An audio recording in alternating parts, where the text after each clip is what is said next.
News anchor and journalist. Please give a round of applause welcoming Puri Anindita.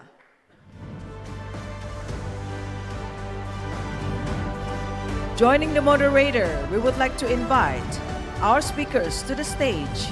The Minister of Health of the Republic of Indonesia, His Excellency Budi Gunadi Sadikin, Minister of Health of Sudan, His Excellency Dr.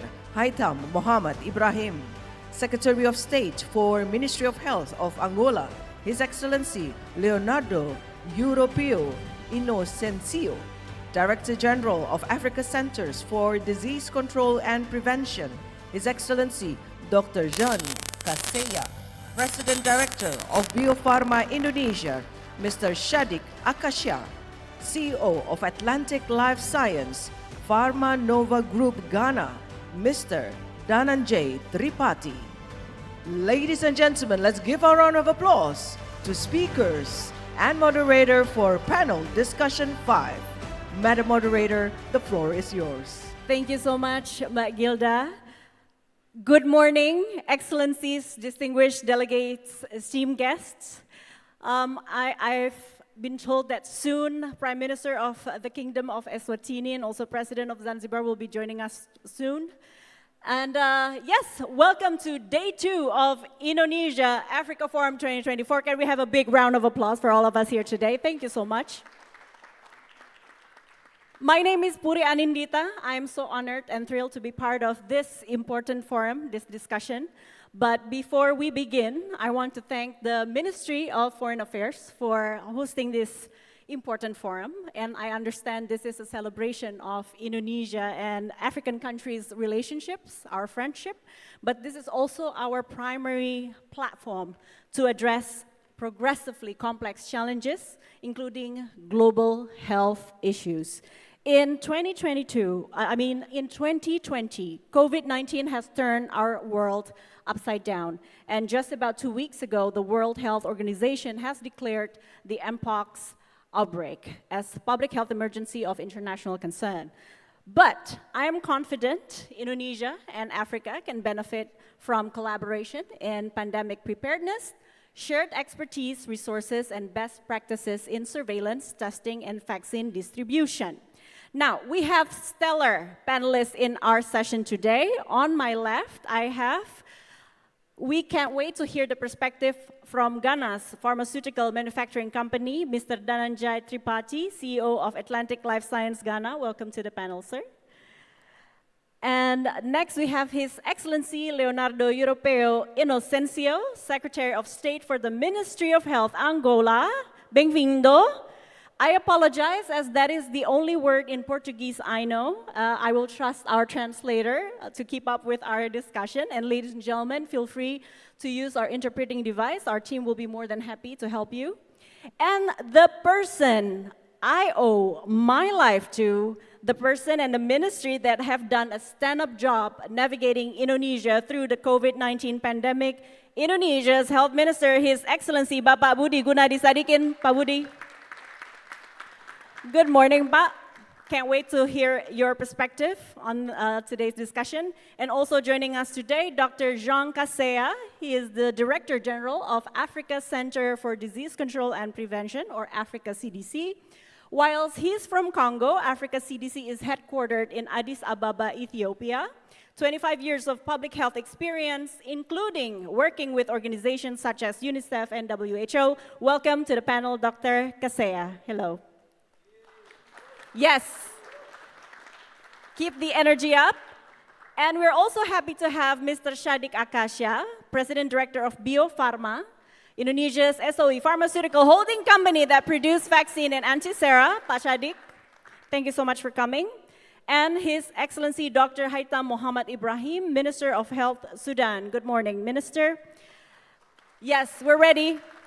We are going to be mindful with our time, gentlemen, excellencies. We only have 50 minutes. Let's maximize our discussion. I'm going to start with Pak Budi, our minister. So I would like to highlight the prominent challenges in healthcare and the government priorities. So how is the ministry addressing the challenges of ensuring equitable access to high-quality healthcare between regions in Indonesia? The floor is yours, sir. Yes, thank you, and all of my guests, guests, ladies and gentlemen, excellencies, welcome to Bali, Indonesia. If you come to Indonesia during COVID, Bali is extremely quiet, and Balinese people that live from tourism is extremely, very, very poor. So that is the reason I strongly believe that we have to build a capacity to address this potential war with pathogen. Many people believe that the biggest war, the ugliest war is war with human being. But history told us the biggest war with human being, World War II, kills 50 million people. But war with pathogen, tuberculosis, kills 1 billion people in the last 100 years. Black Death, pandemic kills 200 million people. So you have to understand that this pathogen, they don't recognize any countries. They don't recognize borders, cities. They just kill us, humanity. So that's why we need to be prepared. So from Indonesia perspective, preparing our surveillance will become a key actions. And that is the reason, but we are very lucky that during COVID, we built 1,000 PCR labs across the country, more than 35 genome sequencing capability with the help of my colleague Peter Bochner from GIS8. We also built capability to produce reagent detections capability and also vaccine. Before we only have one vaccine company, Biopharma, now we have two. We can only do virus-based or unit protein-based. Now we have factor-based vaccine, also mRNA-based vaccine. And I just met my colleague from African CDC, and Indonesia this morning has agreed to work together with African CDC to provide them with 20 rapid PCR machines, 12,000 reagents, and if that is additional requirement for reagent for any African country that have PCR machines, we will also send the reagent. On the vaccine side, we don't have the capability to build an Mpox vaccine, but we are dealing with the Japanese to buy 10,000. Very difficult to get the vaccine. I just learned from him. It's also very difficult because we are a developing country. The queue is very, very at the back. But we have promised to African CDC, our colleague, that if we get those 10,000 vaccines, we will split into two. 5,000 we will send to our brothers in Africa, and half of it we will keep it for Indonesian people. Yes. So again, to put a close, prevention, as a Ministry of Health, your job is to keep your people healthy, not only to cure sick people. Your title is not Ministry of Sickness, your title is Ministry of Health. So keeping your people healthy, you need to focus on promotive and preventive. And preventive means you need to have a very good screening, you have to very good surveillance, to prevent your people to become sick. And that is cheaper and better quality of life. I will talk about what we have done later on, but it is very important, the key message, keep your people healthy. Don't let them sick. And then hopefully our people can live to the average life, 72, and if we have to die, then the day after today, they just die without any sickness. Thank you. Thank you so much, Pak Budi. And also, we would like to say welcome to the Prime Minister of the Kingdom of Eswatini, His Excellency Russell Mimiso Dlamini. Thank you for gracing us with your presence. Thank you so much. Now, I would like to turn the spotlight now to Angola, to Mr. Inocencio, His Excellency Inocencio. What lessons have been learned from the recent pandemic responses in your country, and how are these lessons shaping the future preparedness strategies? Ladies and gentlemen, you are most welcome to use your headset or interpreting device. Go ahead, sir.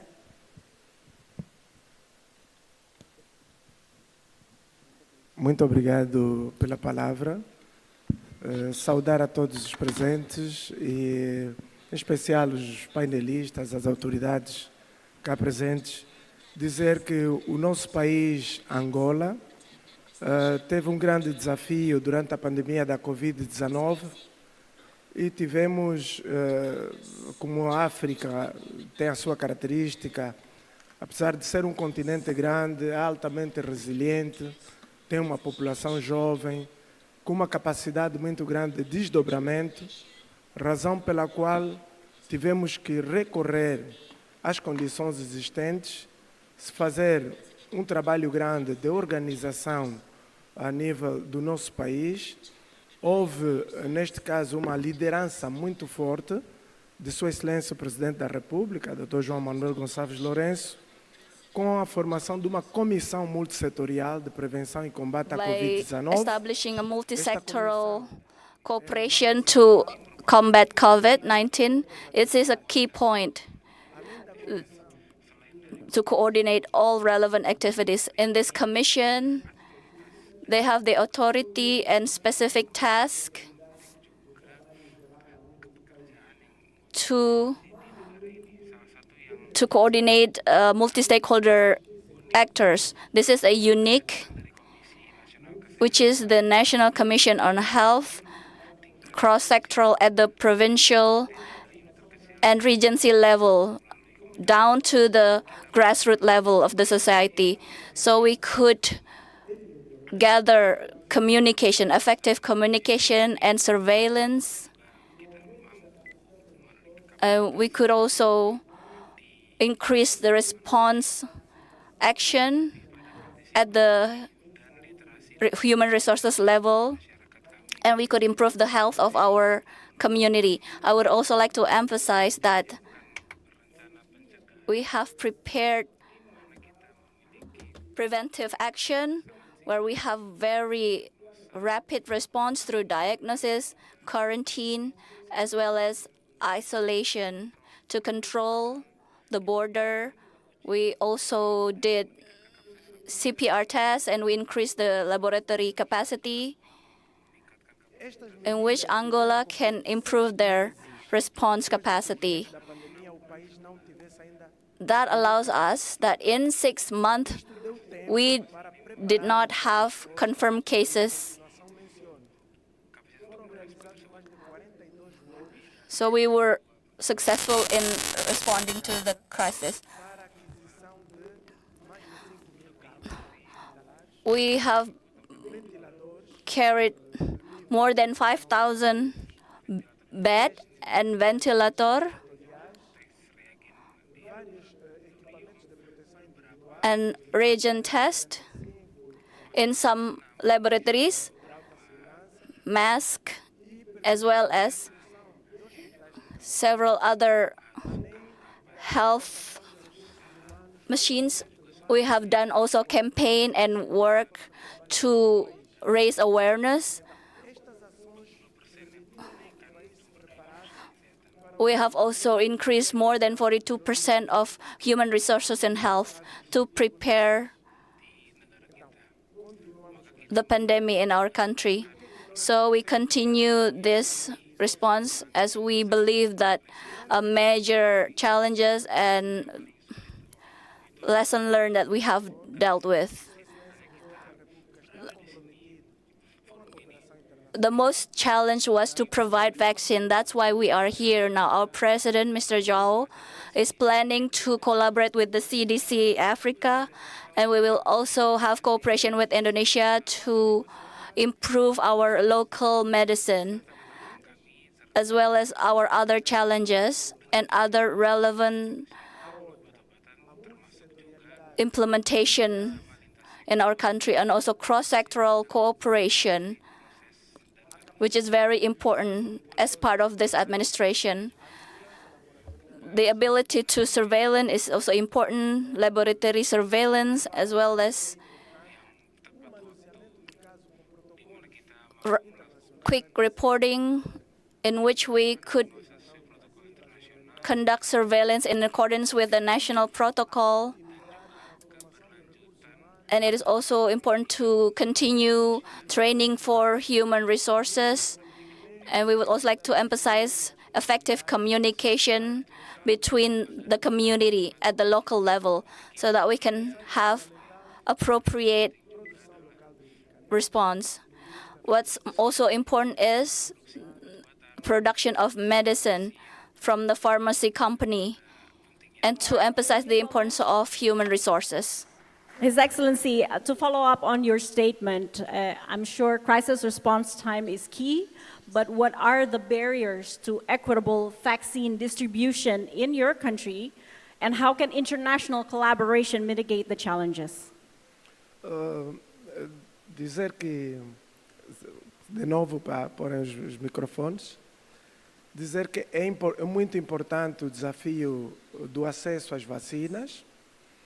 Isto para todos os nossos países da África, passamos por este período. Neighboring countries in Africa, because they are dealing with the same challenges. We need to sit together to discuss this matter, and our country has more than 19 million of vaccine. It's around 85%. It covers 85% of our people. That could increase our immunity. And also, there were 19,000 deaths in Angola. This access to vaccine and also medicine has brought us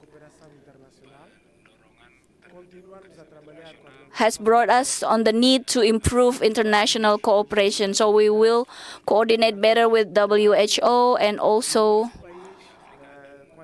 regular authority in Africa and our country under the leadership of Mr. President. In the next time, he will have a visit to Indonesia, and he cannot wait to come to Indonesia so that we can have better collaboration with CDC Africa, because our country must prepare for our local production, like I mentioned previously, to establish an agency to produce local vaccine. And we need to also prepare our regulation at the domestic market, and we want to prevent, and we want to improve national production. We also emphasize knowledge transfer and also training of human resources so that all African countries and Indonesia, we can transfer of knowledge and also improve local production and medicine. Local people are contributing to the effort. Yeah, thank you so much. Quickly to Pak Budi, if that's okay, Minister Budi, would you like to respond to what Angola has done so far and what potential collaboration that we can do between Indonesia and Angola? I think it's, we have to understand that this pathogen, when we have infectious disease, it will travel all over the world. And regardless which country you are, what races you are, it doesn't really matter. So collaboration is a key. That is, it is scientifically wrong if you believe that your country can be protected if you only vaccinate or protect your country alone. And it is also ethically very, very wrong if you prioritize your country compared with other countries. Yeah. So it's scientifically is wrong and ethically is wrong. When the pandemic happens, it will hit all people globally equally, whatever races you are, whatever country you are, whether developing country or developed country. So we have to build as a single world and single humanity to fight them all. And it is very critical that all countries have the same level of protections. It is scientifically wrong if you want to protect your country alone, but the other country is not protected. Because, the pathogen will come into the weak country and then it will affect you also. So that's why it's very important for us to understand that to go together and similar strength is very, very important. And this is need a very strong healthcare system. That's why in Indonesia we have to do by ourselves first, We strengthened 10,000 puskesmas that we have, primary healthcare clinics, with all the surveillance tools and the detection capability, the PCR machines. And then we developed 514 public health laboratory that can do genome sequencing capabilities and PCR testing capabilities. So we have a good surveillance system. But on top of that, we need also to develop the vaccine research and development capability. I managed to put one of our Director General at the board of CEPI, so we have access to development capacity, research and manufacturing for mRNA technology. And I believe Africa should have the same thing too. I strongly support my friend from African CDC that Africa need to have a very strong research and manufacturing for vaccine. Pasteur Institute 100 years ago came to Indonesia and built biopharma, but I heard also Pasteur Institute also came to Senegal, right, to develop their capacity. We just need to upgrade the research and development and manufacturing capacity. So every southern country in Africa, southern country in Asia, southern country in America, they should have a very strong research and manufacturing capacity for vaccine. So that is the very strong reason that we need to work together. And I will summarize again. This war with pathogen, it is scientifically wrong if your approach is only protecting your country. And it also ethically wrong if you only protect your people as other people is not worth it. Thank you. Can't agree more. Yes, I can see the majority of our audience are nodding. And yes, we also have Africa CDC and two pharmaceutical company. We'll turn the spotlight later on to you, gentlemen. But this one goes to Minister Ibrahim from Sudan. What are Sudan's key health priorities and needs that could be addressed through further cooperation with Indonesia? The floor is yours. Okay, thank you very much. And first, let me to thank Indonesian government and the Minister of Health for having this very big, important events bridging the gaps between African countries and Indonesia, looking ahead for the vision of Indonesia and the agenda of Africa 2063. You know that despite the situation in my country, the war now is more than 1 year. And this, from the beginning, reflects the situation of health in the country. And despite that, I made the decision to come to attend this meeting. Despite that, people behind me are waiting for health services, for humanitarian responses, but I made my decision to come to attend this meeting.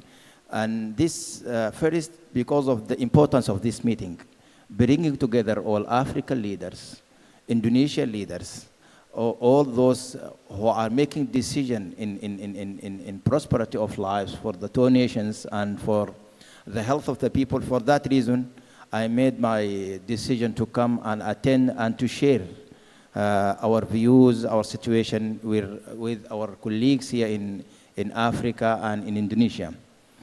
Second, also, to raise the voice of my people in such events, to be the voice of more than 48 million people, children, mothers, waiting for me, behind me. For that reason, I came here and to share the priorities of my country. You know that under such circumstances like Sudan and other countries in conflict or in disaster, the top urgent health responses will be those essential to save lives of the people. For that reason, from the beginning of the war, we have stated a response plan composed of 5 top priorities to save the lives of the people. First is to ensure that the life-saving medicines and supplies in the country are available for the people. And this is very challenging because we lost almost all the in-country manufacturing companies, more than 26 pharmaceutical companies in the country now were lost due to that war. For that reason, we start heading outside the country and make collaborations and discussions through UN agencies, through other countries to support Sudan during this. The second top priority is ensuring continuity of health facility working, providing essential care services, providing emergency care, And you know that many of the people are in need for emergency response. And in Sudan, we have like more than 6,000 healthcare facilities. Now, almost 25 or 30% of these healthcare facilities are out of service. And we are trying our best to make the rest providing the services, ensuring critical care for the patients, ensuring saving of the lives despite the continuity of it. The third and important one is to ensure that the ability of the country to reduce the burden of the outbreaks, epidemics, and diseases. And you know that in such crises now, the world are facing with many diseases of a pandemic phenomena, as you have mentioned, like mpox, for example, or poliomyelitis. For that reason, I call for what just Budi has said, the minister. When pandemic come, all people are equal. Disease has no border. For that reason, access to immunization, access to vaccination, access to this protecting one country is protecting the whole world. For that reason, access to immunization or access to essential medicine to protect epidemic and outbreaks, it is a human right. We all call for that, regardless the capacity of the country, economic capacity to buy the vaccine or not to buy the vaccine. It is the responsibility of the whole world to ensure that all the population in the globe are protected against epidemics and outbreaks. The fourth one is to ensure continuity of the health services for the mothers and children. Those are marginal groups, are the under 5 mortality in my country, the maternal mortality are high. For that reason, we are focusing on this group to provide essential services for them. The fifth one, which is the important one, and the last one, is to make that response under collaboration and coordination with the UN agencies, international organizations, and all partners. And we set up a platform with all organizations and UN agencies to work together to, like, one in a solidarity manner to cater and reduce the effect of war on Sudanese population. Unfortunately, till now, despite the protracted war, now 1.5 years or more, despite that, till now, the health system is resilient. The health system is doing its job. The health system is trying the best to save the lives of the people. Thank you very much. Thank you so much, Minister. So my heart goes out to your country due to conflicts. Obviously, life-saving meds is important. Healthcare facilities is important. Outbreaks and pandemic preparedness, access to vaccine and collaboration with all parties, those are all important. So we are, on behalf of the citizen of Indonesia, and also I'm sure Pak Budi will be more than happy to help you. Let's collaborate, yeah? Okay, so let's turn the spotlight now to DG, Africa CDC, Dr. Kaseya. Thank you so much for waiting. Could you share some of the current research initiative spearheaded by Africa CDC that are making a significant impact on public health? Would you like to share with us? Thank you. Please let me first thank Indonesia and my brother, Minister Budi, for inviting me here. And let me recognize the Prime Minister of Eswatini. It's good to have our Prime Ministers attending this kind of meetings. Next time, please invite most of your peers, because they will continue to support our agenda at the country level. I have my brothers from Angola and Sudan who share the experience at country level. But let me tell you, Africa CDC, we are leading the agenda for 1.4 billion people in Africa. And it means when we talk about research, we talk about something that will help us to stop with all outbreaks that we have, that will help us to save the life of people.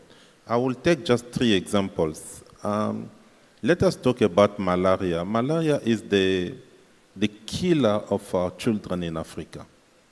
What kind of research we conducted before that? Not too much, because I have to say every day, if malaria was in Europe or in the US, all solutions will be found very long time ago. But because it's in Africa, now we are taking it seriously. And you know, we just introduced a new vaccine, but this vaccine is not at the level of efficacy that we are expecting. This is why we need to combine with other tools. Another tool that we are talking about, this is the ongoing research we are doing, is the therapeutics. We are talking about artemisinin. Artemisinin is this medicine that is helping us to cure malaria. But we saw there is resistance, and we are working to fight this, to conduct some research against this resistance. I will quickly talk about 2 other diseases, and the first one is what accelerated even the creation of Africa CDC. It's the Ebola outbreak that we had in 2014-15 in West Africa. And after that, Africa CDC was created in 2017. But, you know, Ebola and the Marburg are part of what we call filovirus family. And now we are conducting research on post-exposure prophylaxis. It means a drug that you can have if you are exposed to Marburg and Ebola to prevent to become sick. I think this is a major outbreak because we still have Ebola outbreaks in a number of countries in Africa. The last one is the research that we are doing on the Mpox vaccine. As you know, 80% of my time today is Mpox, fighting this Mpox outbreak. And it's good to remind that Africa CDC declared the public health emergency of continental security before WHO. We are followed by WHO. It means we take seriously what's happening in our continent. This is I wanted to take these 3 examples of the main killer of an outbreak that created Africa CDC and the ongoing huge outbreak. Okay, thank you so much, sir. This is a perfect segue to Pak Shadik Akasha from Biopharma. In what ways do you collaborate with government agencies and international organizations to ensure sustainable and affordable healthcare solution in the region? Go ahead, sir. Okay, thank you. Biopharma is general utilization in pentahelix model to ensure sustainability innovation and also for the affordable health solution. I think this is approach have been during from the pandemic situation on 2020 and vaccine Innovac through the first is collaboration with academia. This is namely Baylor College Medicine, US, from receiving master seat in Indonesian University, and also from University of Andalas, and from clinical trial protocol. And on the other hand, we have to collaborate with business partners like Dynavac Technology to provide essential adjuvant and for the production. And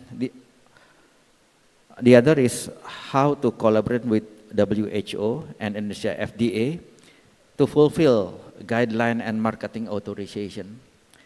And the important thing is how to collaboration with Ministry of Health, especially from Pak Budi. Pak Budi have some direction to our company, and also from COVAX, UNICEF, immunization policy, market supply and demand, and collaboration with professional association.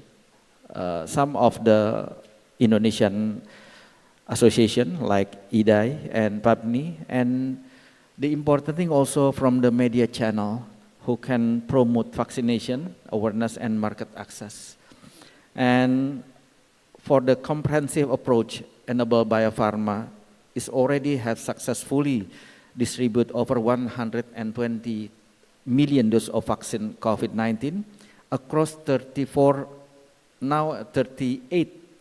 provinces, strengthen Indonesian healthcare infrastructure, and provide model future international collaboration. Thank you. To follow up on that, before I turn the spotlight to Mr. Tripathi, building on the success of BioPharma's expansion of vaccines to Africa, what strategic approaches can BioPharma employ to expand its presence in Africa and foster collaborative partnership to achieve greater impacts in the region, both in Indonesia and Africa? Go ahead, sir, before I turn the spotlight to Tripathi. Go ahead. Now, BioPharma has significantly expanded its vaccine supply to African. This is more than 5 countries through UNICEF and various bilateral models. This is effort including distribution like EPI vaccine, such as measles, polio, bacterial and combination vaccine as well, and like NOPV and OPV too. To achieve more substantial impact, Africa, BioPharma has strategically aligned itself to the goals of African Union that is producing more than 60% and vaccine locally by 2014, and we will support it. And we can accomplish by offering targeted capacity building, initiative, assistance fundamental, facility manufacturing, and gradually for the deepen BioPharma partnership contribute to continent self-reliance and vaccine production. Okay, thank you, sir. Now on to Mr. Tripathi. Thank you so much for waiting. Given the recent MOU signing with BioPharma for the transfer of ready-to-fill technology for the TD vaccine, how do you envision this collaboration impacting the vaccine production and distribution in Ghana and the broader West African region? Thank you for the question, Madam. The Honorable Health Minister, the DG Africa CDC, and other colleague panelists. We started this collaboration with the Indonesian vaccine company PT Biopharm last year in December, when the Honorable Deputy Minister of Foreign Affairs visited Ghana, and we signed the Memorandum of Understanding. And in the last about 8 months' time, we have done a lot of due diligence with the 2 of the companies, and we are in the process of signing the agreement, proper agreement between the 2 companies. Atlantic Life Sciences is a Ghanaian vaccine company, and we are in the process of establishing a plant for the tech transfer, very sophisticated one, and this can be very helpful for the continent. It can be very helpful for the West Africa to produce TD vaccine. And our limit is not only Ghana, because the population of Ghana is about 32 million, and vaccine production cannot be limited to only to a smaller scale. So we are looking for that, how best we can expand it, our operation to the West African countries by collaborating with the PT Biopharm. I will take this opportunity to thank management of the PT Biopharm, the president of the PT Biopharm and their management team for collaborating with Atlantic Life Sciences Ghana. Thank you. Thank you so much. To follow up on that, could you elaborate on Atlantic Life Sciences involvement? I heard there's a One District, One Factory initiative. So what success or lesson learned can you share from that initiative? The 1D, 1F is an example of collaboration with the government. 1D, 1F is an initiative by the government of Ghana to support the industries. We got about $10 million at a very initial stage at the subsidized loan under the 1D, 1F.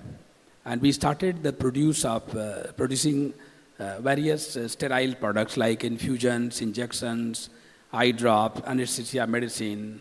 And we can say that that support by the government has been very useful. We can say that not only Ghana, in the West Africa countries, we have become self-reliant for many of the such products which have been largely imported from out of the West Africa market. So by 1D, 1F, the support from the government is created a lot of employment. We have brought a lot of technology transfer for the other products. Very initiative, one is anesthesia medicine, product like sevoflurane, isoflurane, which we are creating.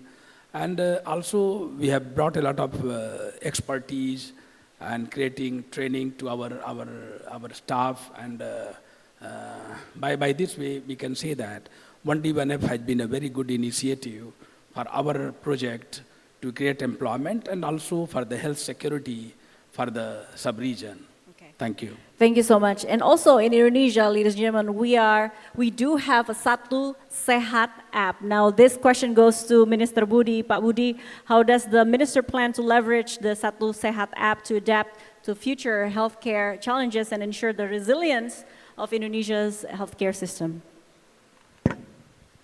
One of our key initiatives during COVID is to develop these apps to identify whether you have been screened.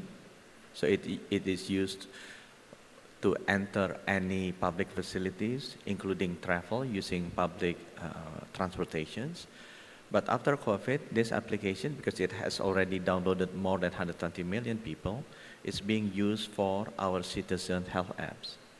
So now all screening data of our people, whether it's blood tension, blood sugar level, also cholesterol level, and more advanced screening at the hospital like the ultrasound data, the CT scan data is being uploaded into these systems because we already have this platform for more than 120 million people.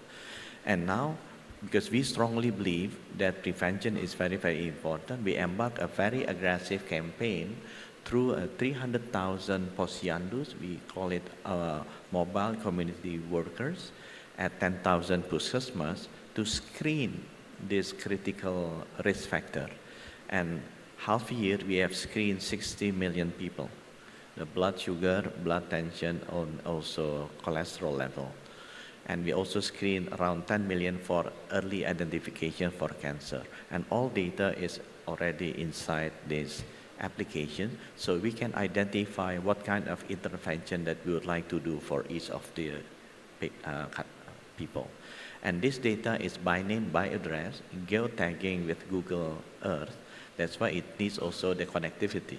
Indonesia have 17,000 islands, 7,000 uninhabited, 10,000 puskesmas, 2,700 of it has a very poor internet connections.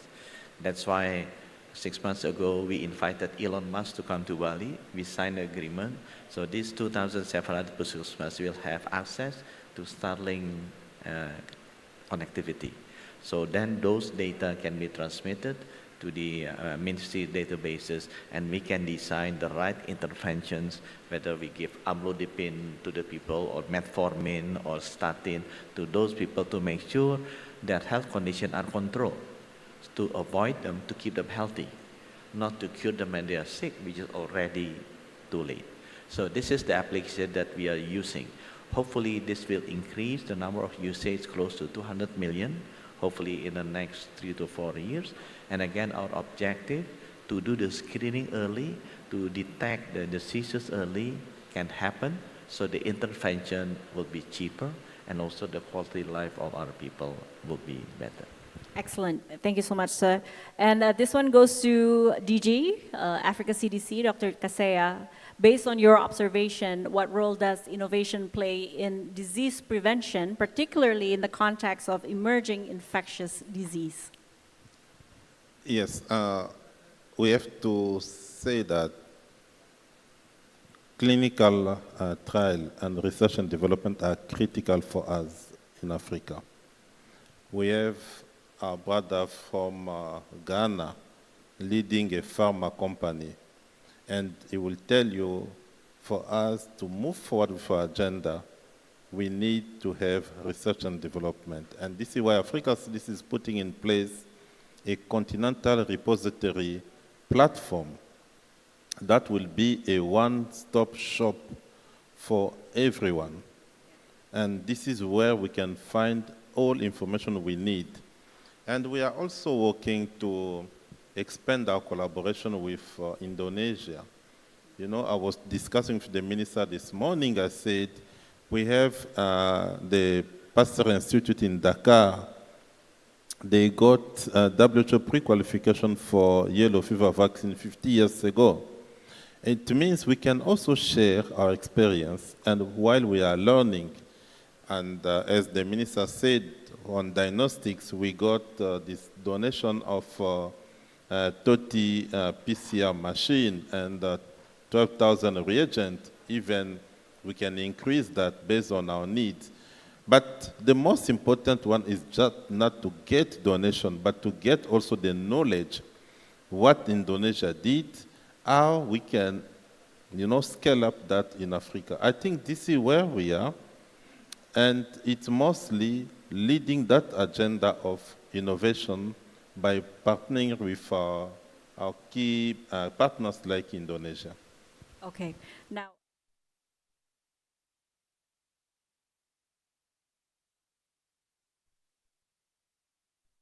May arise in the implementing this technology.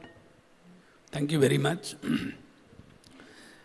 In Africa, the vaccine production is of own challenge because we are not yet that much equipped.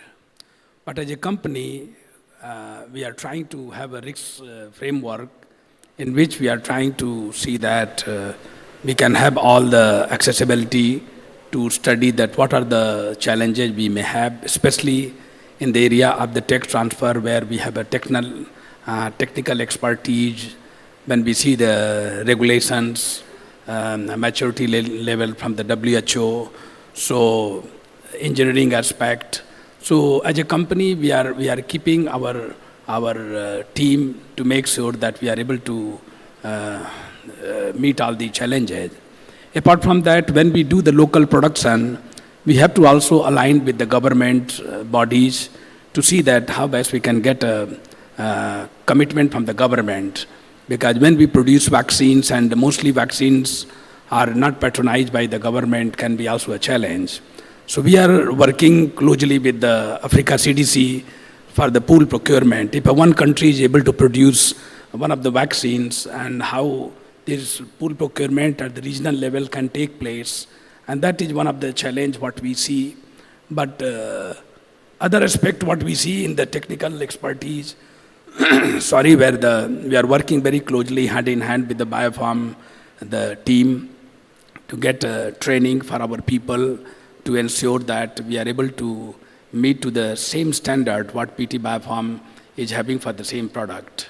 So there are so many other challenges, but looks like as a good partnership, we'll be able to ensure that we'll be able to handle all those things. To follow up on that, any potential collaboration in the pipeline in response to current outbreak in the future preparedness for outbreak preparedness? Go ahead. Yes, as a country, our president has taken a lot of initiative after the COVID-19, and it has been set up the National Vaccine Institute. So under the framework and the ecosystem, there are two companies who are trying to comply that. And in our future plant expansion, we are making arrangement for the pandemic line. Like if there is any challenge, so we have one line idle for the pandemic preparation, where we can take the technology transfer and drug substance from any of the companies from outside, and we can produce not for our country, also for the West Africa sub-region and even beyond. We are very appreciable about the Africa CDC's role currently, that they are trying to align all the companies who are taking initiative in the vaccine manufacturing, and to guide them that what are the requirements. We are also very thankful for the WHO. They are also taking a lot of initiative for the African vaccine manufacturer to guide them to see that how they can be compliant with time to come. Okay. Thank you. Thank you so much. We only have 12 minutes left, so I would like to address the elephant in the room. This question goes to DG and then follow up by all ministers. Dr. Kasea, based on your professional judgment, what seems to be the magnitude of the current Mpox outbreak if we compare it to the COVID-19 pandemic and the Mpox in 2022? Go ahead. I think if the world is neglecting Mpox, they are making a huge mistake. It's the same mistake that we made for COVID. When COVID started, we were thinking it was asymptomatic, it was just for young people, and the world didn't really pay attention. And what's happening with Mpox is so dangerous, not only for Africa, but for the world. Look, unfair treatment. In 2022, when WHO declared the public health emergency of international concern for Mpox, it was because we had, sorry to talk about it, because I want all of us to know what is going on. At that moment, we have so many cases in Europe, but the figure was a little bit fine in Africa. We started to see increase of cases in 2023. That moment, we had the vaccine. The vaccine we are talking about was available. We had medicine, the tecovirimat, but no one gave to Africa vaccine, medicine. They kept that for themselves. And when they decided to lift this status of fake public health emergency for international concern in June 2023, they didn't see that in DRC we had a new clade that came. That is the clade 1B that became sexual transmitted. If at that moment the world wanted to play solidarity with Africa, if at that moment we got vaccine and medicine, we will not be in the same situation today. What's happening today is so bad. Every day we see increase in terms of numbers, increase in terms of deaths, and we are talking about the virus. We don't know what kind of mutation we can have tomorrow. This is why it's important for us to play solidarity. And we saw, I was talking with Minister Budi, tecovirimat that people they were thinking can treat Mpox, but it's not, efficacy on clade 1B is 0. We cannot use that. It means we need to go to continue more studies to see how we can find a medicine that can cure us. Cutting the story short, it's really time for us to say, let us come together. We already had lessons from COVID. We had lessons from the fake 2022-2023. It's time for us to say, let us come together. Let us provide more diagnostics, more vaccines, and more research for medicines to stop this outbreak. Thank you for pointing that out, sir. And quickly to Minister Ibrahim, 3 minutes. How are your public health authorities responding? Go ahead. Okay, thank you very much. We see the world coming from COVID to Mpox to what is next. I think respond to epidemics and pandemics, it is a global response. As said by Jen CDC, thank you very much for what you are doing in Africa. Usually, such like Mpox, for example, till now it is not reported in the country, in Sudan. But as it is a global emergency and of international concern, every country should be alert. And in Sudan, for example, now this is the 3rd year. We keep the surveillance system aware and alert. In particularly working jointly with the neighboring countries where some cases are discovered. Before 2 months, for example, there is suspected cases in the border between Chad and Sudan and have been tested and confirmed to be negative. But we should be alert every time. The pandemic is, everyone is expected to have the disease. In pandemic, everyone should have the responsibility. The pandemic is not a responsibility of individual country. It is the responsibility of the global humanity in all. Thank you very much.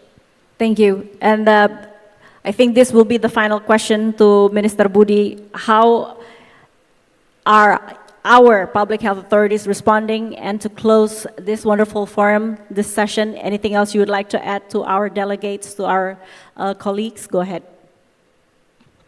I will keep reiterating this. Pandemic is a global issue. it is not a local issue. It is scientifically wrong if we believe we can protect our country by ourselves. And it is also ethically very wrong if we are doing it that way. So that's why unless you can freeze 1.3 billion people that every year travel around the world, unless you can freeze them, not to move, stay at their houses, which is impossible. So that is the reason I believe I would like to quote the African quotes. If you want to move fast, you can go alone. But if you want to move far, you have to go together. This is the time that we have to work together, increase the capacity at a minimum standard, all countries, 192 of WHO member states, so we can protect the world, we can protect humanity, we can protect the children, and we can protect the children of our children. Thank you. Thank you so much. And ladies and gentlemen, join me in thanking all panelists. Unfortunately, that's all the time we have for today. If we want to go far, go together. Big round of applause for all ministers, excellencies. In the spirit of brotherhood, sisterhood, and cooperation, Indonesia and Africa are preparing to create a new chapter in the history of international relations, a success story that we hope we will be remembered by future generations. My name is Puri Anindita. Thank you, ladies and gentlemen. Enjoy the rest of the forum. I'm handing over the session back to the MC. Thank you so much. Let's give a round of applause once again. Thank you very much, Madam Moderator and all panelists for this panel discussion 5. Thank you. Thank you very much.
Council.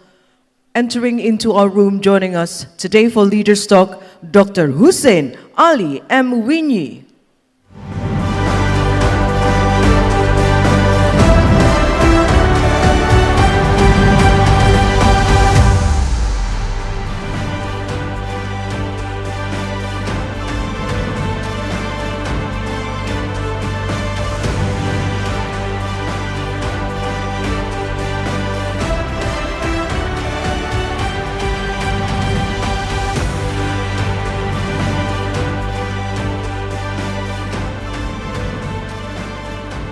Thank you. Kindly please be seated.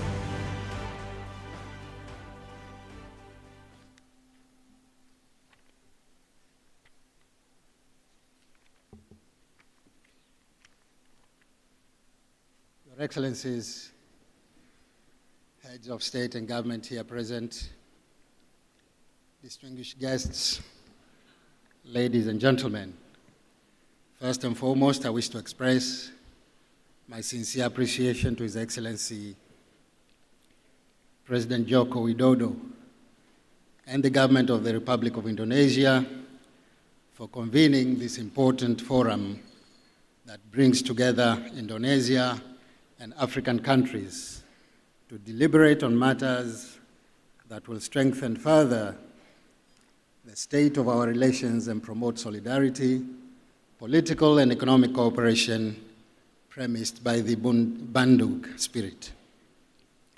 Indeed, I thank the government and the people of Indonesia for the warm reception and gracious hospitality accorded to me and my delegation since our arrival in this beautiful city of Bali.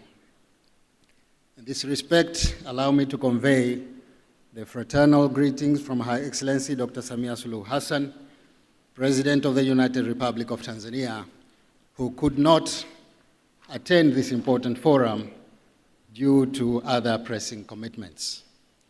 Therefore, it is a great honor and privilege to address this important forum on her behalf and the people of my country.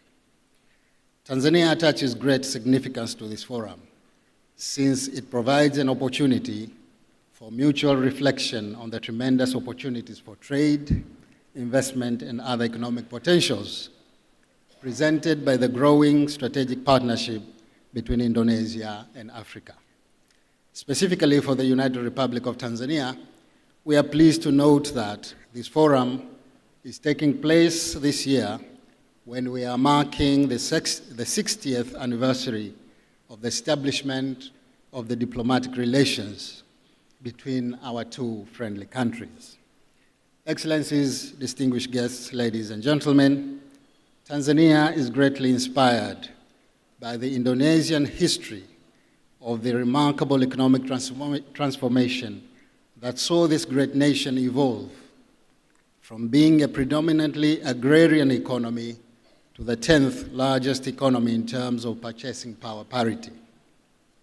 Your spirit of self-determination, resilience, and resourcefulness are among the attributes that inspire many of us.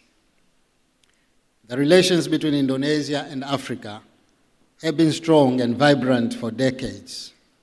Their origins trace back to the Bandung Conference of 1955 that ignited the spirit of cooperation between African and Asian countries. Subsequently, we have continued to nurture these relations bilaterally and multilaterally through initiatives such as Non-Aligned Movement and the Asia-Africa Strategic Partnership of 2005. From Bandung in 1955 to Bali in 2024, Indonesia has continued to demonstrate that she is a true and reliable partner, not only to Africa's political aspirations, but also to our current aspirations of economic liberation. I therefore commend Indonesia for their leadership. Excellencies, ladies and gentlemen, it is encouraging to note that the theme of the Indonesia-Africa Forum 2 goes well with aspirations, goals, and priority areas of the Africa's Agenda 2063. For the Africa we want, this affirms the shared vision between Africa and Indonesia. Your commitment to align Indonesia's strategic policies with the African Union's Agenda 2063 is unquestionable. It is therefore incumbent upon us in this forum to affirm our shared vision for the prosperous future based on respect, shared prosperity, and mutual benefit. In this regard, I wish to convey my sincere appreciation to the government of the Republic of Indonesia for its significant contribution so far to the African country's development initiatives through various sectors such as agriculture, energy, mining, education, to mention just a few. Excellencies, ladies and gentlemen, it has been clear for a long time now that the emergence of complex and interrelated challenges such as climate change, escalating debt crisis, political conflicts, food insecurity, health crises, energy crises, and others have worked to diminish and undermine the efforts and ability of many African countries to achieve social, political, and economic development despite our huge potential. It has dawned on us for some time now that in Africa, we need to forge new partnerships for development that are essentially different from the traditional ones that have taken us thus far. I'm therefore heartened by Indonesia's readiness to champion this new partnership, and I believe the high-level forum on multi-stakeholder partnership will reanimate our collective resolve to forge transformative development cooperation that will address challenges we confront, especially in key sectors such as agriculture, energy, mining, health, development cooperation, to mention just a few. Tanzania welcomes with appreciation the decision of the Indonesian government to launch the Grand Design for Development Cooperation in Africa. We are looking forward to engaging with Indonesia through this framework for support of our development endeavors. Excellencies, distinguished guests, ladies and gentlemen. It is ironic that despite our historical cooperation that followed the Bandung Conference, we have not been able to leverage on this formidable foundation to nurture equally strong economic cooperation. Our economic cooperation has remained scanty. I'm heartened to learn that there will be a concurrent business forum where business matching will happen. This is a good step in the right direction, as the business forum will serve as an important platform to facilitate and strengthen further the joint exploration of potential trade and investment opportunities between Indonesia and Africa. As we undertake business matchmaking, we ought to remain cognizant that the African Continental Free Trade Area is a formidable catalyst to unlock the benefits of the continental market and generate mutually beneficial opportunities for both Africa and other countries across the world, including Indonesia. Our Indonesian friends are warmly welcome to take advantage of the African Continental Free Trade Area's huge market by fostering its trade linkages with Africa and ensuring sustainable economic development for both sides. Africa also welcomes the reciprocal trade for its goods, products, and services to compete on an equal footing in the global economy. On this note, I urge the Indonesian government to increase its engagement in Africa's industrialization efforts and ensure that you play a positive role in our efforts to strengthen institutional frameworks for economic cooperation, such as economic partnership agreements, trade and investment promotion frameworks, double taxation avoidance agreements, and investment protection agreements to facilitate equal access for the African products to the Indonesian markets. Just like many African countries, Tanzania has significant potential in renewable energy, particularly hydro, geothermal, wind, and solar power. In this connection, I wish to express my sincere gratitude and appreciation to the Indonesian state-owned company Pertamina for its investment in natural gas in Mtwara, Tanzania. With these remarks, I wish once again to express my sincere appreciation to our host, His Excellency President Joko Widodo, and the government of Indonesia for convening this great forum that brings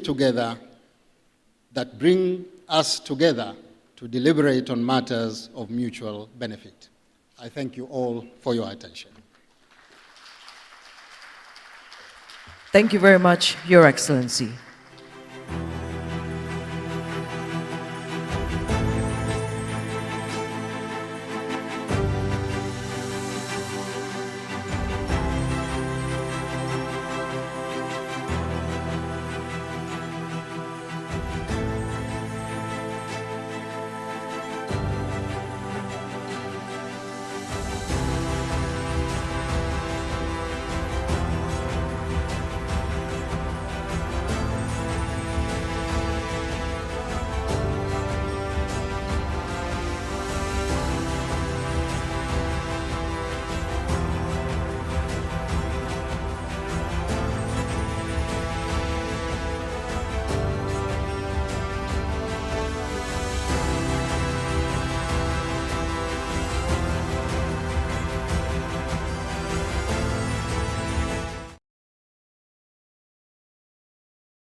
Nusa Dua Bali, all of you will have a fruitful discussion and meeting, as well as some time to experience the wonderful Indonesia.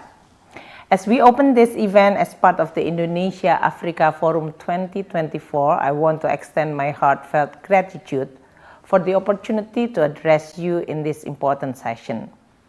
In the midst of global challenges, Indonesia is committed to strengthen our ties with Africa, holding on the Bandung spirit from 1955 ASEAN-African Conference in Bandung that served as a timeless reminder for all of us to share our aspiration for self-determination, social justice, and economic development. In this particular panel, which entails a discussion about cooperation among countries, has become more relevant and very timely. To be more specific, the potential of multidimensional collaboration stemming from today's discussion will surely enhance our nation's economic development. Indonesia always values strong relationship among countries, especially with our friends in the African continent. Indonesia is a true and reliable partner for Africa. The relationship between Indonesia and Africa countries has started for more than 69 years that provide meaningful partnership and also lasted across different generations and administration. Indonesia as well as Africa, we both have common trade. Indonesia and Asia has been a world's economic engine. We share many issues such as energy, especially how to develop more access to energy and also renewable energy, biodiversity and natural resources. Disturbance on a geopolitical and security risk, this is recently also has been escalated, has also created a huge economic implication worldwide. I would like to also in this case stressing the cooperation in which Indonesia and Africa need to continue strengthen. Distinguished guests, ladies and gentlemen, we need to continue working harder. I believe most of you here to share the same view with us, in which the current global economic situation creating a downside risk. We currently live in the same world and face a very real challenges, from the digital technology that create technological divide, aging population in some country, and also the threat from climate change. These challenges has potential impact to our economic performance, also creating implication for the investor appetite to invest, and also affecting the capital movement across region. All of us as a policymaker need to continue aware about this changing and shifting global geopolitical situation as well as global challenges. The geopolitical tension create a huge implication on the global fragmentation. We need to continue working hard to make sure that trade and investment is going to become an engine of growth for Africa as well as Asia. We also need to cooperate more in complementing our economic growth and development. To anticipate this situation, we need to continue also working hard on our home front, creating a macroeconomic stability, adopting a prudent policy, and also cooperating more on both trade and investment, including on exchange of human capital and as well as the development experience. Through our bilateral and multilateral cooperation, we could actually exchange more in terms of development experience. Facing with many uncertainty, both coming from domestic as well as globally, we need to continue learning and also adopting a more pragmatic and best practices. The global economic challenges with the fragmentation is going to provide us with a lot of incentive to be always looking inward. But that's not the kind of policy that we need to adopt. Because the more that we are going to be inward looking and more protectionist, it's going to create even more challenges for our development. So for Asia and Indonesia in particular and Africa, we need to continue working hard, trying to find what is the common ground for us to cooperate, look at the trade and investment, look at the common objective that we could achieve together in order for us to be able to use our resources in the most comprehensive way, to develop more our human capital and to create a best investment climate so that we are going to be able to continue developing as well as working together. Indonesia and Africa is actually complementing to each other in collaboration both on many areas, including on investment, trade, economy, and even on the environment. We are true and reliable trade partner for Africa. Indonesia continue encourage our companies to invest and to trade with many of the African countries. We also supporting through our working capital, credit, as well as financial sector, in order for us to be able to expand our investment and also building infrastructure to our neighboring country, including Africa. We also need to continue collaborate by sharing our knowledge, and especially in many areas that is relevant to both countries as well as to region. For example, dealing with the climate change, how we are going to develop in working together to improve our agricultural performance, as well as on the marine, as well as the mining sector. These are all the areas in which Indonesia have a lot of experience, but Africa, I'm sure, have a lot lesson to learn. Indonesia will continue our work to make sure that Indonesia can achieve higher income status. This is going to be a very long journey. It will require a lot of investment on a good policy, infrastructure, and human capital investment.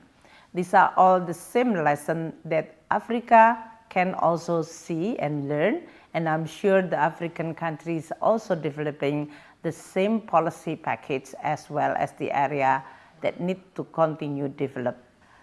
The cooperation that we could build through the international bilateral as well as multilateral can be based on best practices, good policy adoption, as well as lesson from even not so good experience. How we are going to develop in terms of eliminating poverty, creating more prosperity, as well as creating more resiliency, given the fact that a lot of risks coming from both climate change, digital technology, as well as geopolitical situation. Indonesia will continue support any collaboration initiative that we could think of between these two regions. As a country, we just continue to develop with many of our experience. We will continue working together because we believe cooperation as well as strengthening collaboration is going to be one of the most important ingredients for success. The grand design of cooperation between Asia and Africa, between Indonesia and Africa, has become one of the most important area of cooperation that need to be worked out. Whether this is in the area of agriculture, like food security, energy security, health, as well as infrastructure development and human capital. Excellency, distinguished guests, ladies and gentlemen, in closing, I would like to convey my gratitude to all of you who present here and coming to Indonesia. I'm sure your spirit of cooperation can be seen and can be felt by all of us here, and that can be a very strong asset for all of us to build a truly partnership between Indonesia and Asia. How we are going to continue design development which is more inclusive, green, as well as equal. This is also creating an ample room for mutual opportunity and boosting our relationship between Indonesia and Africa. In all discussion, agreement, and cooperation that being discussed, hopefully can lead to our people to see this cooperation as a beacon of hope, as a backbone for a stronger cooperation today and in the future. I hope you are all going to have a fruitful discussion as well as a good opportunity to continue explore how we are going to build a strong Indonesia-Africa Forum. Thank you so much and enjoy Bali. A very strong speech from Minister of Finance of the Republic of Indonesia, Sri Mulyani, in conjunction with the second Indonesia-Africa Forum here in Bali. Thank you very much, ladies and gentlemen, for listening on. We request your kind patience as we prepare for the next panel, Discussion 6. Thank you.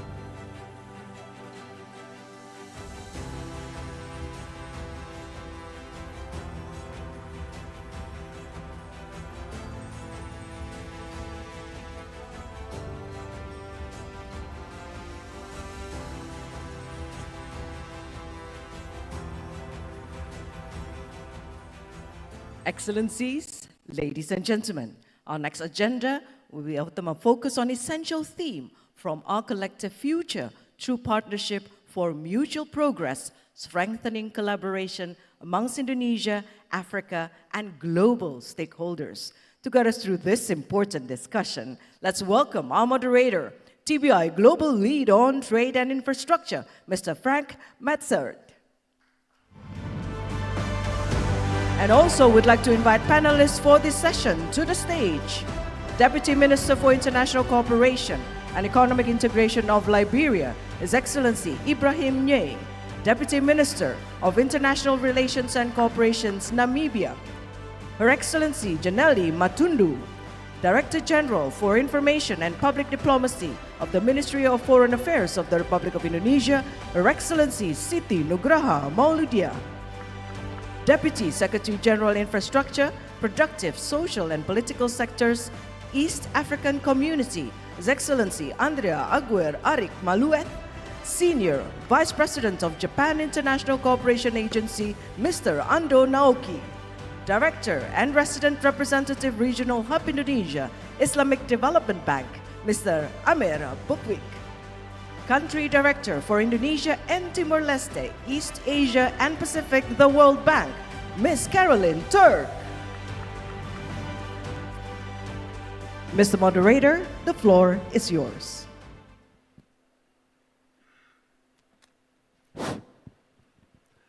Good morning.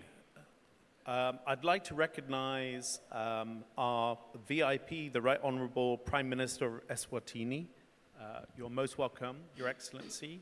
Ladies and gentlemen, good morning. And it's great to have you here for Panel 6. And as I think was introduced, this panel is all around partnerships, true partnerships for prosperity, particularly thinking about strengthening cooperation between Indonesia, Africa, and other global stakeholders. So that's the theme for the panel today. And maybe just to give you an overview, this panel will be looking very much at the opportunities and challenges that are faced with international development cooperation. We'll be exploring, and I think we have a fantastic panel today. We've got ministers from African countries, a regional economic community. We have bilateral partners as well as multilateral partners. So it's a great mix, I think, of different stakeholders. The objective of this session is very much to draw from people's experience, thinking about what should shape the cooperation between Indonesia and Africa, and also thinking about how Indonesia can cooperate with multilateral and other partners, what we call triangular cooperation, all right? And the concept really of this panel is to explore how this can be mutually beneficial from development cooperation, but also in terms of trade and investment, and particularly how this can feed into Indonesia's new framework for development called the Grand Design for Development that the Honorable Minister of Finance just outlined in her televised speech. But I think the panel will also explore how this issue of cooperation can be tailored to the needs of African states, all right? So that's the theme for this panel, Panel 6. And just to introduce, I think, our panelists, okay? I'd like to introduce Carrie, or Caroline Turk, who's the Country Director for Indonesia, Timor-Leste, East Asia, and the Pacific for the World Bank, right at the end. Then I'd like to introduce Amor Bukovic, who's the Director, Resident Representative for, and the Regional Hub here in Indonesia for the Islamic Development Bank. Welcome, Amor. I'd also like to introduce Her Excellency Siti Mauludia, I hope I'm pronouncing that right, Siti, the Director General for Information and Public Diplomacy for the Ministry of Foreign Affairs here in Indonesia. You're most welcome, Siti. Next is the Honorable Janelle Matundu, who's the Deputy Minister for International Relations and Cooperation for the Republic of Namibia.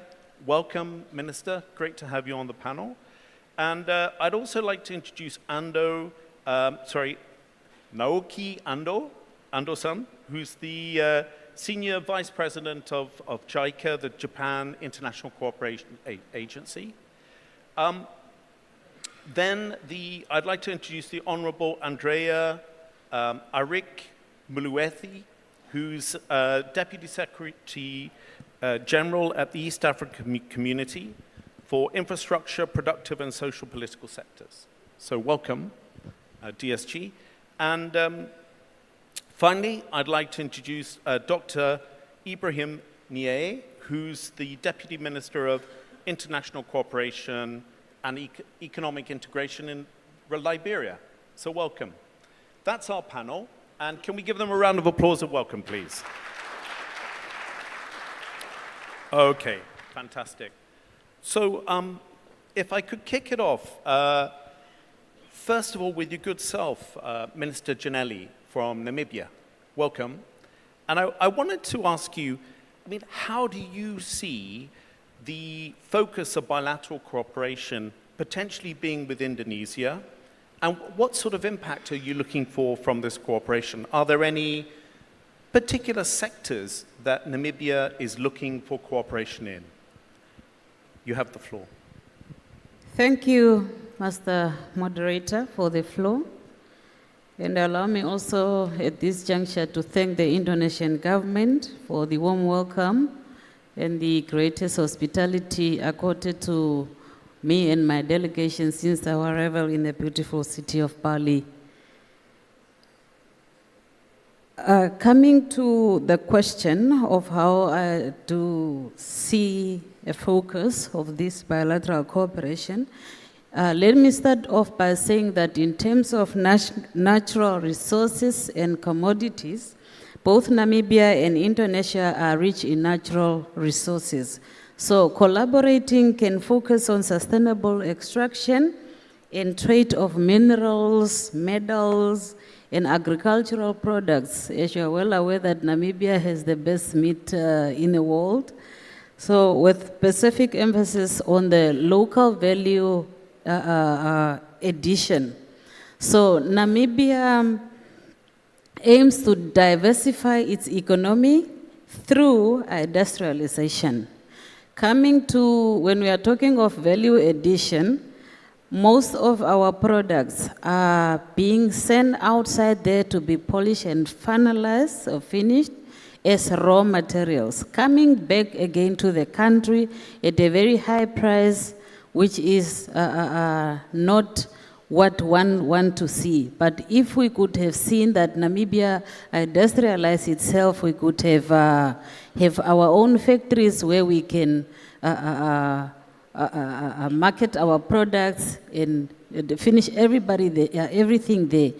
With that also, it can create employment opportunities to our young people, which is now very high on the rate at over 50% of young people unemployment. So by having this Namibia industrialized, we can see ourselves one day as providing jobs to our people. Thanks so much, Minister. So really, what you're saying is really trying to add value to the raw materials that Namibia produces to create jobs. So very much the industrialization agenda. Thank you, Minister. Thank you very much. Thank you so much. And maybe, Minister Dr. Ibrahim, same question to you, really. Do you see, what do you see the key ingredients of the cooperation with Indonesia being, and what sort of impact, again, are you seeking in Liberia, and what sectors do you think it should focus on? Thank you, Mr. Moderator, and thanks to the government and people of Indonesia for the courtesy accorded myself and my delegation since our arrival here, and thanks to the members of the audience for their attention. Our government and people, we have a strong relationship with Indonesia dating back to the Bandung Conference, which is now a reference at this important meeting.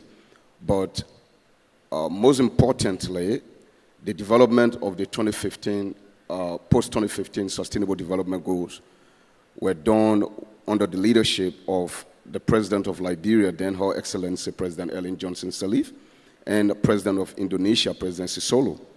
So that indicates that Liberia and Indonesia have a strong voice in the ongoing implementation of the Sustainable Development Goals. So the vision, the targets were all informed by the aspirations of the peoples and leaders of Liberia and Indonesia. And so we intend to take this cooperation forward, what we articulated clearly in the SDGs, which are now today the global goals. So the specific sectors today for us, we have now foregrounded in our diplomacy, our multilateral and bilateral cooperation, elements of trade and economic and development cooperation. In particular, we are looking into improving agricultural cooperation, which we intend to lead us to industrialization in the agriculture sector, and then improving energy production. Today, Indonesia is one of the largest investors in Liberia in the agricultural sector, particularly palm oil, with an investment of around $2 billion. We intend to leverage that and to take that to another stage from the cashew production of raw palm products, which are exported to Liberia, to an intermediate or a final stage of production of palm products such as lotion, body lotion, and other materials that may come from palm products. Currently, that is not being done. So that is our next target for this level of cooperation: industrialization, agro-processing, and the next sector will be the energy sector. So these are all issues that align very closely with the Indonesia-own grand design. So we already had these. We have foregrounded agriculture, energy, healthcare into our national development plan, which our president articulated this year, called the Arrest Agenda. Now, moving forward, we also look forward to political cooperation. We are about to be elected to the UN Security Council, and Indonesia has a strong reputation of campaigning for a reform of this council. This is also our agenda. We intend to take this forward. We intend to champion the cause for greater representation of developing countries on the Security Council in both categories, permanent and non-permanent. And we also intend to lead a campaign for the reform of voting powers. This is also a campaign Indonesia has already laid a basis for. So we could also cooperate at that level politically. Our economic and trade relationship could be more sustained also through political cooperation. And we look forward to that. Thank you. Thanks so much. So very much focused on agribusiness, adding value to palm oil for job creation, but also that political engagement, as you said. Thanks so much, Minister. So I'll now hand it over to your good self, DSG Arik. I mean, you are the Deputy Secretary General of the East African Communities. I think now 7 member states. It's a large regional economic community in Africa, one of the most advanced. And you know, how do you see as a regional economic community, as opposed to our 2 other panelists that are obviously country-based, representing their countries, how do you see that the cooperation and partnership with Indonesia as a regional economic community?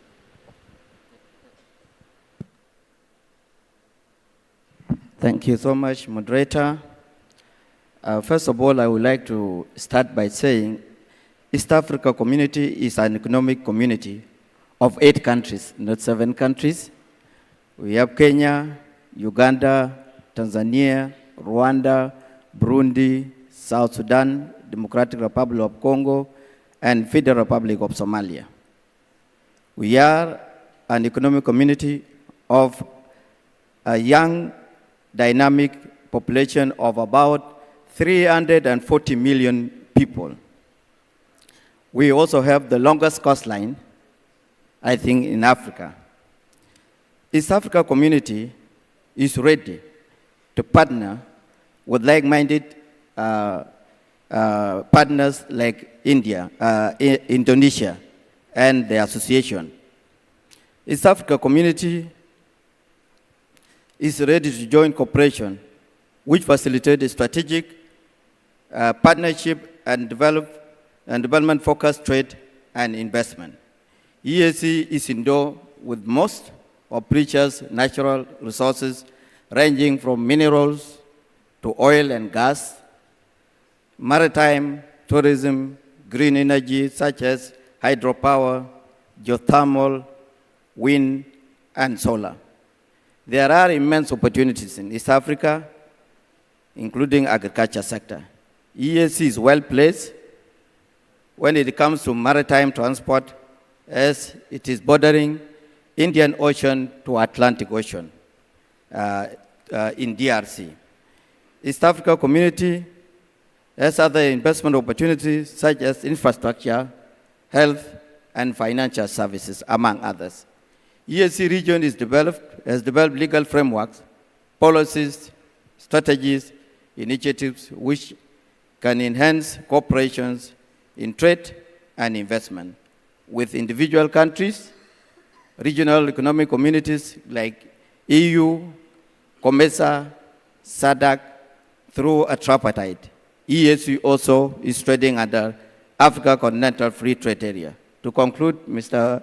Moderator, EAC is the investor's destiny for investment, as opportunities are immense and most of them remain untapped. Thank you. Thanks so much, DSG, and it's good to know you're now 8 partner states rather than 7 last time I was working with you. But obviously huge amounts of different investment opportunities.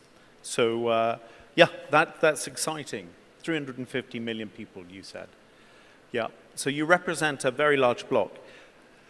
Well, we've heard from a lot of our African partners, and what we're getting is quite strong messaging around key sectors, what you're hoping to get. And maybe now I'll hand it over to your good self, Carrie, from the World Bank.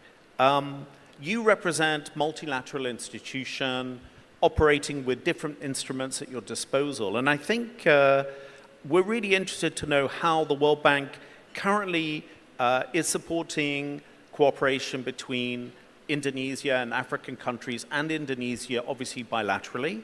And interested to hear any particular success stories that you have. Yeah, so maybe I'll pass it over to you, Carrie, just to talk. Thank you. And many thanks to the organizers for inviting the World Bank to this interesting panel. I've been fascinated to hear the ideas from the African colleagues here, and we'll be taking this to heart. The World Bank, of course, is a global institution, as our name would suggest, and as a global institution, part of what we try to do is share knowledge across the world. Most people will be familiar with the fact that the World Bank lends money to countries across the globe, but we also see ourselves as a knowledge bank, and we've recently prepared a new knowledge compact which aims to intensify the whole process of cross-learning, learning lessons from our successes, and as Excellency Minister of Finance just mentioned, also some of our failures in lending, in policy advice, and to take those lessons across the globe so that we are not asking countries to reinvent the wheel as they confront their developmental challenges. So in that light, we have knowledge activities which stretch across the globe, and many of these involve a transfer of knowledge between Indonesia and many African countries, and I wanted to highlight a few. Some of them are kind of larger in scale, and as an example, we have the Joint Learning Network for Universal Healthcare. That involves 39 countries globally, of which I think 14 are African, and it's co-convened at the moment by Indonesia. And this aims to bring practitioners in universal health coverage together to learn practical tasks in the field. I think both Liberia and Namibia are members of this, and it's also supported by Japan, Germany, and other bilaterals as well. And so the idea there is really to look at countries that have really made progress in developing their human capital, and how can that be shared with other countries that are still struggling with these. There are many more approaches which are a bit more bilateral in nature. So we've had exchanges between Côte d'Ivoire and the Social Security Agency in Indonesia, looking at how health insurance might be made to be more effective. We've had a partnership between Indonesia and Nigeria on micronutrient surveys. We've got a big partnership that we support on the forestry sector, taking Democratic Republic of Congo, Brazil and Indonesia together, representing more than 50% of the world's forests, to work together to look at issues of common concern. For example, how do you interact with carbon markets? How do you really protect forests while balancing off with other needs of the economy? So many examples there on the knowledge side. But I also wanted to highlight some of the financing partnerships we have. I wanted to highlight the work that the IFC, the International Finance Corporation, does in supporting investments by Asian firms into the African continent. This is something that the Honourable President of Zanzibar was mentioning, the need for these investment fora. So IFC has a number of investments in Asian firms, actually not Indonesian but Asian, but hopefully that is something that we could look at in the future, that are actively investing in the African continent. So there's Tile Master in Mauritius. This is a company that's registered in Shanghai and now investing in Mauritius with financing from IFC.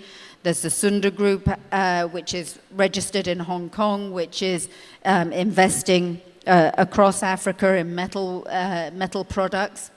There's Shende Medical, Chinese Medical Institute, which with the support of IFC is providing assistance to Kenya. And there is the option of doing more of this kind of work into the future. One of the instruments that the World Bank is in the process of introducing is an option where countries can borrow from the World Bank to invest in infrastructure. So taking the risk up front of investing in infrastructure and offering cheaper interest rates for that investment, on the basis that the country then sells off that infrastructure, perhaps to private sector firms to operate and run after the infrastructure has been completed. That leaves the country with greater borrowing headroom to invest in more infrastructure, having already invested at a cheaper rate. But it also brings the private sector into the process of investing into infrastructure, and we believe this will be quite important going forwards. So I'm going to leave it at that. World Bank does have projects that can stretch across countries, and we have had global projects that have included both African countries and Asian countries, for example, during COVID. So that's another way we can link together under an umbrella that can provide cross-learning at the same time. Thank you.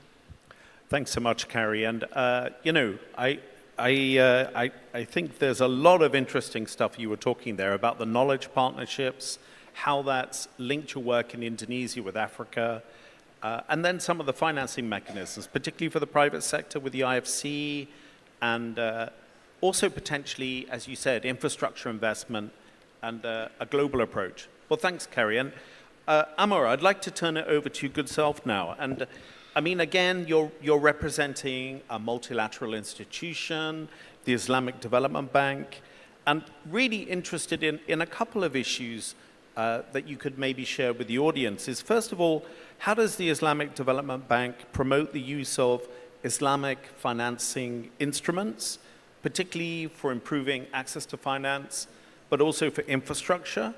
And if you could also highlight some of the successful initiatives that you've been operating or you've been putting into effect to help Africa or Indonesia. So over to you, Amma. You have the floor. You have the floor. Thank you, Frank. Assalamu alaikum and a very good morning to all of you. I am really excited to be part of this panel and this conference. And first of all, I would really like to mention this. I'm excited both through the institution that I represent, ISDB, which we usually say is the 57 member countries of the South, which is run by the South and which is for the South. ISDB, which has a track record of 50 years and 12,000 development projects and $185 billion in the South. On the personal level, I am excited because I'm a Bosnian coming from a former Yugoslavia. When Bandung spirit is mentioned, when it was mentioned by the president of Zanzibar, Mr. Hussein Ali, and later by the finance minister, Her Excellency Mulyani Indrawati, and also by His Excellency Ibrahim Niei, Deputy Minister from Liberia, I felt really excited about this because I myself grew up in the spirit of Bandung. As you know, Bandung spirit was effectively established in Yugoslavia in 1961 through the non-alignment with the leadership, among others, of Josip Broz Tito of Yugoslavia. So my parents were engineers of Yugoslavian engineers, and we grew up in Africa. I grew up in Africa, living in Sudan, Libya, later Iraq, and then we were packing for Liberia, but in the last moment we were redirected to Libya in energy projects and mostly in transmission line development in these countries. So I feel very emotional about the topic and very committed to the success of this conference and this panel. Now, on the question of the financing models of Islamic Development Bank, we have been doing project finance, installment sale, leasing, sukuk, private-public partnerships throughout these 155 billion, and we managed to have a portfolio, and we are one of the rare institutions purely owned by the South, which still maintains the AAA Standard & Poor's rating. So we have been doing successfully operations for 50 years in various fields that I can elaborate more on. Now, we also have a very strong developed technical cooperation, which from inception of Islamic Development Bank, we were sharing knowledge and developing human capacity in our member countries. But from 2012, we developed a reverse linkage modality where we actually take the successful models from some of our countries and implement them in other countries. So we have, in this way, officially or operationally included a modality that MDB can directly engage with private sector. And we have numerous examples of successful ventures in Africa by private sector. So it's a modality of a win-win, where private sectors would be motivated to come in for their profit-oriented, but for us, we as an MDB, we believe that overall development of our member countries, and our member countries are quite, many of them are least developed member countries, many of them are facing a lot of difficulties. So for us to move forward in these kind of environments, we really need to have successful private sector involvement. Now, we have examples of our financial modalities also through Sukuk. We have raised recently $5 billion in green Sukuk for climate financing. We have mobilized resources through different projects, and we also have, like the World Bank, with whom we really work very closely together, we have our own affiliates like ICD, like you have IFC, which is investing long-term in private sector, in equity and in finance. Then we have ITFC, financing trade. We have ISEC, which is in like MIGA of the World Bank, which is actually insuring the investments and making insurance for the big investments in Africa. So we have projects that, example, you asked me for example, and I'll finish on that. We have projects of Dakar Regional Express Train for urban mobility, which is eco-friendly, fast and efficient project. Then we have in Indonesia, Trans-South-South Java Toll Road. We have a reverse linkage operation in Senegal on the road construction and the Sihren project in health, which we did with World Bank, improving the health facilities of $4 billion. So with that, I'll stop. Thank you, Emma. And it's great. Yeah, let's give him a good round of applause there, because it's great to hear your personal experience as well of, engaging with Indonesia when you were young. But it sounds like the Islamic Development Bank is doing some very interesting things. Well, look, now, thanks so much. We've heard from our multilateral partners on the panel. I'd like to now, Naoki, hand it over to you, good self, at the Japan International Cooperation Agency. And I think JICA's got a strong reputation. I know that you've also been involved a lot with working with other multilaterals and Indonesia, and also, obviously, with Africa, really important. So I think it'd be really interesting to hear from your perspective, what have been some of the successes? And yeah, are there any particular sectors that you focused on as JICA? And have you faced any challenges? Over to you. All right, thank you, Frank. And thank you very much for inviting me to this very important forum. My portfolio in JICA is as a vice president, is African development. And as you mentioned, I previously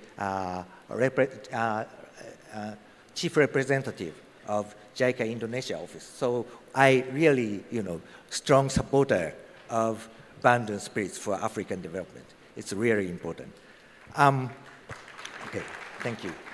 And the very basic approach as a bilateral donor agency toward triangular cooperation is to expand our possibility or horizons of technologies or policies for development.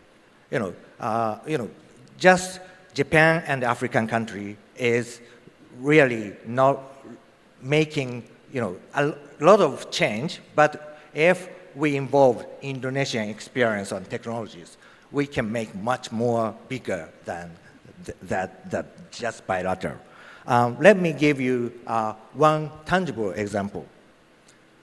I think every Indonesian people know this handbook. It's a mother-child health handbook. It's a, this very beautiful booklet has a lot of information here. Originally, this system is just for record of baby's weight, record of immunization, or blood test of pregnant women or something. That is just record or something. But now, in this booklet, it has a lot of educational information for new mother and new fathers as well. And how importance of the nutrition condition of pregnancy period, or how to change to the breastfeeding to the the baby's food or something. That is very, very informative one. And this booklet origin is coming from Japan. Indonesian medical doctor visited Japan and noticed that this booklet can be utilized for Indonesian development. It is happened in 1992. And Indonesian Medical Ministry of Health and JICA launched a pilot project in 1994 in Salatiga, 150,000 population, small city in central Java. And took 10 years, it became national system. And Ministry of Health and JICA started to, triangular cooperation for this.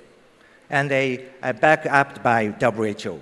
And now we, as well as we noticed, is 34 countries globally is applying this handbook for mother and child health. And 12 countries from African countries is utilizing this. This is Mother and Child Health Handbook for Palestine. It's, a bit different, financial condition or something, but it's really, effective way to secure Palestine babies and mothers. These are Kenya and Ghana. You see, it looks like very similar to Indonesian handbook. It's really, really effective way to, save kids and lives of kids. And it didn't happen without triangular cooperation. So, we can replicate this, change in the field of agriculture, tropical agriculture, technology, or rice production or something. In many potential we have for doing this kind of change, I think. Thank you. Thank you so much. And that's really interesting, and it's great, isn't it, to see real live examples of how the experience here in Indonesia is being also shared with Africa. So thank you very much for that. But I'd like to hand it over to our host nation. Thanks again to Indonesia for arranging this forum. It's been a really great forum. And I think I'd like to hand it over to you now, Siti.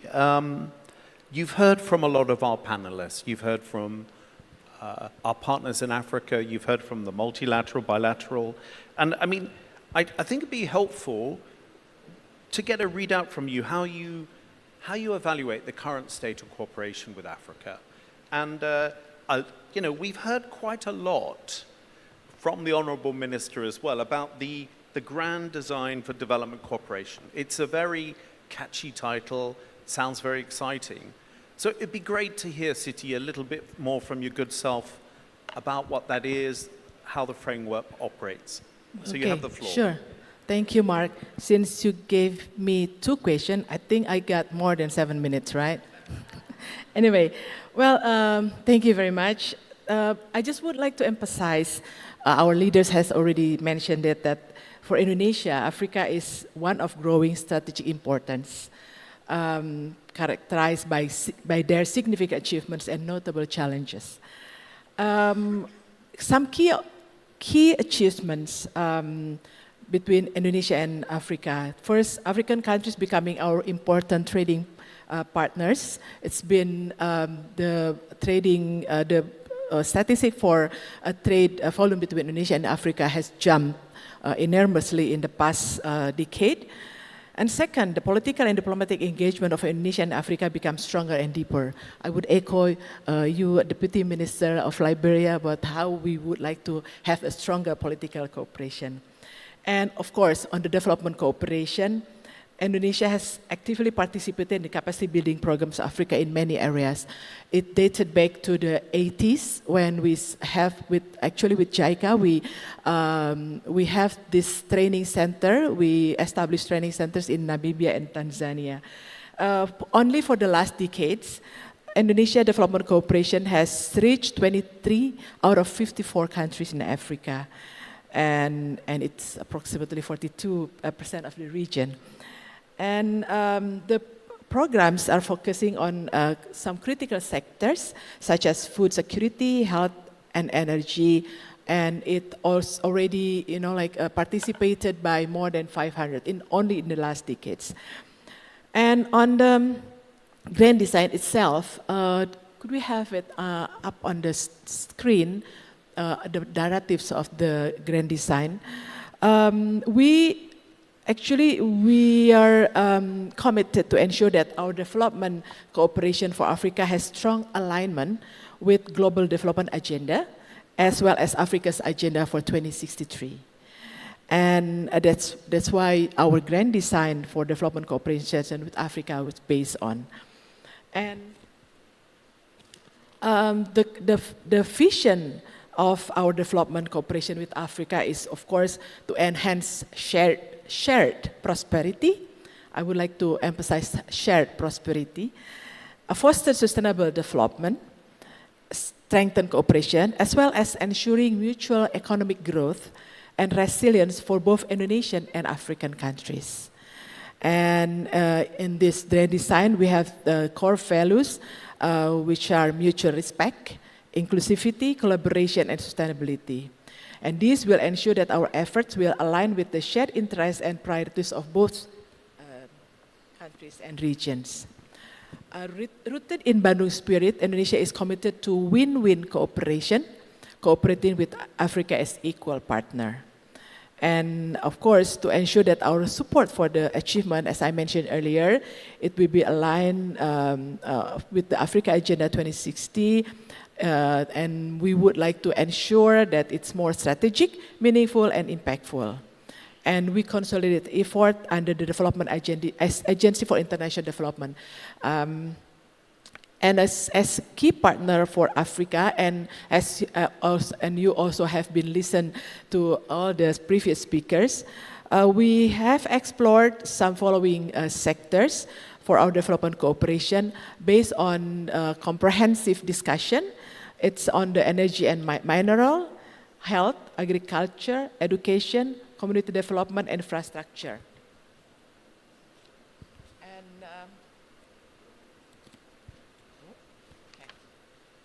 And these sectors, it's not chosen by Indonesia, but as you have, we have listened carefully, this is also based on our comprehensive discussion with our African partners country. And I believe that these development priorities will maximize the effectiveness of Indonesia's engagement in Africa. Well, speaking about challenges, what we, I've mentioned about the achievement, but on the challenges, I think the challenges is on our own capacity in delivering the development cooperation. So we have been building our own capacity. In 2019, we established the Indonesian International for Development Cooperation, and then as well as, for instance, JICA, World Bank, ISDB, and other development partners has also helped us build our capacity as an effective development partner. So I think with that, I would just, give back the microphone to you, Mark. I don't think I passed the 7 minutes. I think you did very well. Thank you, Siti. Much appreciated. And it's great also to get the visuals. So we've heard from each of the panelists, and I think quite a lot of rich experience here. And what I'd like to do is just go back to our panelists with what we've learned, and maybe just kind of discuss some of the other issues. And so, Minister Janelli, can I kick off with going back to your good self? I mean, Siti talked about some of the challenges, okay? And we've got about another, I think, 15, 20 minutes for the panel. So I'd like to just come back to you and ask you, what particular challenges has Namibia faced from previous cooperation, and what have we learned from that? How should that affect the way that Indonesia works with you in Namibia? Thank you very much, Mr. Moderator, for the question. To start with, before coming to the previous cooperation, let me start off with the biggest elephant in the room, which is the classification of Namibia as a middle-income country. This hinders Namibia, as a small country with its small population, access to concessional loans, and this did not take into account other factors such as inequalities, but it has just been decided by factors of GDPs that now Namibia is now a middle-income country, which is good, but on the other end, it really disadvantaged the country by accessing to some of these loans, as small as we are. Coming to the cooperation, Indonesia-Africa cooperation, from the previous experiences, Namibia had not encountered major challenges when it comes to cooperation like that. So, moreover, Namibia has developed a special economic zone, legislative framework aimed at ensuring value addition in key sectors. The CES policy was finished in 2021 and approved by Cabinet as we speak. So with our laws in place that guides us on when it comes to different cooperation with different countries, I can say on that side, Namibia is more well in place when it comes to that, because really we live within the guided principles, and with that, when you do it from the beginning, that this is what we want to achieve from this cooperation or so, major challenges will really not be experienced. But we appeal days and night to the World Bank to look at the factor of being classified as a middle-income country. Yes, it's something that we welcome, being at that level, but on the other end, it really hinders our progress when it comes to our developmental cooperation. Thank you. Yeah, thanks very much, Minister Janelli. And I mean, that's an important point. On average, your income levels are middle income, but obviously the distribution is, as you said, it varies heavily. So I think there's a clear message there, Siti, from Namibia to Indonesia, and Carrie, maybe we'll catch up on that one with you. But having worked in Namibia, I know it's an amazing country. So thank you so much, Minister. Maybe Dr. Ibrahim, can I hand it over to you? Have you faced any particular challenges? Is there anything that you think should shape the nature of the cooperation with Indonesia? Over to you. Indeed, thank you. So there's first the challenge of state capacity or the bureaucracy in implementing development cooperation agreements. You need follow-up mechanisms, sometimes the establishment of resident diplomatic representatives. And if you do not have that, for instance, at the moment, we do not have a diplomatic representation in Indonesia. Indonesia doesn't have one in Liberia, even though there is an Indonesian embassy with accreditation to Liberia. So that's one of the challenges that will affect cooperation moving forward, because these follow-up mechanisms are needed. And the general question of state capacity and the bureaucracy in both countries, particularly in following up on technical issues, could be a challenge. Then there are always differences in legislation and policy regimes, the time it may take us to navigate our bureaucracies and our legislative regimes to effectuate development cooperation agreements and begin to implement could be longer. And sometimes also we fight for policy coherence within multilateral organizations that we are part of as a means of even domesticating some of the agreements that we have. Liberia is part of ECOWAS, part of the Mano River Union, and a member of the AU, part of the African Continental Free Trade Area. So how will all of these affect relations, trade relations, for instance, unilateral trade relations with Indonesia could be a challenge. Then the shifting priorities of government. The same government could change priority, or a new government elected could change priority, and that also may affect existing development cooperation between the two countries. And finally, I know you have a microphone, but I also want to mention, to pick up on the issue my colleague just mentioned on the rating agencies, the private rating agencies, and even the ratings by the multilateral development organizations like the World Bank that try to stand in the way of developing countries seeking loans from private sector investors and other developing countries. These are all issues that affect particularly cooperation in financial areas and in trade. Thank you. Yeah, thanks very much, Dr. Ibrahim. Yeah, so that's quite a comprehensive list, and a lot of issues there that you've also talked on have played to the role of some of the regional agreements that you're part of, ECOWAS and the CFTA. And maybe maybe it's a good time now, DSG Arik, to call on yourself. I mean, I'd be interested to know what you see the prospects for Indonesia working with the EAC, with the East African community, in a triangular way. I mean, we've got the World Bank, the Islamic Development Bank, JICA here. Do you see potential for the EAC to work in a triangular relationship with those other funders and Indonesia? Thank you so much, moderator. The answer is yes. It is yes, because EAC is already in partnership with bilateral institutions and multilateral institutions. We are already in partnership with GIZ, JICA, my friend sitting next to me here. We are also in partnership with with EU. We are in partnership with African Development Bank and the World Bank.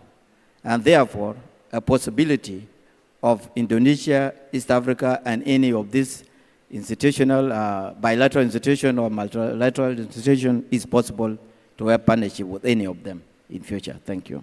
Yeah, thanks very much, DSG. And Carrie, maybe, you know, we've got about another 10 minutes, but I wanted to get your experience of you working with other partners in a triangular cooperation, and particularly any examples where you worked with Indonesia. You talked about knowledge, but I think we're particularly interested how you work with other bilateral, multilaterals. Over to you. Yes, thank you very much. Well, as my colleague from Islamic Development Bank has mentioned, we have a consortium of donors really that are investing very heavily in the health sector at the moment, to the tune of $4 billion in Indonesia, and this brings in bilaterals, but also other multilaterals, the Asian Development Bank, the World Bank, the Islamic Development Bank, all working together, along with some grant funds that we've crowded into the package, which, to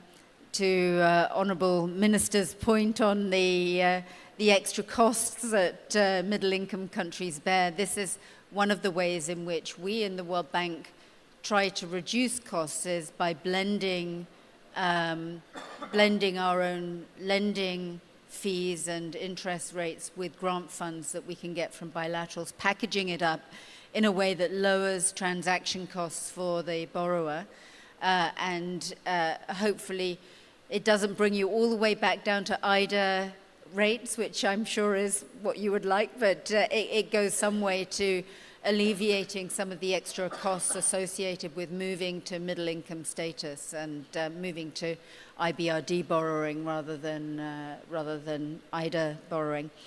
Just a reflection both on the program that we have here and from when I was responsible back in Africa, both for the Rwanda program and then later for Ethiopia, Sudan, South Sudan, Eritrea. We have projects there that were multi-country projects in East Africa that also had a component that worked with the EAC, in fact, had grant financing going into the EAC to also try and promote cooperation from that angle. And here in East Asia, we have projects in some of our East Asian borrowing countries that also has components for ASEAN. And can perhaps help to get coordinated approaches across the countries of the ASEAN membership as well. So we are able to do that. It's more difficult when it's loans than when it's grants, but it is still possible for us to find grants that we can bring into the programming and that can help with that. I guess where we haven't perhaps succeeded is bringing EAC together with ASEAN and with other trading groups, and maybe that's the next, that's something to look at in a greater cooperation between Indonesia and the African continent. Yeah, thanks so much, Carrie. And yeah, a lot of really great examples there of the way that the World Bank and others work together to leverage the effect. And Amma, I just wanted to pass it over to you, good self, and maybe if you could just tell us a little bit about the Islamic Development's plans to expand your operations in Africa. Over to you.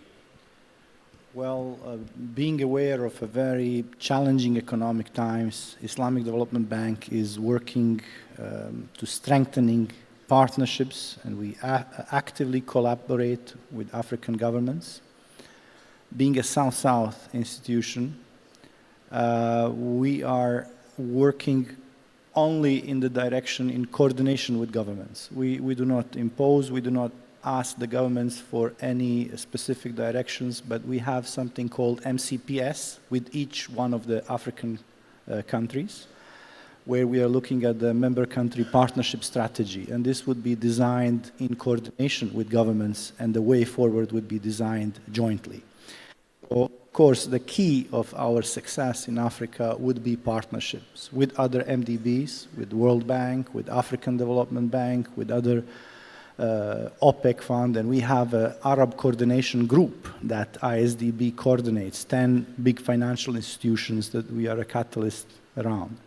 So we work all together, and we establish hubs. So we established hubs in Nigeria, in Uganda, in Senegal, in Morocco, in Egypt, and through these hubs we cover our operations in Africa. Now we are focusing on sectors, on infrastructure, agriculture, and human development. An example of our activities is like a smallholder agricultural productivity improvement project, SAPEP, that we are doing in Mali and other sub-Saharan African countries. So we are aiming to enhance, leverage technology and innovation, and also the synergy of our group, which I mentioned earlier, on trade finance, on private investments in ICD through private sector, on ISEC, the insurance side.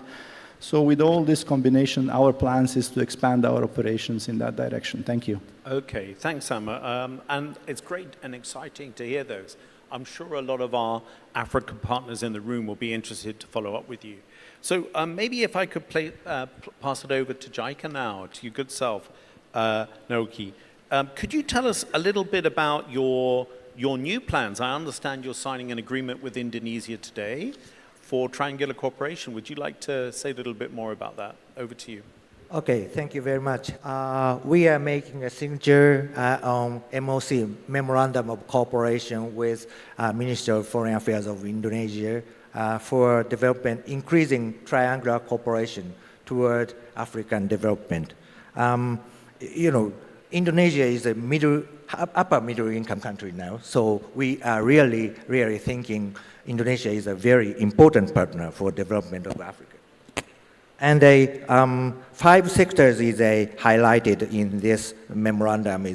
Our priorities: health sector, and the food security, and the energy sector, trade and investment, and also public relations to international community about the importance of triangular cooperation. Those 5 areas we are really wanted to expand our cooperation.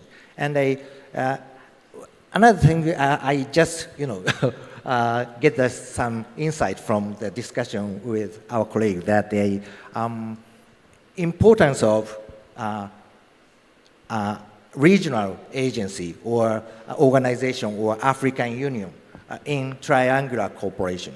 There are so many African countries, and number of countries are so many, and it's really diversified. So we really need to, cover many countries as possible. So we are trying to make a platform of cooperation in covering, for the rice production or for clean city initiative covering all countries or something. And I think this kind of, triangular cooperation could be rectangle cooperation. That is probably very important insight from that discussion, I thought. Yeah, thanks, Naoki. And I think you've stolen one of my summary points there, but absolutely right. And I think, the adage, we're stronger together than alone, is an important one, right? And that spirit of partnership. Well, look, I mean, we've had I think, quite a rich discussion. And Siti, I'd like to bring it back to you now, if I could. You've heard a lot. So looking forward, what would be, I mean, you laid out some of the grand design priorities, but I think from what you've heard in the panel today, how does this shape your key priorities over the next decade?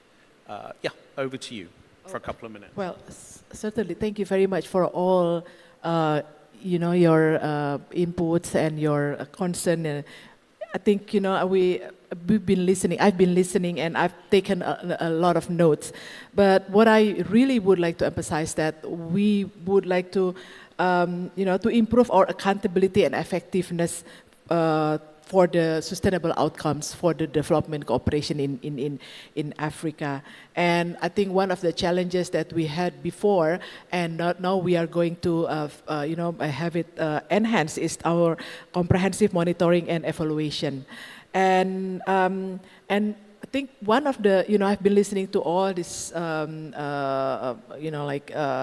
priorities, challenges. One of the things that I think we need to expand the collaboration with our private sectors, especially the state-owned enterprises and private entities, and to build, to enhance or build the institutional capacities, not only us as a provider, but also as the African countries as a partner for development cooperation. So I think that's all from me. But again, thank you very much, Mark. I mean, and thank you very much for all the speakers. I think, certainly the cooperation not only for bilateral or trilateral, but also with AAC. I think we need to look into it, and not only with the African Union as a whole, but also with all this sub-regional cooperation. But again, thank you, and we take note very carefully. I have my director here. He's been really busy taking notes, and I think we're going to have a really good grand design, and it's the grand design certainly will be consulted with all of you. Thank you very much. All right, thanks, Siti. And so I think we've now come to the end of the panel. I'd hope to maybe put one more question, but I think given time pressure. So I think what we've learned is actually the potential for cooperation with Indonesia is strong, particularly around minerals, agro-processing, energy, political engagement. And also areas like tourism.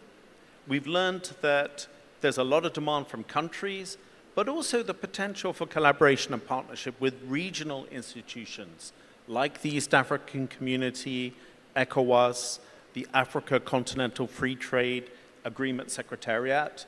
There are big opportunities for trade across Africa, a continent of 1.3 billion people, after all. We've heard some of the really good initiative the multilaterals have been doing, knowledge sharing from CARI, some of the PPP and different private sector arrangements from the Islamic Development Bank, JICA's health knowledge sharing with Indonesia and Africa. And we've heard a bit about the grand design, which is fantastic. And some of the challenges, okay? We've heard challenges with middle income, designation. We've heard challenges from your good self, Minister, about not having a resident embassy, etc., and legislation. But what I take forward is a lot of good practice coming from consortia, knowledge sharing, global, regional institutions. And I come away feeling quite optimistic about the whole cooperation between Indonesia and Africa and other partners. So let's give a big round of applause, please, to our panelists. Thank you. And from myself, thank you to the government of Indonesia for arranging the forum. Much appreciated. Thank you. Thank you very much. Another round of applause, please. Thank you for panel discussion 6. We invite all to step down to your seats, except for, please remain on stage, our Director General for Information and Public Diplomacy of the Ministry of Foreign Affairs of Indonesia and Senior VP of JICA. Please stay on stage with us as we continue on for the signing of the documents, the Memorandum of Cooperation on Development Cooperation for Africa between Ministry of Foreign Affairs of the Republic of Indonesia and the Japan International Cooperation Agency.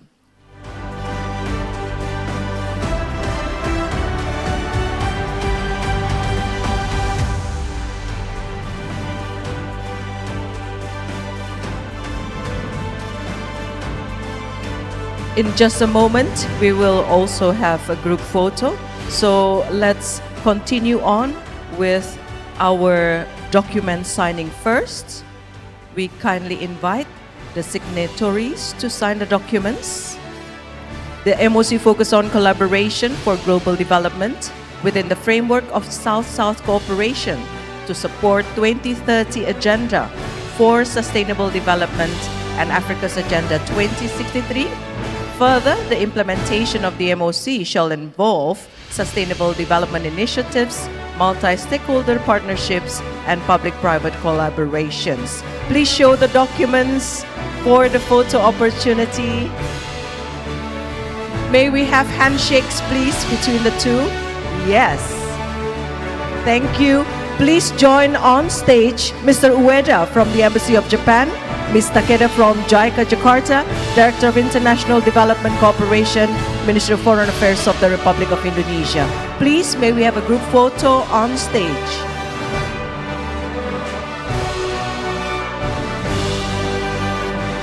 Let's have a group photo. Mr. Ueda from the Embassy of Japan, yes, and Ms. Takeda from JICA Jakarta.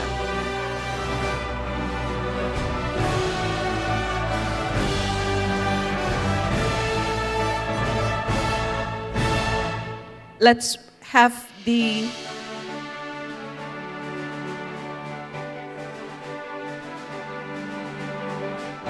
arrangements together. 3, 2, 1, Bali. Thank you. One more time. 3, 2, 1, Bali. Can we have the documents to be shown, please? Can we have the documents to be shown together? Thank you. All right, everybody. Cameraman ready. 3, 2, 1. A good smile to Bali. Signing of a memorandum of cooperation. Ladies and gentlemen, let's give our round of applause. Thank you very much to the Ministry of Foreign Affairs of the Republic of Indonesia, the Japan International Cooperation Agency on the development of cooperation for Africa. Thank you, thank you, thank you. Excellencies, we'll next have a lunch break, but before that, we'd like to thank our knowledge partner, the Tony Blair Institute, for their support. Please return to this ballroom at 1 o'clock as we continue to the next exciting agenda, and please, we expect you to return to our next leaders' talk. Distinguished guests, ladies and gentlemen, we do not have enough time, so please, 1 o'clock, we invite you to return back. Have your lunch all around the area of the Mulia Resort. Thank you and enjoy your networking luncheon.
of the Republic of Zimbabwe, His Excellency KCD Mohadi. Let's give a round of applause, please.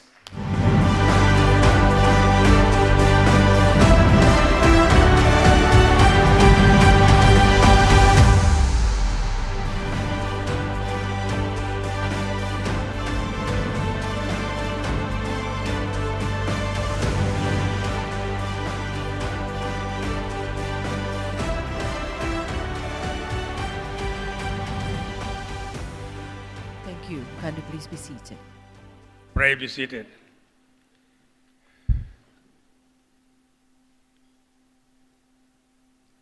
Your Excellencies, honorable ministers here present, distinguished guests, ladies and gentlemen,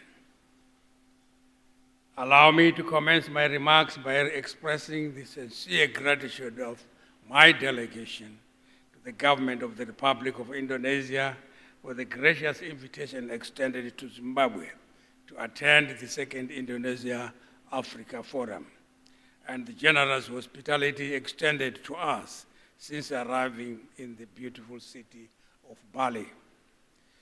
I am equally grateful for the opportunity to address this event.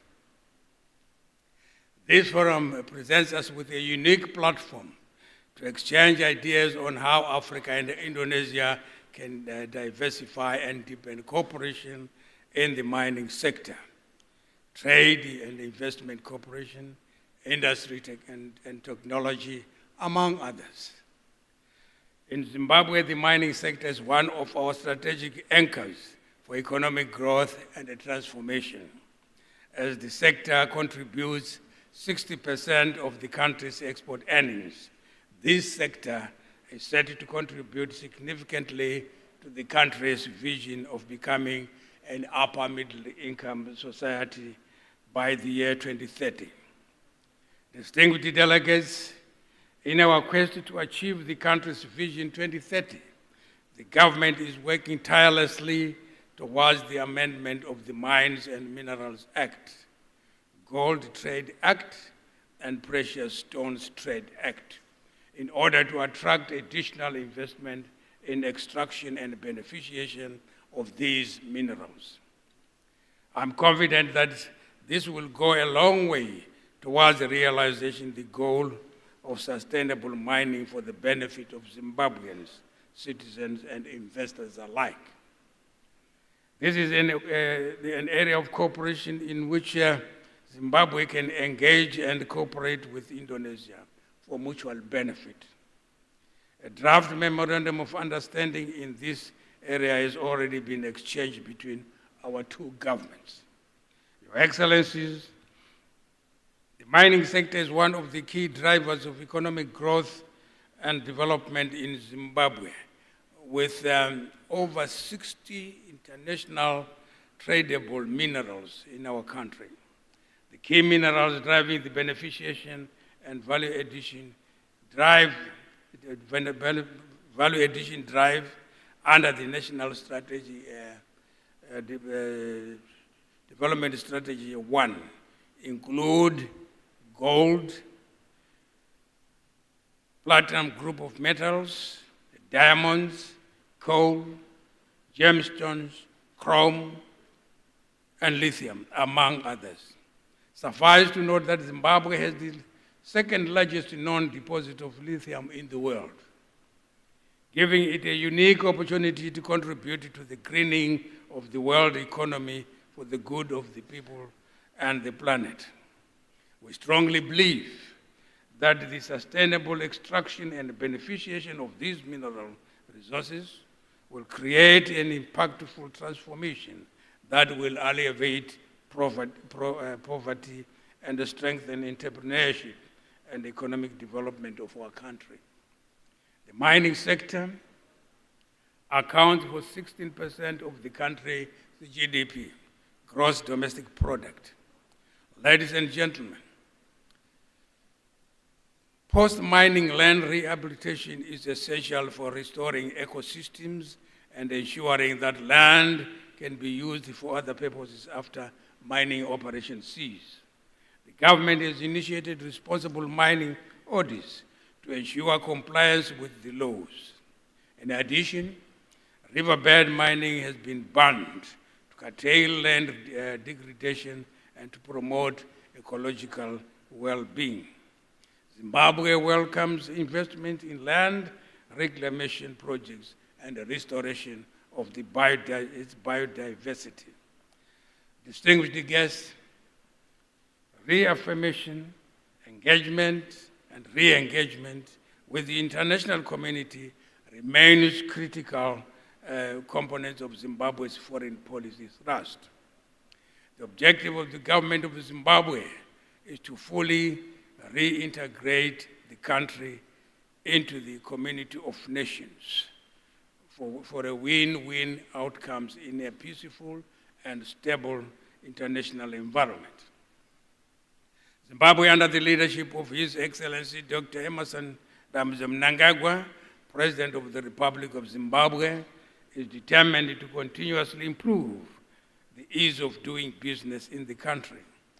In this regard, we also established the Zimbabwe Investment Development Agency, ZIDA, which is a one-stop shop with a mandate to facilitate and streamline investment processes for prospective investors.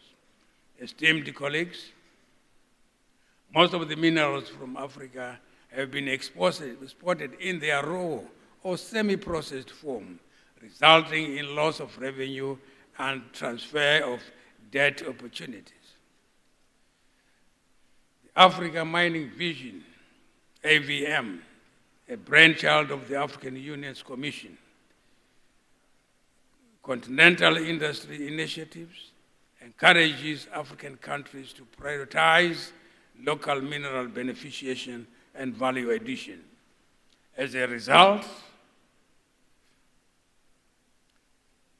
huge mining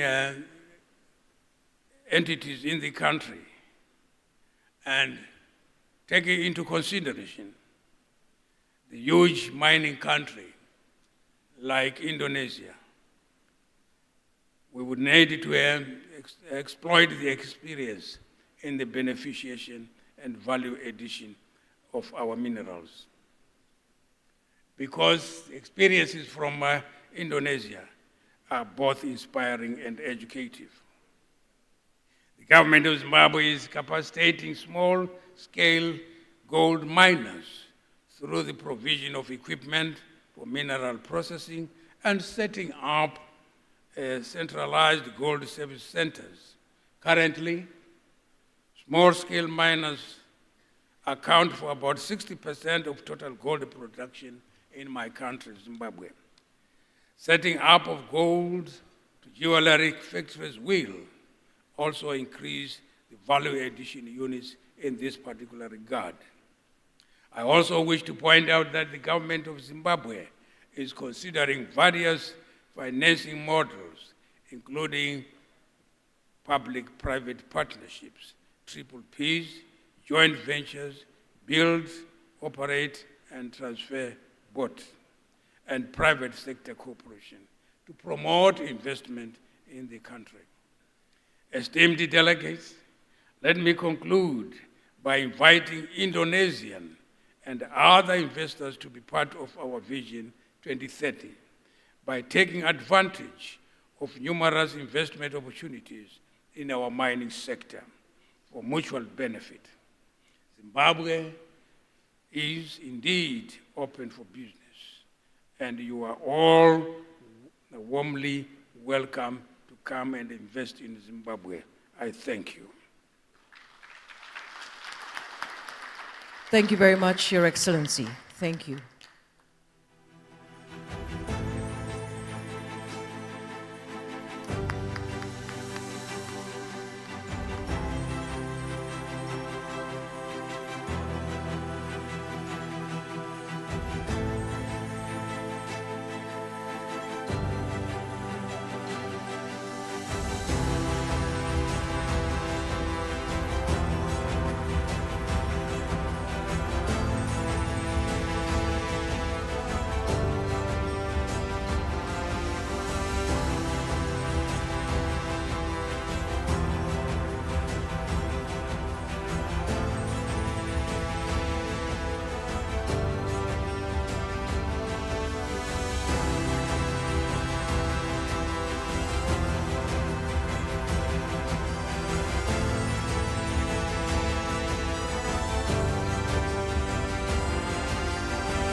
Greeting farewell to Your Excellency, thanking you for gracing us with your presence.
Excellencies, ladies and gentlemen, we will now turn over to panel discussion 7, taking the theme, Effective Implementation of Energy Diversification. To lead us through this important conversation, please let's welcome onto center stage the Director of Climate and Energy at the Tony Blair Institute, Mr. Gareth Walsh. And joining the moderator, we're honored to invite onto center stage as well our panelists, Minister of Mineral Resources and Energy of Mozambique, His Excellency Carlos Zacarias, Cabinet Secretary, Ministry of Energy and Petroleum, Republic of Kenya, His Excellency James Opio Wandai, Secretary General of Ministry of Energy and Mineral Resources, Bapak Dadan Kusdiana, Chairman of Indonesian Chamber of Commerce, Mr. M. Arshad Rashid PM, Chairman of TPDC Tanzania, His Excellency Ombeni Sefue, President Director and CEO PT Pertamina Persero, Ibu Nika Widyawati. Let's give a round of applause to our stellar panelists, and Mr. Moderator, the floor is yours. Thank you very much, and thanks everybody for coming after lunch. It's a privilege to moderate this afternoon's panel on energy cooperation between Africa and Indonesia. I guess just by way of framing things, Africa and Indonesia's energy sectors have many things in common, both rich in energy resources, both fossil fuels and renewables.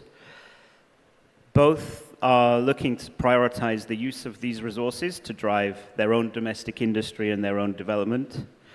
And in both cases, the global energy transition represents opportunities for them, both areas rich in the minerals that we'll need to drive the energy systems of the 21st century, so cobalt, nickel, copper, and both are able to leverage their gas and renewable endowments to produce cleaner products and commodities that the world will need.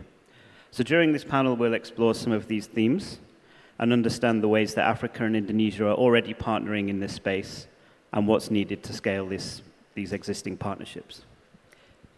So we're privileged to have a distinguished panel here from both Africa and Indonesia.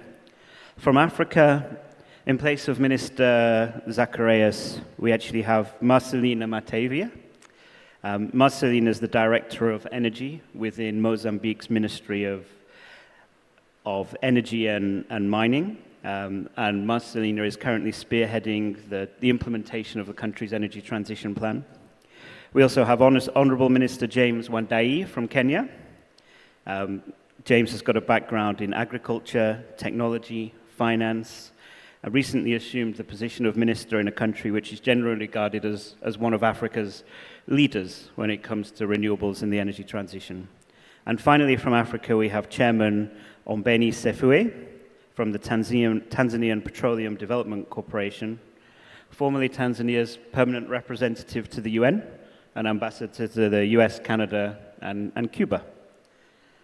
From Indonesia, we have representation from Dr. Dadan Kustiana, the Secretary General to the Minister of Energy and Natural Resources, who previously served as the DG of New Renewable Energies.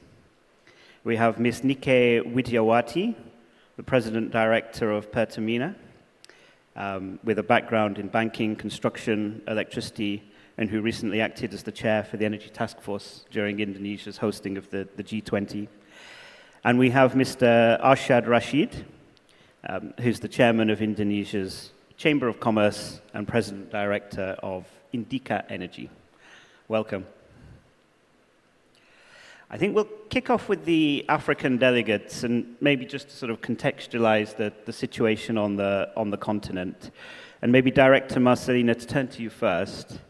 Mozambique has the potential to be an energy superpower within Africa, so vast gas resources, huge hydro resources, as we were talking about earlier, potential for geothermal, and is already a center of production of green commodities like aluminium.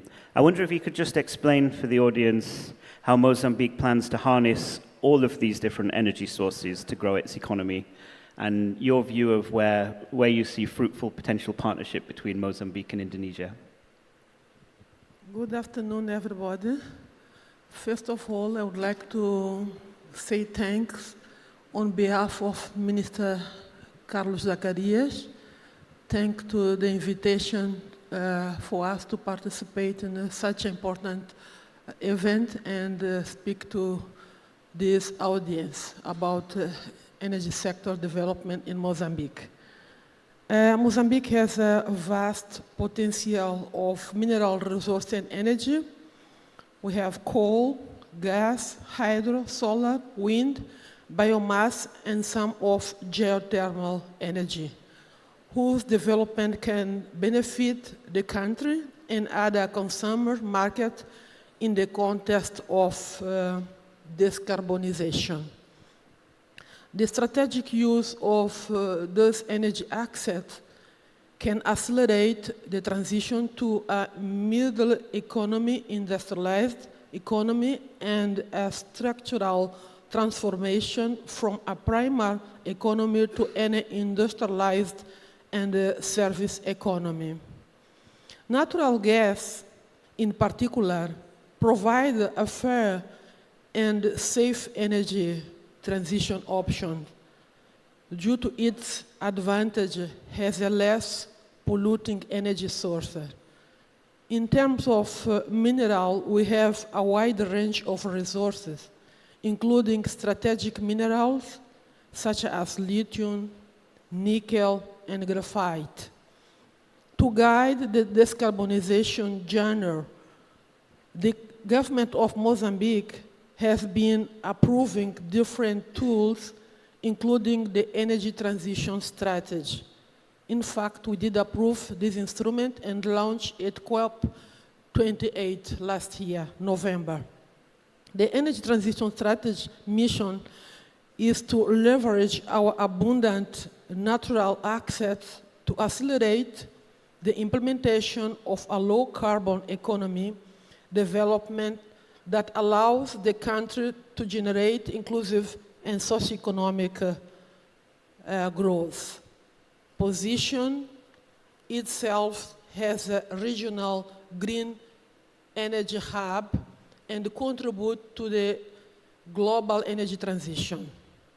For the government of Mozambique, the priority areas to be developed within the scope of energy transition strategy includes a development of green industrial parks and corridors.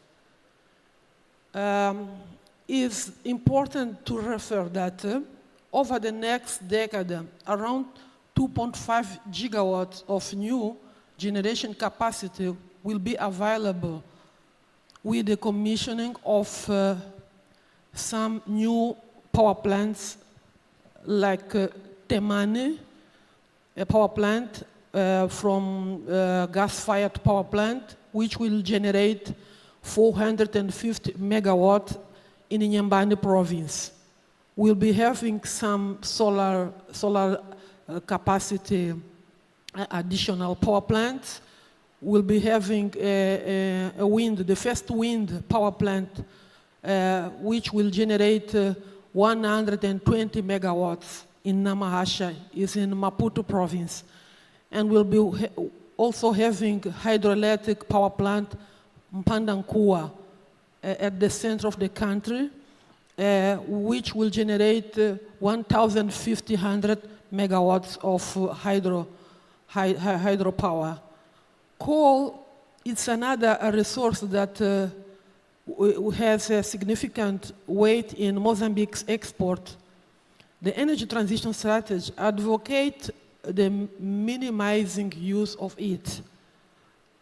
So we do have some coal generate electricity, but for consumption in those industries that cannot be connected to the grid. So we are using our coal mostly for the exportation than to generate electricity. For electricity only, we do have those small consumption at the industry that are far from the grid. Indonesia has extensive experience in developing the gas industry, which for Mozambique it represents a great opportunity to exchange experience and learning within the scope of cooperation between the two countries. So we expect to develop our cooperation, and we believe that we can learn a lot from Indonesian experience. To conclude, I would like to share that Mozambique has been creating a legal framework to attract more investment in energy sector, prioritizing public-private partnership. Therefore, we would like to reiterate our openness to establish partnership with Indonesian companies for the development of energy sector in both countries. Thank you very much. Thank you, Director. So Mozambique, a country with huge potential, huge aspirations, and clearly a role for Indonesia in helping the country unlock that potential. I think it'd be interesting to turn to Minister Wandai now to talk about Kenya. I mean, Kenya with 90% plus renewables on the grid is seen as a bit of a poster child for renewable energy on the continent. But I wonder if you can explain a little bit more about how the country plans to use this energy endowment, how the country plans to sort of capitalize on its renewable energy, the global demand for low carbon power and low carbon commodities, and including your geothermal power, and the critical role that Indonesia and Pertamina will play in helping you unlock this. Thanks. Thank you very much. First, let me start by saying that Kenya, as a country, aspires to join the League of the Middle Developing and Industrialized Countries. As a matter of fact, Kenya is steadily progressing the transition to clean energy. In the energy mix, in totality, the geothermal contributes about 40%. Of course, we have other sources of this energy, including hydropower, solar, wind, and so on and so forth. The total installed capacity of energy generation is about 3,100 megawatts. As I've said, 40% of which is from geothermal. I must also hasten to add that despite this, there is a very huge potential in geothermal energy resource. Estimates put it at about 10,000 megawatts capacity, out of which about 950 or so megawatts has been installed. And that, of course, goes a long way to demonstrate or to show that we have got still a large potential, a huge potential that needs to be exploited. In the Kenyan Development Blueprint, that is Vision 2030, the country aspires to achieve 100% transition into green energy by 2030. Currently, the clean energy percent achievement is about 93%. That means, therefore, that we have got some work to do between now and 2030 to shade off the 7%, which is largely comprised of the thermal energy generation. It is in this regard, therefore, that we have found a partnership with Indonesia quite handy. As we all know, Indonesia is well developed in terms of capacity in the field of geothermal energy. In the last 1 year or so, we have had engagements at very high levels between Indonesia and Kenya, which engagement has culminated in a memorandum of understanding between our two respective ministries of energy, okay, to enable the Indonesian implementing agency, that is Pertamina Geothermal Energy, to partner with its counterpart in Kenya, that is the Geothermal Development Corporation, in a bid to develop a well-established geothermal field within the Republic of Kenya. Our intention, once this agreement is sealed, and we hope it will be sealed in the next couple of weeks, once it is sealed, it will then create room for a generation of extra geothermal energy by this partnership. And for starters, we are talking about 50 megawatts, which will progressively move to 100 megawatts, and ultimately get to 300 megawatts. That would be a substantive achievement in terms of in enhancing our baseload capacity in the energy sector. So we look forward to this very exciting partnership between Kenya and Indonesia in the field of geothermal energy generation. Thank you very much. Thank you, Minister, and it's great to hear about the progress.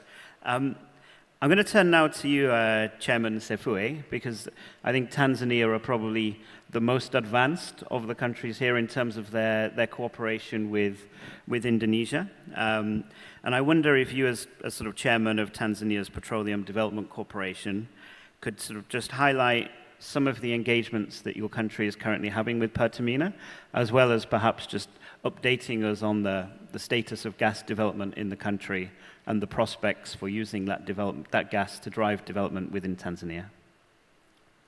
Thank you. Thank you very much, moderator. And let me join my colleagues in thanking the Indonesian government for organizing this and for rekindling the spirit of Bandung. I say that because if there's one area where in today and tomorrow's world we need to rekindle the Bandung spirit is the question of energy security for Africa. We talk about income poverty, but we don't talk enough about energy poverty. Yet we know that there's no way you can fight income poverty if you don't fight energy poverty.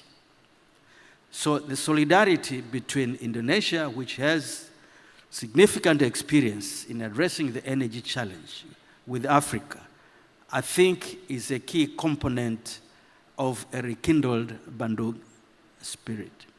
Africa has all the resources it needs to be energy secure, yet we haven't used these resources as we should. So this partnership is key, and we have already seen it working, certainly in Tanzania. It's sad really sad, that on a per capita basis, a refrigerator or an air conditioner in the Western world consumes more power than an African. So I would really like to emphasize the importance of this cooperation. And as I said, it can work. We have seen it work. Tanzania is richly endowed with the full range of potential sources of energy, from hydro, which as of now contributes about slightly over 30% of the power in Tanzania, to natural gas, an area where we work with Petamina, and this contributes 65% of the energy we use. And we are now going in a big way also into renewables, because we also have a lot of potential for geothermal, for wind energy, for solar energy, for biomass. So the full range of those areas. And all of these are areas that are open for a partnership with our colleagues in Indonesia. Now, Petamina has an affiliate in which they are a majority shareholder, Prom, and they're working with us in Tanzania to develop, with TPDC, my company, one of the most important gas wells. And on the basis of the Bandung spirit, we could see that even the most difficult commercial negotiations become easy with the political will in both countries, and for us all being state-owned enterprises, it's easy to come into arrangements that take care of the interests of both sides, unlike the arrangements that we used to have with some of the companies from Western countries. In addition, because our aspiration is really to follow the path of Petamina in trying to use the resources we have to transform the country. And there is a lot that we in Tanzania, and certainly the whole of Africa, has to learn. And so with Petamina, they help us also in capacity building with our people, either through direct training or attachment to some of the ongoing projects to build the capacity of our people in areas, in gaps, in skills that we identify ourselves, and which is extremely important. But also, we are already engaging in discussions on new areas, on new wells that we can develop, on how to increase gas supply, and how to look at other options, including other renewables. So I can say, without any hesitation, and I really would like to thank you, Madam, because you have been extremely helpful in all the negotiations that we've had, and we just look forward to continued cooperation. Thank you very much. Thank you very much, and I think it's a good opportunity to turn to Secretary General Dandan. From what we've heard, we've heard Africa is a continent that's resource rich, but sadly at the moment energy poor, and we've heard very sort of complementary things from our African guests about the role that Indonesia and Pertamina can play in helping to unlock some of that potential. I just wonder if you have any reactions to that, and then secondly, I think it'd be great to just hear what Indonesia are doing at the moment to diversify their energy mix, and in particular, sort of how they're looking to use their natural resources to drive domestic development and industrialization, particularly around electric vehicles and things like that. Thank you. Thank you. Very good afternoon to all of you, Excellencies Minister. On behalf of Minister of Energy and Mineral Resources of Indonesia, we'd like to welcome you all here in the island of Bali, and also looking forward for the progress of the collaboration cooperation. I went to Tanzania also 2 months ago for the IEA meeting at the time, Excellency.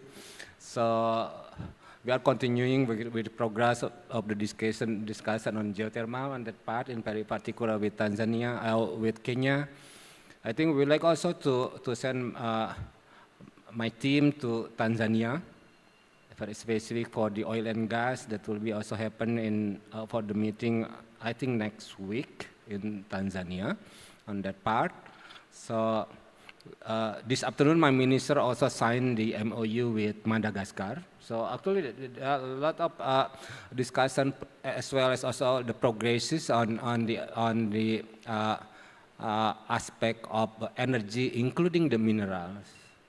Yes, of course, Indonesia now currently is moving forward for the mining industry. We cannot export of our ore anymore. But we have to do it here, and I think probably the same thing also will happen also with African countries on this part.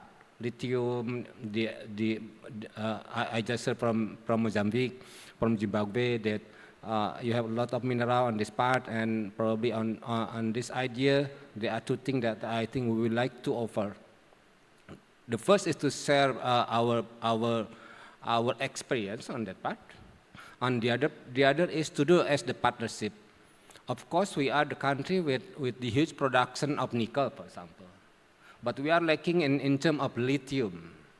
So on that part, probably later on, Pak Arsad will mention also how then we can make the partnership on this in order to have more development in the energy transition, in moving to the country for the EV production, for example, or as the battery. And for us, for Indonesia, so far, we start with the diversifying of industry, of diversifying of energy in particular. In particular, we do first with how to shift the use of the oil, of the fuel, petroleum-based fuel, to the things that are locally can be produced here. Say, for example, for diesel fuel. We are agriculture-based country. We are, I think, the first producer, the largest producer in terms of the palm oil, in which palm oil is basically coming from the African countries, very specific on that part. And we have been successfully implementing the substitution of the diesel with our biodiesel, with palm oil-based fuel on this part. This year,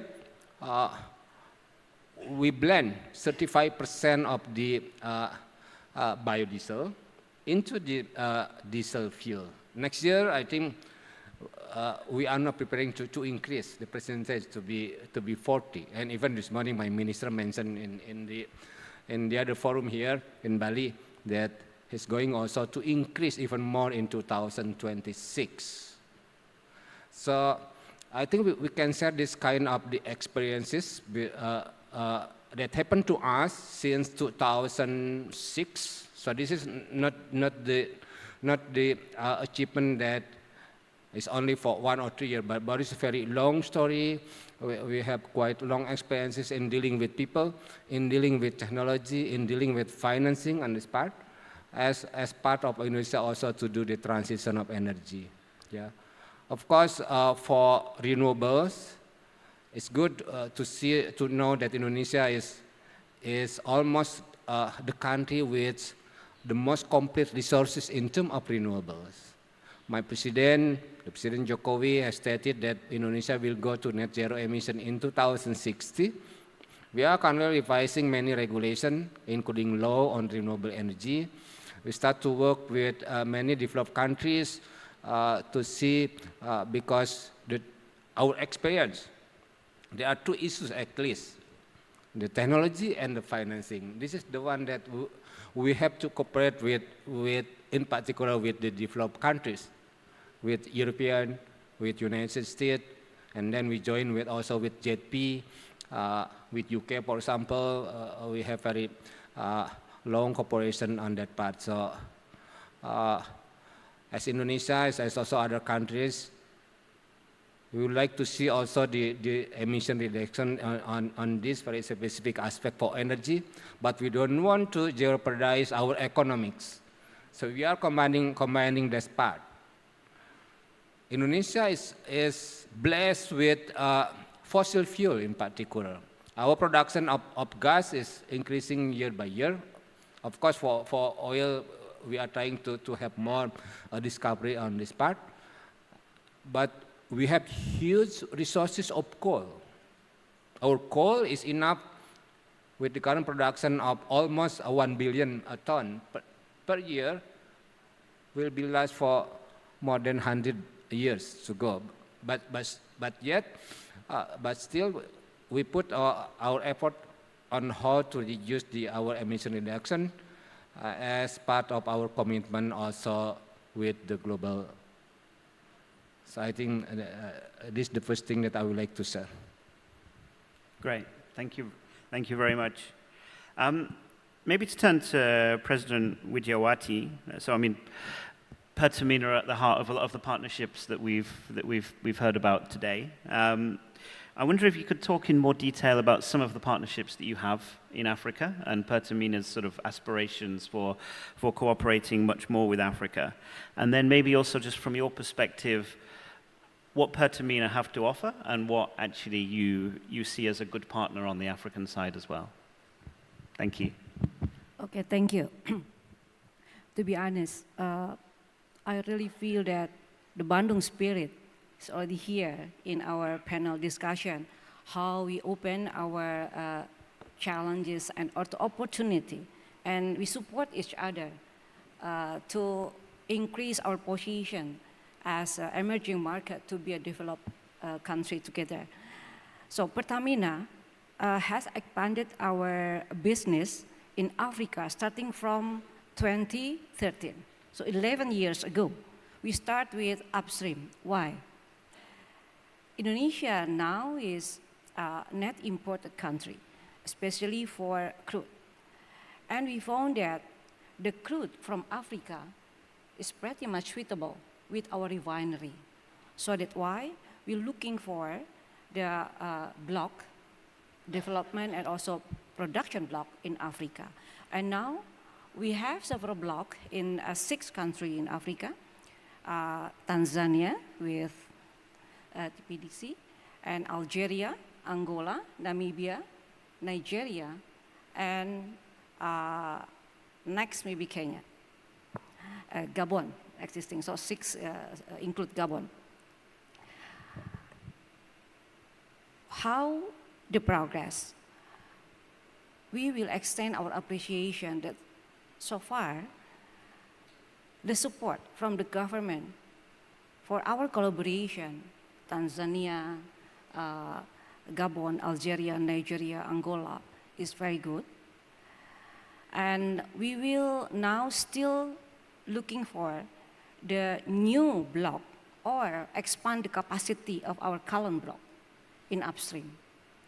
Okay, the second, in our global shipping industry, now we have 64 VLCC that transport the crude, and we have 3 loading ports in Africa, the Algeria, Angola, and Nigeria, with international route covering a lot of countries, Egypt, South Africa, Algeria, Nigeria, Tanzania, and so on. So we will expand also in our global shipping market.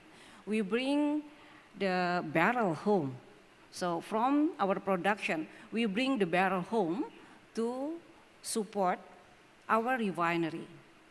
So with the situation, we still need more time to increase the production in domestic, but we add our production from a global operation.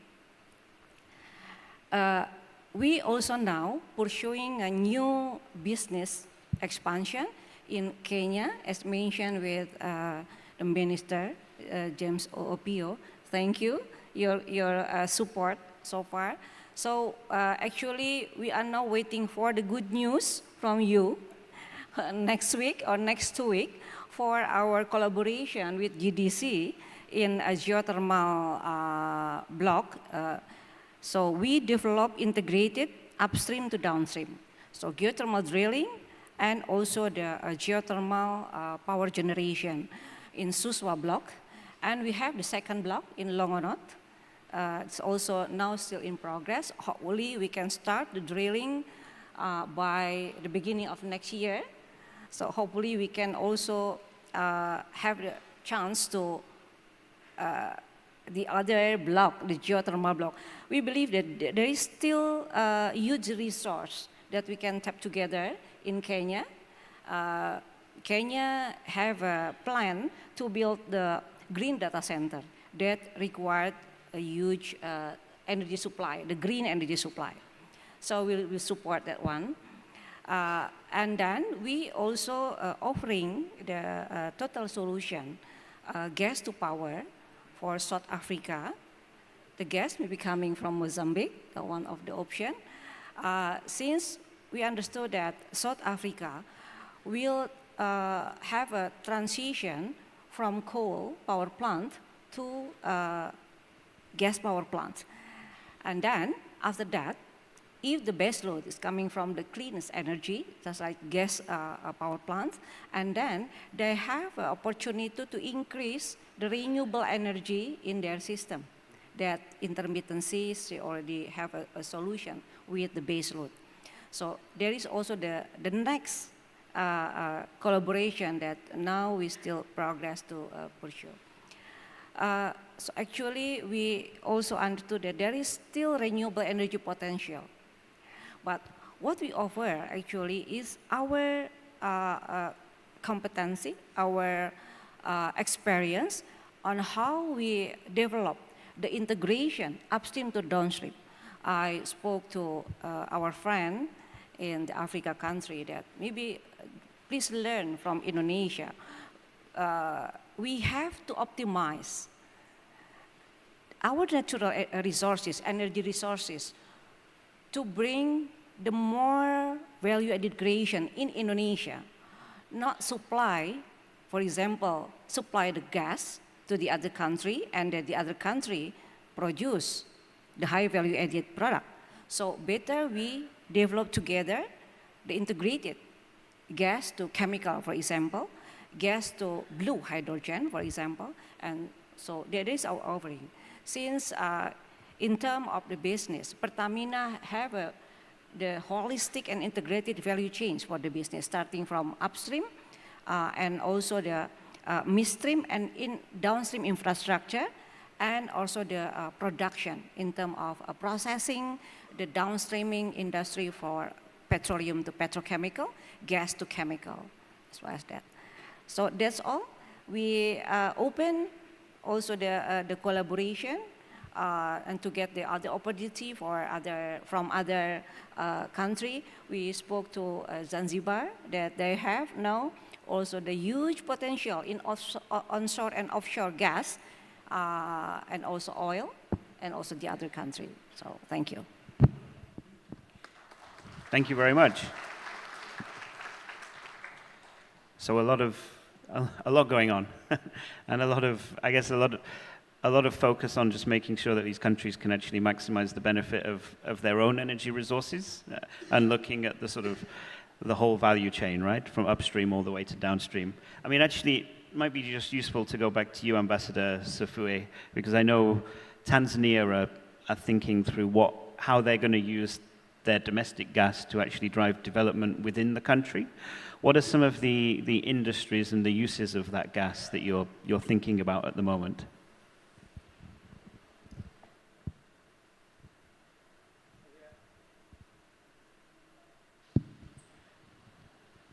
Yeah, all our options are open. We want to add value to our resource, the gas, as much as possible.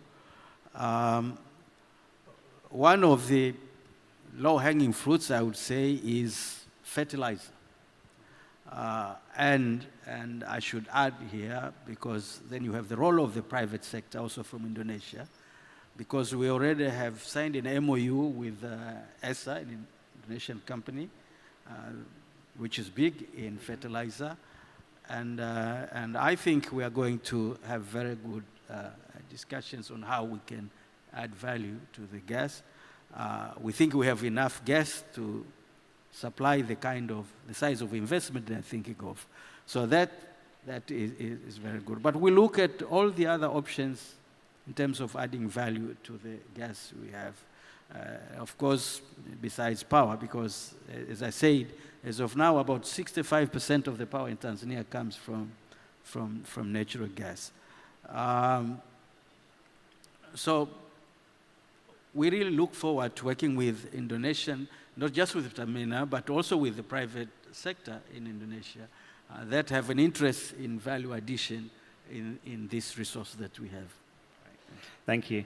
And I think that's a great opportunity to bring in Mr. Rashid, so the head of the Indonesian Chamber of Commerce. So your members and the private sector more generally have a critical role to play in actually making sure that these energy resources translate into jobs, into development, into revenues. I wonder what advice you'd have for some of the African panelists here about scaling up that private sector ecosystem. Any reflections and lessons from Indonesia, and then also any thoughts on the opportunities for Indonesian companies to actually start engaging more on the African continent? Thank you. First of all, greetings to all our friends from Africa. I think, first of all, let me just take this. We should recognize that both Indonesia and also African countries, we are in the mood of actually building up our economy, growing our economy. For example, Indonesia, we have this ambitious plan to have an economic development of 8%. And I do believe all our friends in Africa of each country will have this economic development too. And in order to actually fuel this economic growth, first of all, I do believe that the government budgets by itself will not be able to fuel that economic growth. So the involvement of private sectors in the economic development is a key important. And this is where we do believe that in Indonesia, as an example, now the government and the private sectors are actually co-driving the economic growth in Indonesia. And this is something that we can learn from each other between Indonesia and also our friends from Africa. But then another thing that is important before saying to that is about, I think mentioned by the Secretary General just now, and also some of the speakers, is about energy security, which is a very key important. But at the same time, there is also energy transition, which is also important. But I think we do believe we cannot talk about energy security without talking energy transition, and we cannot talk about energy transition without talking about energy security, because energy security and energy transition is vital. Because it is important, we do want to have a better life, we have to do the transition, but at the same time, the security, energy security for each of our country is very, very important. And so this is one, I think, a learning process that we are in Indonesia now saying that we are not only doing energy transition, but we have to make sure energy security and transition.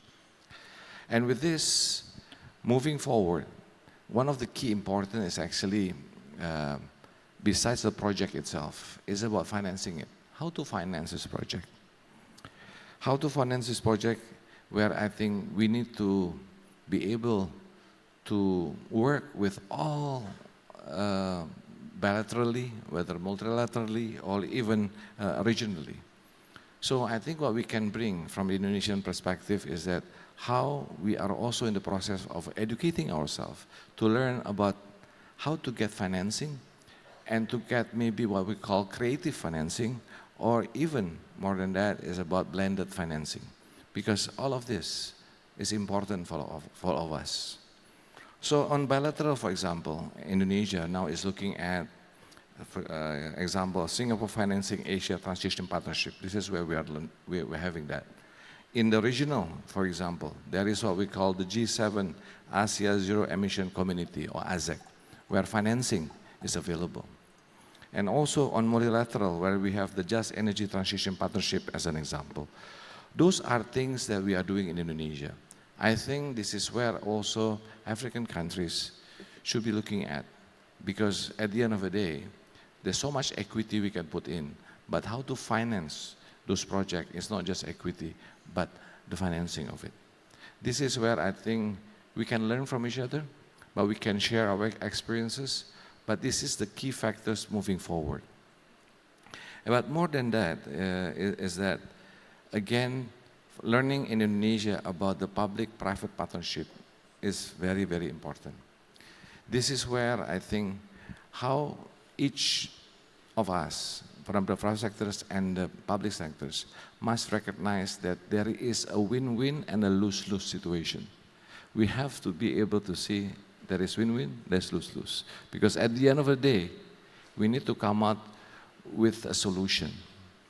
And sometimes this communication between private and public sometimes is becoming, you can say, giving a different path. But this is important that we have to look at each other and to say, it takes two to tango. It takes two to be able to actually create successful projects and making sure those happens. Learning from that also is we see there is a lot of synergy between Indonesia and Africa. I think mentioned by Ibu Nika just now, there's a lot of things that we can do. Even on this energy transition, even on fuel, for example, on batteries, there are minerals that we have, there are minerals that we don't have, as mentioned. But how can we create, but with new models of co-creations, the new models of actually co-investings. That means us investing in Africa, us African in Indonesia, whereby we create these synergies. We need to create this link between Indonesia and Africa. And Indonesia can be the partner of Africa for Southeast Asia. The engine of growth today is in Southeast Asia. We do believe that. And again, we see the futures.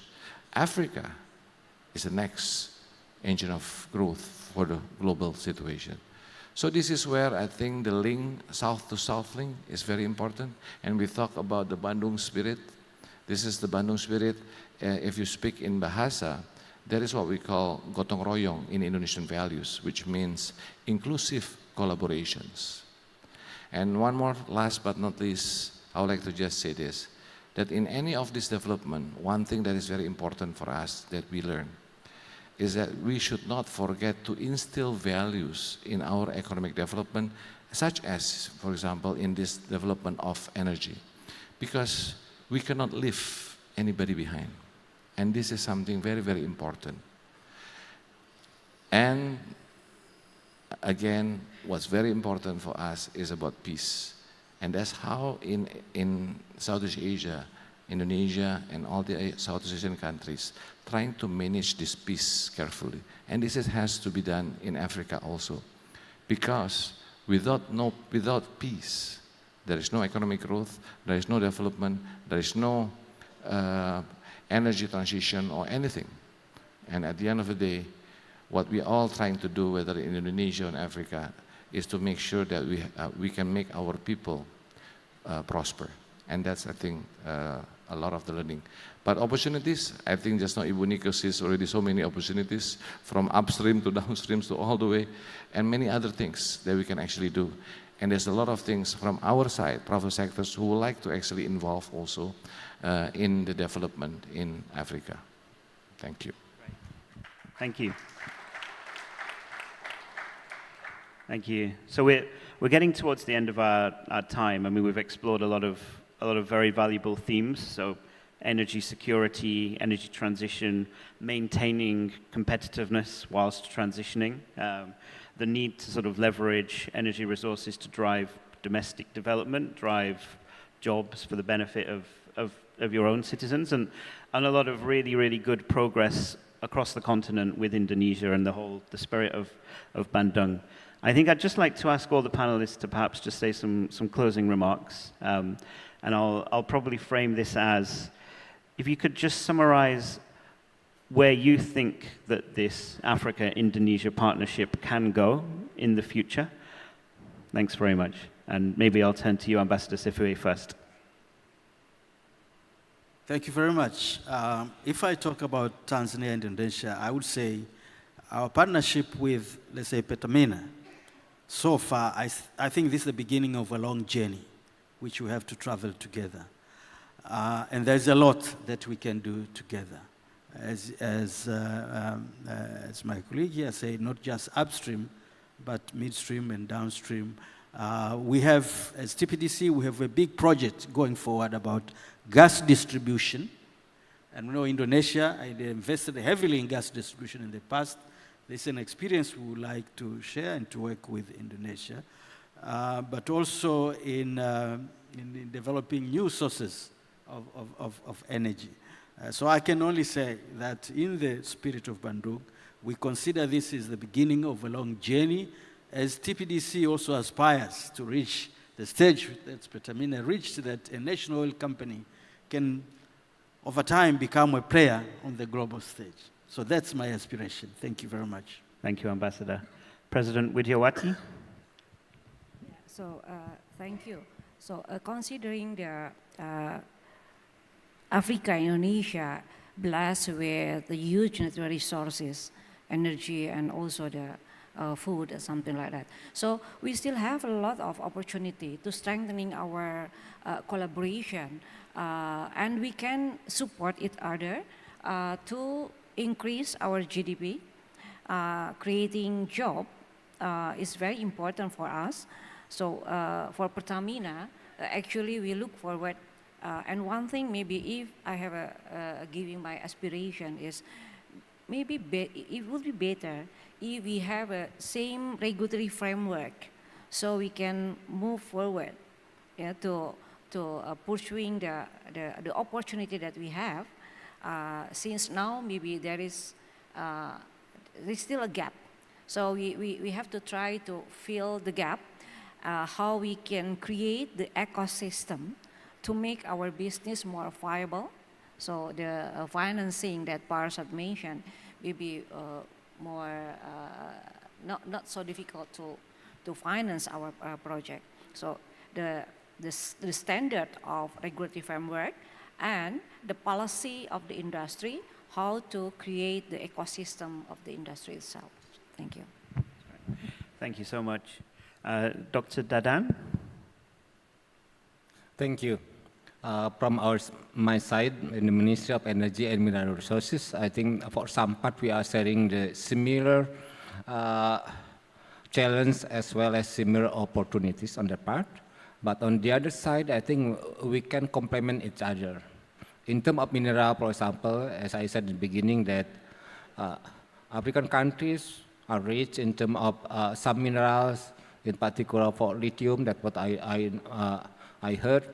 And Indonesia is having the experience in doing the downstreaming industry of some mineral in the part. Then I think the idea of the collaboration, the partnership on how to go to the providing industry that's supporting the energy transition is very close in the near future. This is in my opinion. So following up the visit of the President Jokowi to some countries in Europe in last year, as I said, we have the MOU with Tanzania. We did also a similar thing with Kenya. And by this, I think by having some experience in working between G2G and also B2B, Pertamina, with some other partners in African countries, that would accelerate or any economic activities in terms of the collaboration. So for example, Tanzania mentioned the idea to have the industry for downstreaming of the gas, for example, for fertilizer in this part. We have quite long experience on this specific industries. And Indonesia is also to see African country as the partner, because we are importing the huge amount of the LPG, for example.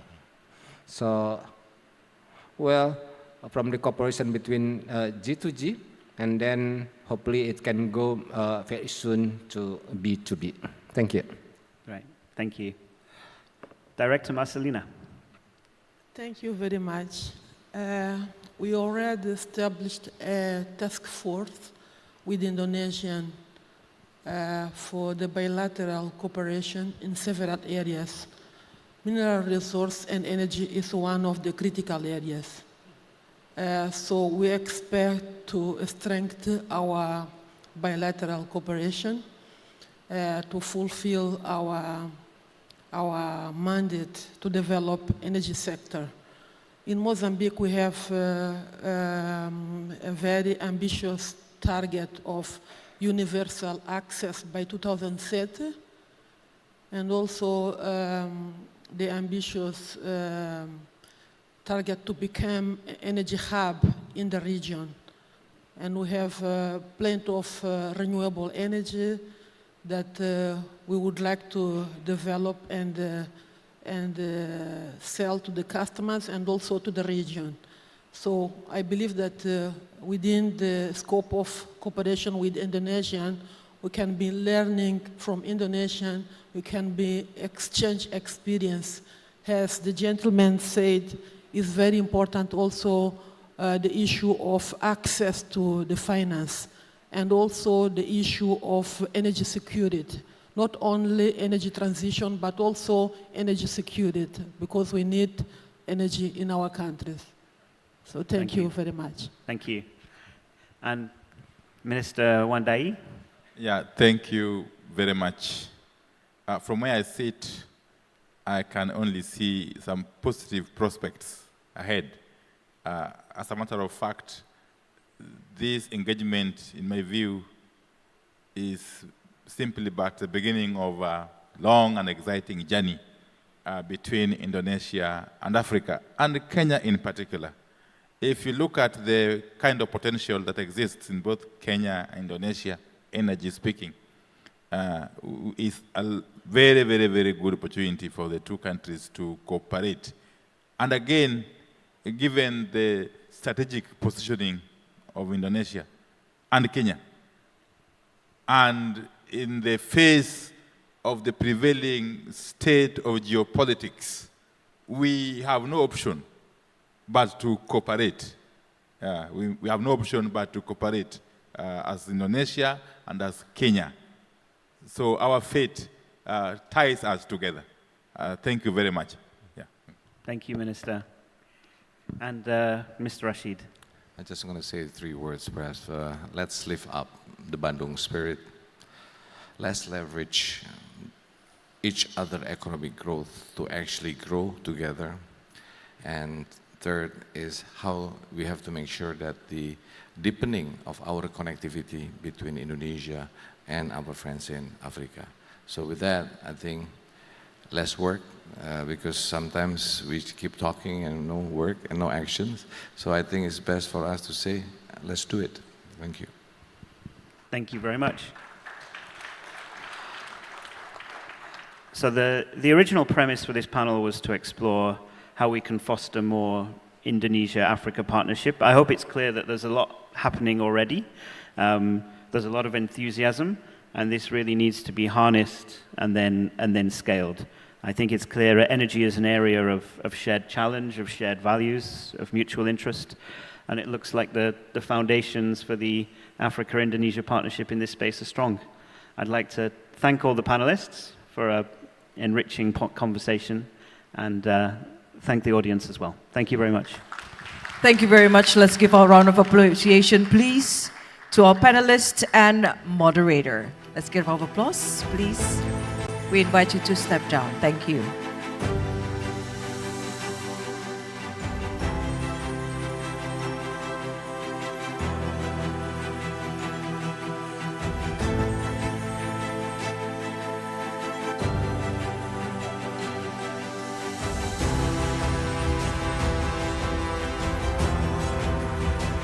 Thank you very much. We invite you to return to your seats. Thank you.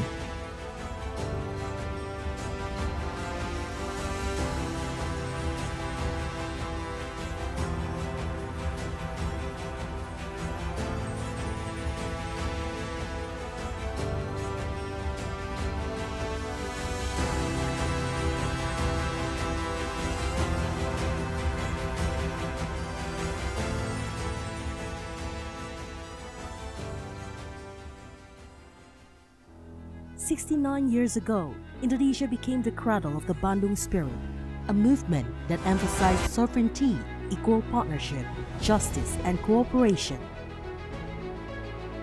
Leaders from Asia and Africa stood together, paving the way for a future built on shared values and mutual respect. Indonesia remains steadfast as the equal partner of Africa.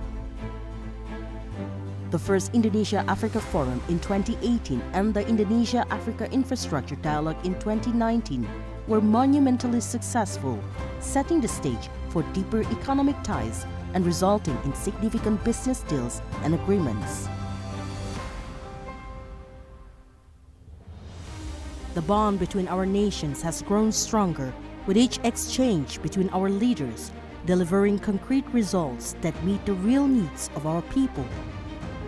Building up from all of these endeavors, Indonesia proudly welcomes Distinguished delegates, we will have leaders talk as well as panel discussion 8 coming up shortly, so we are inviting everyone to kindly please take your seats. Thank you. Of the Bandung Spirit into tangible action to create a prosperous and sustainable future for all. From health, agriculture, technology, to energy cooperations that promise a cleaner tomorrow, our collaboration spans numerous sectors. Together, Indonesia and African countries have managed to secure potential concrete deliverables valued at over $3.5 billion that will mark another milestone of collaboration and cooperation for now and the future to enhance the attainment of Africa's Agenda 2063. At the heart of our partnership are the people of Africa in Indonesia. Our youth brimming with ideas and aspirations are the driving force behind our economic transformation and technological advancements. Welcome to High-Level Forum on Multi-Stakeholder Partnerships and the second Indonesia-Africa Forum, Bandung Spirit for Africa's Agenda 2063, Transforming Partnership into Prosperity.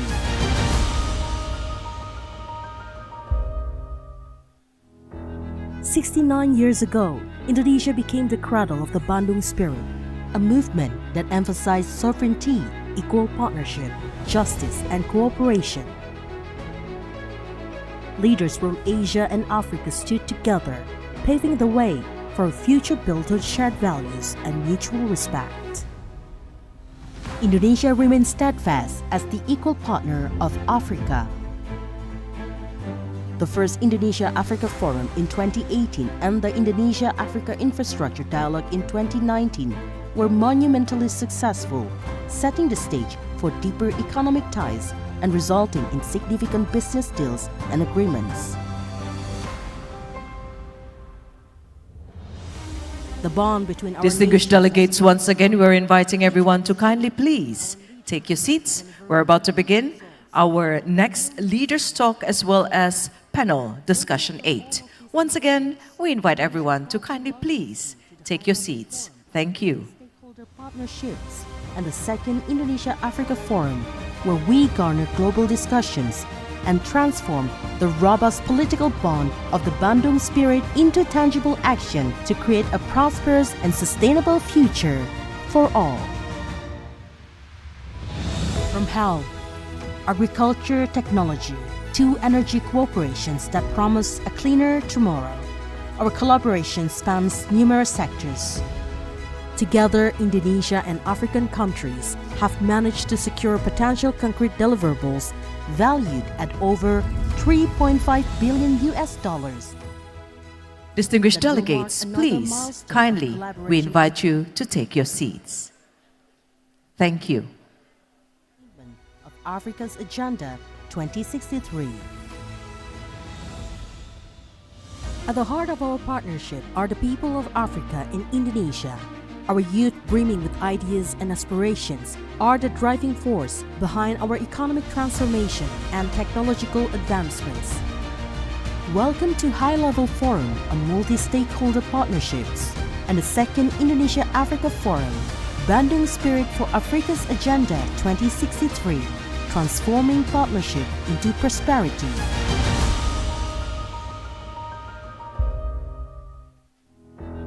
69 years ago, Indonesia became the cradle of the Bandung Spirit, a movement that emphasized sovereignty, equal partnership, justice, and cooperation. Leaders from Asia and Africa stood together, paving the way for a future built on shared values and mutual respect. Indonesia remains steadfast as the equal partner of Africa. The first Indonesia-Africa Forum in 2018 and the Indonesia-Africa Infrastructure Dialogue in 2019 were monumentally successful, setting the stage for deeper economic ties and resulting in significant business deals and agreements. The bond between our nations has grown stronger with each exchange between our leaders, delivering concrete results that meet the real needs of our people.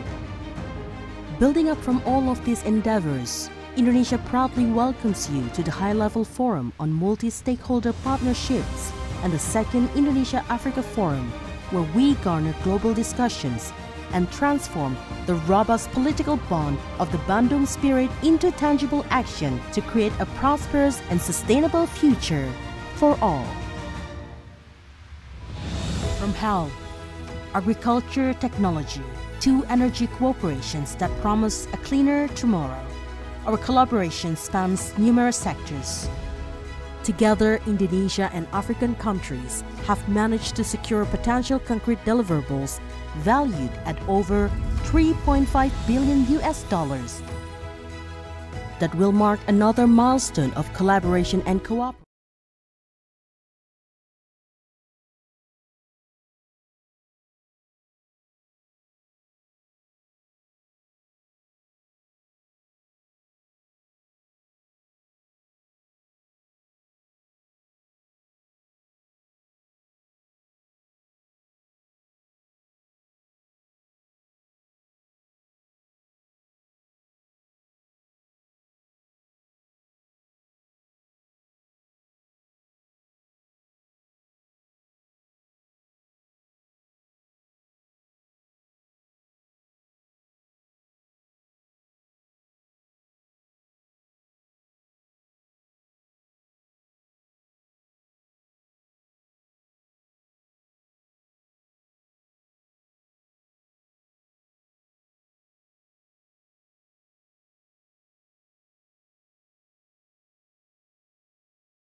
His Excellency Mr. Russell Miso Dlamini.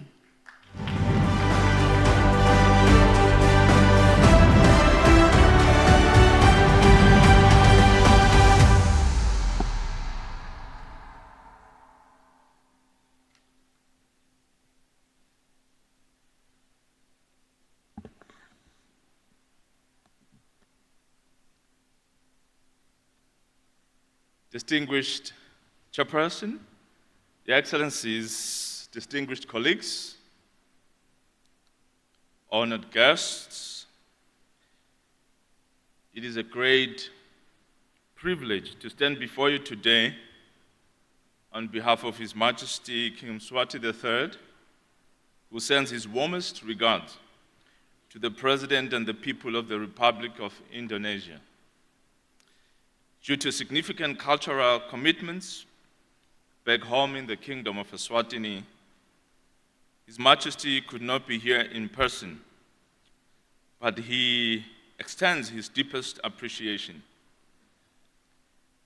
We are also sincerely grateful to the government of Indonesia for the warm welcome and warm hospitality and the wonderful reception extended to our delegation since our arrival in Bali. Today we gather to discuss the service sector, a crucial engine of growth and employment globally. This sector, which produces intangible goods and services, spans industries such as healthcare, entertainment, financial services, ICT, maintenance, repairs, training and consulting, making it the largest employment sector worldwide. In Eswatini, we have seen significant growth in our service sector over the past decade, particularly in financial services, telecommunications, and healthcare. This progress is a testament to both proactive government policies and the natural evolution of our economy. Since independence, our government has prioritized investments in tertiary education, focusing on fields including social sciences, humanities, and commerce, which have traditionally led to employment in the public sector. Education and health remain top priorities, commanding a significant portion of our national budget annually. These investments have yielded a high-skilled workforce that forms the backbone of our thriving service sector. To attract more foreign direct investment, we have implemented measures to create a more conducive business environment. We have established a one-stop business center at the Royal Science and Technology Park, with plans for a comprehensive one-stop business portal to reduce bureaucracy and simplify business registration, licensing, and compliance. To further entice foreign companies, we offer attractive investment incentives, including tax breaks, factory shells, and other supportive mechanisms. However, as we continue to nurture expertise in finance, healthcare, education, and engineering, we face the reality of global economic challenges and a shrinking job market. Eswatini now produces more graduates than our domestic market can absorb. Fortunately, as an English-speaking nation, our graduates are finding opportunities abroad, contributing significantly in countries such as Taiwan, the United Kingdom, South Africa, and beyond. We see this talent pool as an asset, and we are keen to leverage it to attract more foreign direct investment. We are actively seeking collaborations with educational institutions in Indonesia and beyond for specialized industry-focused training programs. Aligning education with market needs through industry-academia partnerships is a key strategy for us. We are focused on establishing vocational training centers, particularly increasing relevant sectors such as tourism, renewable energy, the Internet of Things, and information technology. Additionally, we are implementing national skills development programs with international partners to ensure our workforce remains competitive in high-demand areas. We would welcome collaboration with Indonesia in this regard to explore various models of cooperation for mutual benefit. While Eswatini may not have vast coastlines, we are rich in cultural heritage, resilience, and an unyielding spirit that defines our nation. As a land-linked country bordered by economic giants like South Africa and Mozambique, we see our geography not as a limitation, but as an opportunity. Our unique offerings, cultural festivals, wildlife reserves, and ecotourism opportunities present significant potential in the tourism sector. We are eager to partner with investors to develop luxury eco-lodges and adventure tourism facilities that cater to high-spending tourists. We enjoy significant market access to Africa and beyond through agreements under the Southern African Development Cooperation, SADC, Common Market for East and Southern Africa, COMESA, the African Continental Free Trade, as well as market penetration into European and American markets through bilateral agreements. It therefore stands to reason that any investor into the kingdom will, by extension, enjoy that access. Our Tinkundla system of government, which blends Western and traditional governance, has created a stable and peaceful country built on integrity, strong communal values, and warm hospitality. This unique governance model empowers us to forge our own path and has fostered a thriving private sector and an environment conducive to innovation. To build our global image, we are launching targeted public relations campaigns to showcase our stability, growth potential, and strategic location. By highlighting success stories from foreign investors and through our agile policies, which recognizes companies contributing to our economic development, we are signaling that Eswatini is open and ready for business. Excellencies, in recent years, our services sector has undergone a significant transformation. The financial services sector has become a gateway to inclusion, expanding access to banking, insurance, and mobile payments across the kingdom. Our telecommunications infrastructure, exemplified by our cutting-edge science and technology park, ensures that every citizen and business is equipped to succeed in an evolving world.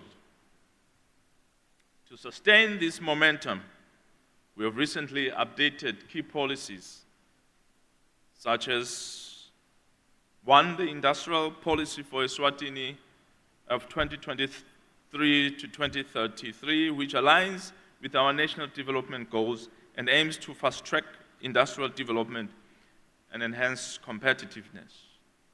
Two, the investment policy, designed to create a more conducive environment for both domestic and foreign investors, driving economic growth, diversification, and sustainable development. Three, the Trading Licenses Amendment Act, which streamlines business processes to encourage entrepreneurship and investment. And four, the Shop Hours Act, which introduces flexibility to meet modern economic demands while respecting our cultural traditions. These initiatives initiatives mark just the beginning. We are committed to further investing in digital infrastructure, enhancing regulatory frameworks, and prioritizing skills development and training. Through public-private partnerships, we are fostering innovation and improving service delivery, positioning Eswatini as a hub of excellence in the services sector. Excellencies, Eswatini recognizes the need for sector-specific interventions in trade in services. We have identified key areas where we believe our country can excel. 1, tourism and hospitality. Eswatini's rich cultural heritage and natural beauty position it as a prime destination for tourism. We aim to further develop our ecotourism offerings, expand our cultural tourism portfolio, and collaborate with international travel and hospitality firms, leveraging technology to enhance the visitor experience through advanced booking platforms and virtual tourism options is also a priority. We are committed to promoting our tourism industry rigorously and are keen to collaborate in establishing hospitality schools. The second area is information and communication technology, ICT. The digital age offers vast opportunities for Eswatini to become a regional leader in ICT services. We are investing heavily in broadband expansion and cybersecurity to attract global IT firms and enable the export of ICT services, including software development, digital content creation, and business process outsourcing. The third area is health services. We see potential in developing a niche market in healthcare services, particularly in telemedicine and medical tourism. By forming partnerships with international healthcare providers, we aim to offer specialized treatments as well and wellness services to attract patients from across Africa and beyond. With regards to the educational services, we are exploring opportunities to expand our educational services through distance learning programs, vocational training, and partnerships with international universities. Eswatini's emphasis on STEM education and innovation will be a driving force in exporting educational expertise and services. As we move forward, international cooperation will remain vital. Indonesia, with its vibrant and diverse services sector, is a valuable partner. By collaborating, we can share knowledge, expertise, and experiences to benefit both nations. Whether through technology transfer, tourism development, or educational exchanges, the potential for collaboration is immense. We also encourage the establishment of incubators and accelerators in partnership with universities to support tech startups and drive innovation.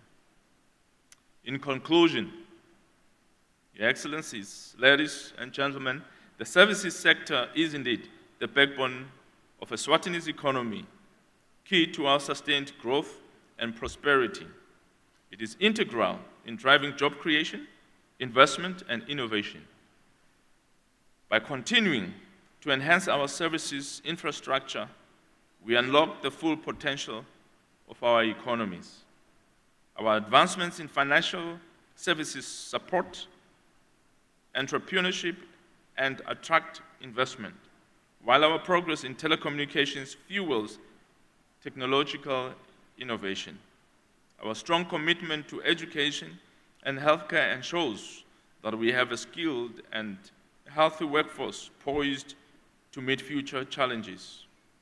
By building on our progress, implementing forward-thinking policies, and embracing international partnerships, we are unlocking new opportunities and driving our nation towards a brighter, more prosperous future. Thank you for your attention and for your unwavering commitment to advancing Africa's economic and social development. Together, let us stay true to the Bandung spirit and work collectively towards achieving Africa's Agenda 2063 and the Sustainable Development Goals. I thank you. Thank you very much, Your Excellency.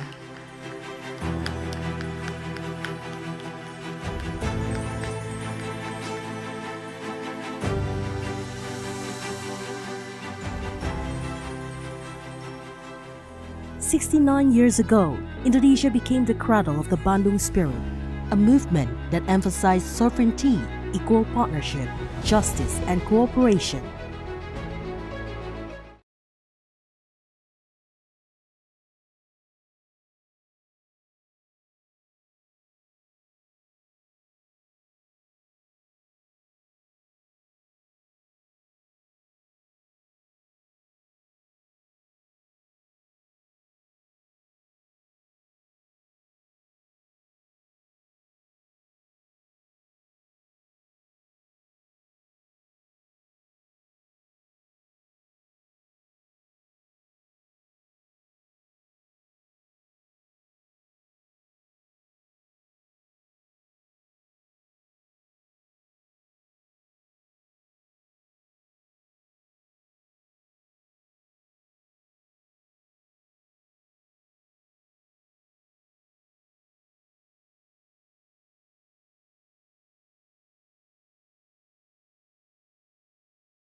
Security, strategies for sustainable development in Africa and Indonesia. And to moderate this important panel, please welcome Agriculture, Technology and Policy Advisor, Tony Blair Institute, Dr. Lilian Dungu. And also, please join her on stage, Minister of State for Fisheries Uganda, Her Excellency Adoa Helen, Head of National Food Agency Indonesia, His Excellency Arif Prasetyo Adi, Secretary General of Council of Palm Oil Producing Countries, Mr. Rizal Afandi Lukman, Chief Marketing Officer of PT Perkebunan Indonesia 3 Persero, Bapak Dwi Sutoro. CEO Bitco Africa, Kenya, Mr. Vimal Shah. President Director of Sinar Mas Agro Resources and Technology Indonesia, Mr. Irwan Tirta. I should say Mr. Iwan Tirta Riyadi. Ladies and gentlemen, let's give our round of applause. Panel discussion finale for the day. Madam Moderator, the floor is yours. Thank you very much, Your Excellencies, honored guests, ladies and gentlemen. I would like to extend a warm welcome to all of you to this important session on nutrition and food security, and especially focusing on strategies for sustainable development for Africa and Indonesia. My name is Dr. Lilian Dongo, and in the last 17 years, I have been supporting governments and enterprises to address critical challenges in agriculture and food security. And at the Tony Blair Institute of Global Change, I'm privileged to support governments in achieving their strategic priorities by strengthening policies, systems, and an enabling environment for agriculture innovation and technologies, as well as defining the role of private sector in delivering agricultural development. And TBI is established in 20 countries in Africa, including the Asia Pacific, and we draw on networks and extensive footprint in both regions to facilitate interregional collaboration to drive change. As we start this session, I'd like to provide an overview before we begin with the panel. Food security remains a complex and pressing issue, and it's being influenced by factors such as fluctuating food prices, varying agricultural productivity, and the lingering effects of the COVID pandemic. These challenges have greatly impacted food accessibility, nutrition, and the overall stability of the food systems in both regions, highlighting the need for integrated solutions. Strengthening agriculture resilience, fostering innovation in farming, food processing, and building partnerships are crucial for achieving sustainable food production. This panel will focus on ways to enhance agriculture resilience, drive innovation, facilitate trade and investment, and build strong partnerships. The collaborative efforts between Indonesia and Africa could center on joint research, technology transfer, capacity building initiatives which will help agriculture sectors in both regions. The partnerships between these two regions offer significant opportunities to address food security challenges more effectively, and facilitating trade and investment in agriculture, improving market access and financial resources can really stimulate economic growth while ensuring food availability and affordability, as well as the need to enhance infrastructure such as transport networks, storage facilities, which is key to reducing post-harvest losses and improving food distribution efficiency. Additionally, knowledge exchange programs leveraging on Indonesia's experience in agriculture development and food security can benefit African countries and promote mutual learning and strengthening local capacities. And now I'd like to welcome my panel, and I will start off the questions with Her Excellency Helen Adoa, the Minister of State for Fisheries in Uganda. Your Excellency, when you think about gender mainstreaming being integrated into the development and implementation of food systems and nutrition policies, learning from Uganda and as the parliamentarian representative for Sierra Leone women in Uganda, what lessons can you share with the audience? Thank you, Your Excellencies, senior honorable ministers, senior officials, business community, ladies and gentlemen. As she has said, I'm Helen Adoa. I'm a Minister of State for Agriculture, Animal Industry and Fisheries in Uganda, in charge fisheries. Uganda, as it's called, it's a pearl of Africa because of its beauty and 2 seasons of agriculture. Even during the COVID shock, Uganda remains stable with its economy because of agriculture, and 80% of Uganda is employed by agriculture, and the economy that we enjoy is from agriculture. Now, what can we share with you? There are many things we would share, but because I want to go straight to the question, the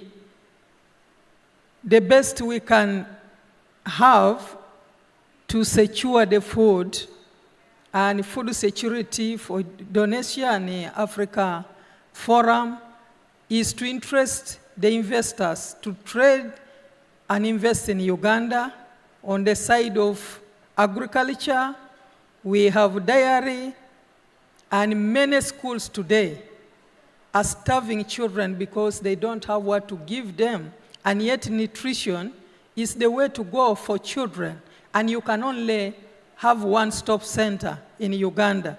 With the milk which we get, we have milk in Uganda going to the tune of 5.2 billion liters annually. And we can have that packed, we can have that in a powdered form. In ice cream, we can have it in cold chains. You can invest, and I can assure you investors, Uganda is the only country that you cannot pay taxes when you are an investor. We have tax holidays for investors, and you can have machinery, new machinery in Uganda without being taxed. So we have dairy products, we have meat and meat products, we have coffee, instant coffee. Indonesia has a lot of tourists, and it's only Uganda where you can get this instant coffee, the tea, you can enjoy this. We have a lot of fruits, organic fruits, like avocado, which we give 82.14 million tons annually. 664 bananas, millions in tons. We have mangoes, fresh mangoes.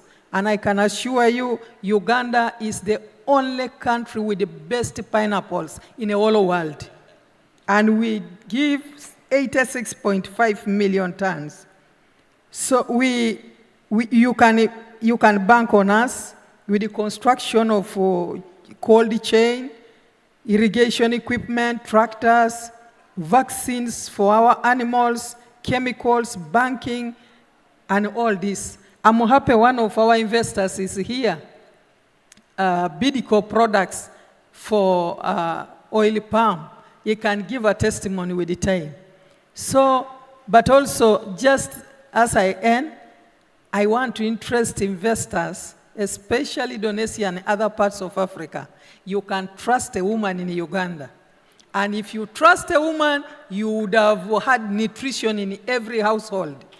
In Uganda, our president has made sure that a woman is a vice president. A speaker of parliament is a woman. A woman vice president, a woman speaker, minister of education is a woman, minister of health is a woman, minister of energy is a woman. And I can tell you, you cannot have food security and nutrition without other infrastructure like electricity, taking the food and milk to all corners. You need electricity, you need roads, you need water, you need other areas, so you can invest across. I thank you.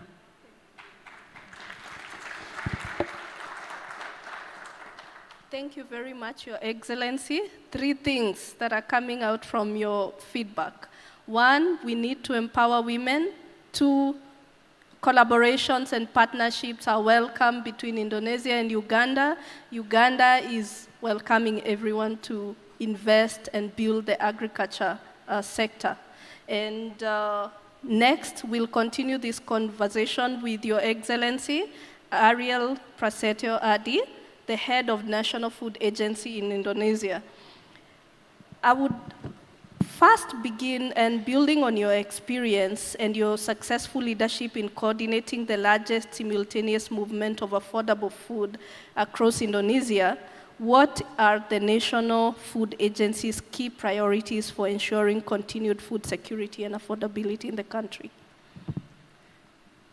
Thank you, Lillian. Excellencies, ministers of the IEF countries, distinguished speakers, and moderator. Ladies and gentlemen, the National Food Agency is assigned directly under Mr. President Joko Widodo supervision based on Presidential Regulation number 66, 2021. To implement its duties and functions, National Food Agency has 3 deputies. The first is for food availability and stabilization.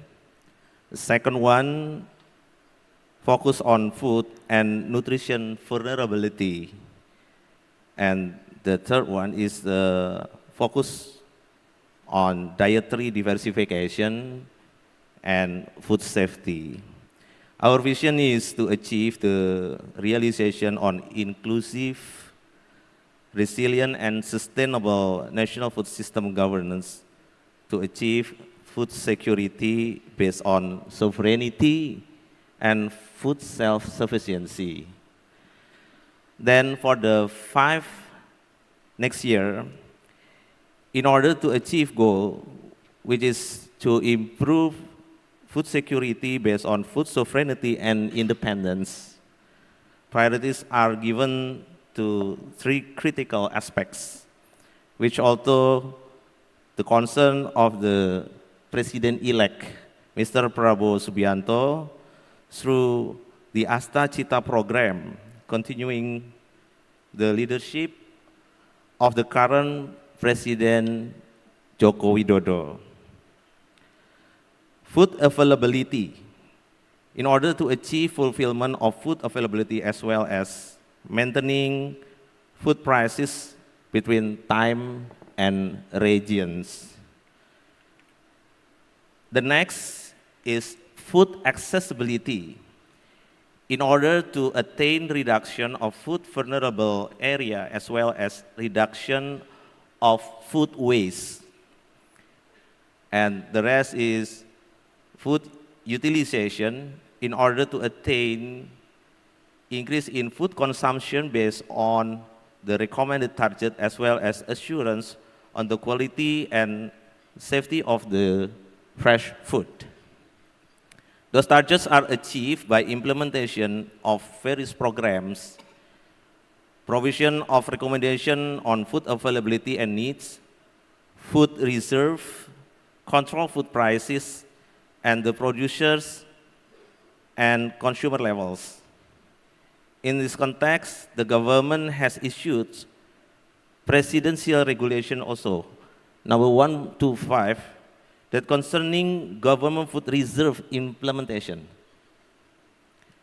Policy recommendations on food and nutrition vulnerability and awareness, food aid in the context of preventing and controlling food and nutritionally vulnerability, utilization of food before wasted. Furthermore, in preventing and reducing food loss and waste, Indonesia highlights cross-sectoral collaboration and creating platforms involving 3 pillars of strategic actors: food providers or donors, food hub, and also the beneficiaries or recipients. We also created food rescue movement, initiated from 2022 at central level, continue in 12 provinces and now become 15 provinces. We also concerned about the achievement of the vegetable and fruit consumption, tuber, as well as animal-based protein as being recommended, utilization of quality and safety standard of the fresh food, increasing standardized food safety and quality institution, increasing assurance of food safety and quality. Thank you. Thank you very much. Thank you. Now, building on what Honorable Esther Ador said, what opportunities do you see for strengthening this collaboration with Africa, building on the mandate that you've just talked about for the National Food Agency?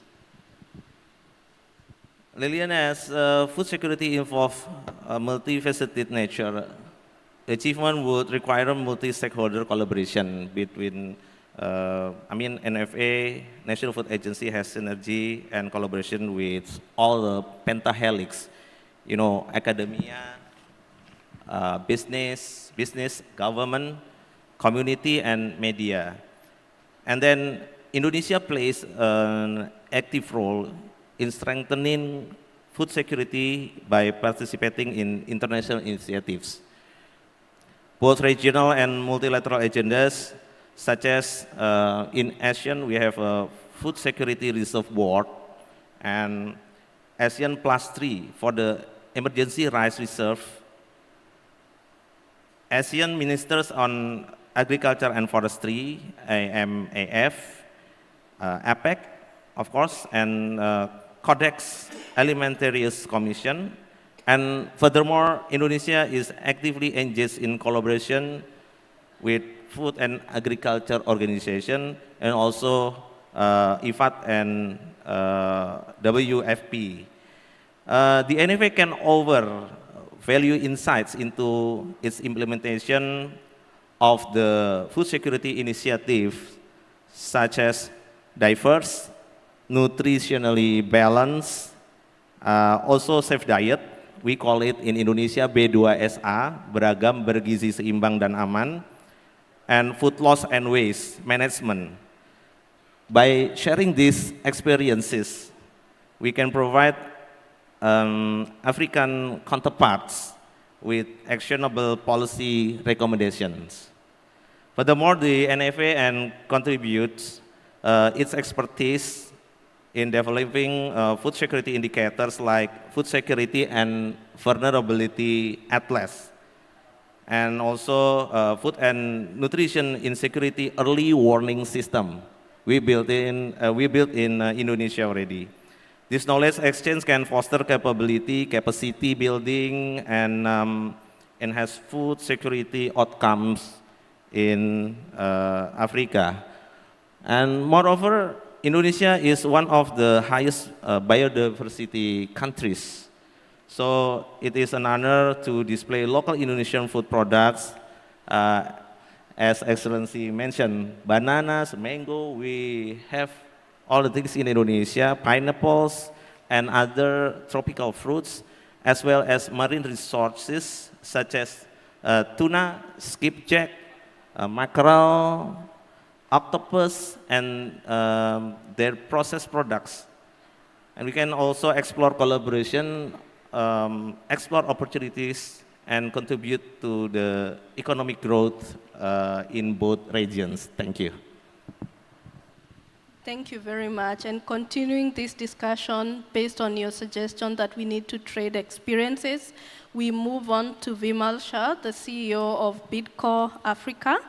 And Bidco has an extensive portfolio of brands in the sector, in edible oils, hygiene, personal care, food and beverages. And looking at your portfolio, you mentioned that we need to go beyond conversation to action. And so in the Badung spirit of transforming partnerships into prosperity, and especially in strengthening the South-South cooperation, what do you think needs to happen in order for us to build these dialogues into action? Thank you, Lillian. Good afternoon, everyone. I think it goes, like I say, it goes beyond NATO. NATO means no action, talk only. I think the key issue is we've got a lot to learn. The Bandung spirit is something that's important. We were all colonized before, now we are all free. And the last 69 years, we've been free. In Africa, we've been 60 years odd. But we haven't let go of a lot of things. And I think we've been potential in Africa for a long time. I'll give you some statistics. We have today 17% of the world's population living in Africa. But we have only 3% of the wealth of the world. Only 8% of the world's food supply is being brought in from Africa. So there's a shortfall, there's a gap there, and therefore we are net importers of a lot of basic food products. Despite us, and I say the fact, despite us having enough land. The McKinsey's report talks about 60% of unused arable land staying in Africa. So we are our own enemies in Africa, and I think that's something important. What do we learn from Indonesia? And I think the important thing is the opportunity to learn from Indonesia is how they did it. I think many years ago, if I talk about oil or palm oil, I think Indonesia learned from Malaysia, right? And Malaysia also learned from Africa because the first palm tree in the world was from Africa. And yet we haven't got the same type of scale and scope that we need to have. So I think the opportunity is immense, if I put it that way. All we have to do is create PPPP, people, public, private partnerships coming together, where there's a role for the people to be smallholder farmers, there's a role for the private sector to have large nucleus estates in Africa, as well as government facilitating a lot of the infrastructure, the taxation issues, and making land available for plantations. Food, when we talk about food and nutrition, without land being made available for specific agriculture, competitive agriculture, it's not going to be possible. And I think it's got to be done by the large scale leading it up and the smaller scale following it up, and really we have a lot of issues around land. So the opportunity is to learn, to collaborate.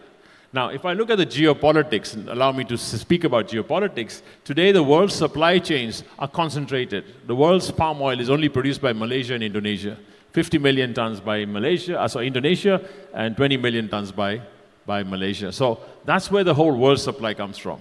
We've got to learn from the Russian-Ukraine war and the Gaza war again, whereby supply chains can be disrupted. And therefore, if you see what happened to Ukraine, the entire supply chain of the world market was disrupted and prices went haywire. So we've got to look at that differently. And I think Africa provides, in my opinion, a serious virgin territory for the expertise that sits here in Indonesia.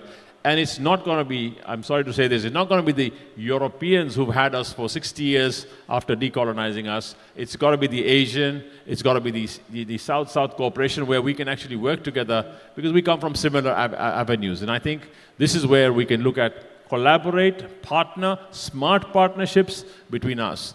Government's role in Africa has to be, you know, we have 55 countries in Africa. So Africa is not one country. So a lot of people in Indonesia, when I talk to them, haven't been to Africa, haven't been to Kenya, Uganda, Tanzania, or Nigeria, or whatever. We need to get them to visit and see the vast potential. So I just think that potential into action is only by smart partnering. Thank you very much. And what are the regulatory framework requirements that needs to happen to enable these collaborations to be more effective? Yeah, so that's a very simple question to answer.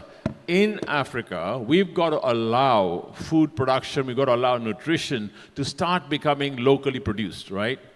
Uganda is a fantastic example of a PPPP, public-private partnership, and we're proud to say we partnered with them. But amazing bananas, pineapples, as we say. We don't need to export to Indonesia, but we need to collaborate how to make this available to the whole of Africa. There are spots in Africa which Sahara Desert is there, and then all north of that is dry, and it's not going to be producing food. But south of that, which we call sub-Saharan Africa, the opportunity there is massive. And I think the government regulations out there need to say, allow people to come in. Let's bring in technical expertise from wherever, start applying it there, and then stop taxing these sort of things. Have more value addition in Africa. Our coffee goes and becomes Nescafe from Switzerland. We export the most of the coffee from East Africa. Our cocoa, goes from Ghana and West Africa and becomes Belgian chocolates or Swiss chocolates. And really the product has originated from where? So the same way as palm oil has been donated by Africa to the world, can we bring it back? Can we do a lot more agriculture? So regulatory, I think governments need to learn how they've done it. I think this food agency here, you can show us and we can learn from them how to regulate, rather than put in roadblocks for our private sector to start operating or foreigners to start operating. We don't have any problems there. I think this is where we need to say deregulate until there are certain size, and then of course start talking about it. However, sustainability is important. So regulation-wise, sustainability is given. In Nairobi, where I come from, we have the United Nations Environment Program housed there. It's a global headquarters there. And we actually provide a lot of sustainability practices in Africa. It's not we do it very unscrupulously, but those sort of things are important. Second thing is standards, setting the standards very high. Being globally competitive is important. The regulations in African countries need to be such that they do not impose any extra tax or any extra cost to the production, and therefore we become globally competitive. Frankly, Africa can provide food for the entire Western world. Thank you very much. And now we move on to Mr. Irwan Tirtia, President Director of Sinarmas Agro Resources and Technology here in Indonesia. And we've talked about trading experiences and sharing best practices on regulations that actually provide an enabling environment for the private sector to thrive. And you mentioned having had extensive experience in the Indonesian palm oil industry, that you also have extensive experience exporting the palm oil to Africa. What lessons can we learn from your experience in Africa? Okay. Thank you, Leland. Distinguished guest speakers, I think the benefit of palm oil to the global food security, I think, is never been understated. I think palm oil, together with the other vegetable oil, provide the food security to the whole population, 8.2 billion. Despite the the land coverage only 8%, I think palm oil supply about 40% of the global vegetable supply. Yeah? So I think the productivity that palm oil produce outperform any other vegetable oil. So I think that's the important point. So coming back to the Indonesia and Africa, together our population is about 1.7 billion. Both have a youth demography, growing population. So I think both need to address the food security issue carefully. But I think there's a lot of potential that palm oil can do for Africa. Same thing like palm oil has been developing Indonesian food security and also creating jobs and also the Indonesian economy. So what I would like to share as well, I think we have some invested in Liberia and have some footprint of a palm oil plantation in Liberia. So I think, like Mr. Shah just now mentioned, I think I agree totally that I think palm oil for investors like us need a very long-term investment. It's one cycle is 25 years plantation age, right? So I think we very closely between the government and the private and the people to carefully allow the potential of the palm oil potential in Africa, in certain country in Africa, our experience is in West Africa, right climate, have enough labor supply, have enough rains. So what we need is I think a proper planning. Sometimes we downplay the importance of having a good infrastructure. So I think for every 1,000 hectares of plantation, we have to build internal road about 43 kilometers. Yeah, so I think we have to take care of that. So I think we have to rely on the government to provide infrastructure to build the fruit and the CPO for the processing and then for transportation to the next supply chains. So I think the keyword is, in my opinion, I think to realize the potential of palm oil in a few African countries is one is the proper planning, proper commitment in terms of the infrastructure and the smallholder financing, and also I think establishing a good partnership between government, private sectors, and the people. Thank you. Thank you very much. Your organization is a leader in agribusiness technology. What role do smart technologies play in your strategies to improve food security and enhance sustainability in your operations? Yeah, I think there are two. I think the people.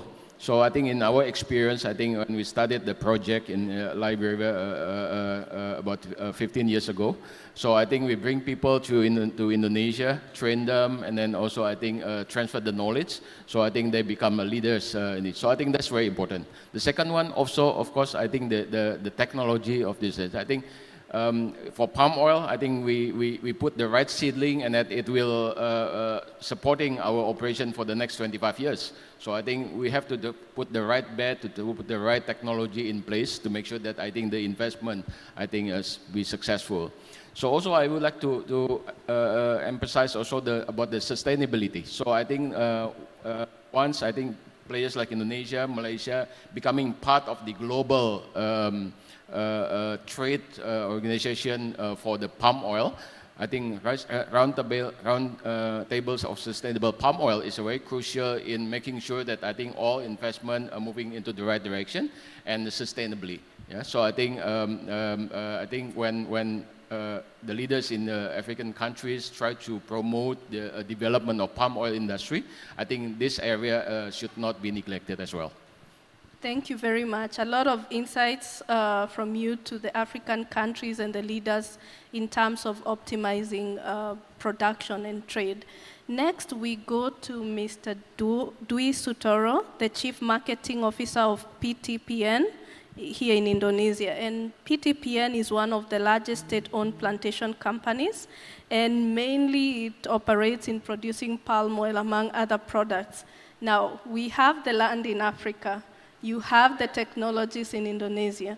How do we bridge the gap to support this collaboration, to facilitate a fruitful collaboration? Thanks, Lillian, for the question. Good afternoon for distinguished guests and speakers. Allowing me to start by, before addressing the question, just to introduce a little bit our company, little bit on that one. So as mentioned that our company PTPN is one of the biggest factory plantation in Indonesia at the moment. Just to build the context that we currently manage around 1.1 million hectare land in Indonesia, and if we can compare that now we are in the island of Bali, so it's mean almost double of Bali Island. Also, like in Africa, maybe like comparable with Gambia, which is 1.05 million hectare. The second one is also that I would like to mention that PTPN, not like Sinarmas, is a private company, and we are 100% shares owned by government of Indonesia. As a state-owned enterprise, we have two function or dual function that we have to run together. One, of course, as a value creator, we have to generate financial performance as good as possible. But the second one, we have to be as agent of development, carrying the program of the key important program from the government. So as a value creator, of course, currently we have to contribute into the revenue of the government of the state. Currently, just to build the context that we absolutely 3.3 billion revenue annually for the business. And then for agent of development, we also support smallholders plantation. So in Indonesia, we managing around, on top of the 1.1 million hectare, we have also managed the smallholder plantation around 450,000 hectare called plasma. That is the additional task that we have to carry together as a part of the state-owned enterprise. The second one also with talking about the business of plantation, we have to be ready talking about like palm. Maximal is talking about the productivity. The plantation stay up to say 25, maximal 30 years. So we have to be ready with how to rejuvenate the plant. So that's also our task, the program to rejuvenate the 60,000 hectare of the plantation that currently owned by the smallholders. So with the dual role like this, of course, there is not difficulty, but this is the challenge for us a company to grow and also to contribute to the communities. So answering your question back to the how actually related to the statement from Vimal, which is how to close the gap, especially from the supply part. Because you mentioned speaking especially about the palm, like 90% is coming from two countries. But actually the potential is there in Africa to grow the supply piece from Africa. So how we can contribute on that one? First, talking about technology transfer, definitely. The second one is more important after this is on capability building. So how we can contribute on that one. So a part of the company that we have to run the business, but actually also we have the quite massive capability and expertise called Indonesia Oil Palm Research Institute. This is actually quite well known or like recognized a leader of palm oil research in Indonesia, as it is actually subsidiary of PTPN Group. The capability that we can offer of this company or the subsidiary of PTPN, first starting from the land survey and feasibility study on the potential to make the potential becoming the reality and the opportunity to the business. The second one is on the agronomic excellence and development. The third is talking about plant breeding, genetic improvement, and then sustainability plantation management. Also, we have also the capability on the processing, refining, optimization, certification compliance, climate adaptation and resilient, and also one thing that on this business, we cannot forget about smallholders. So how we grow together with smallholder, just built in the context in Indonesia, smallholder contribute around, say, 40% of the total business of plantation. Because they, total plantation, is not mistaken, in Indonesia for palm, only for palm is around 16 million. And then they contribute for the smallholder is around 40% of it is actually land that managed by the smallholders.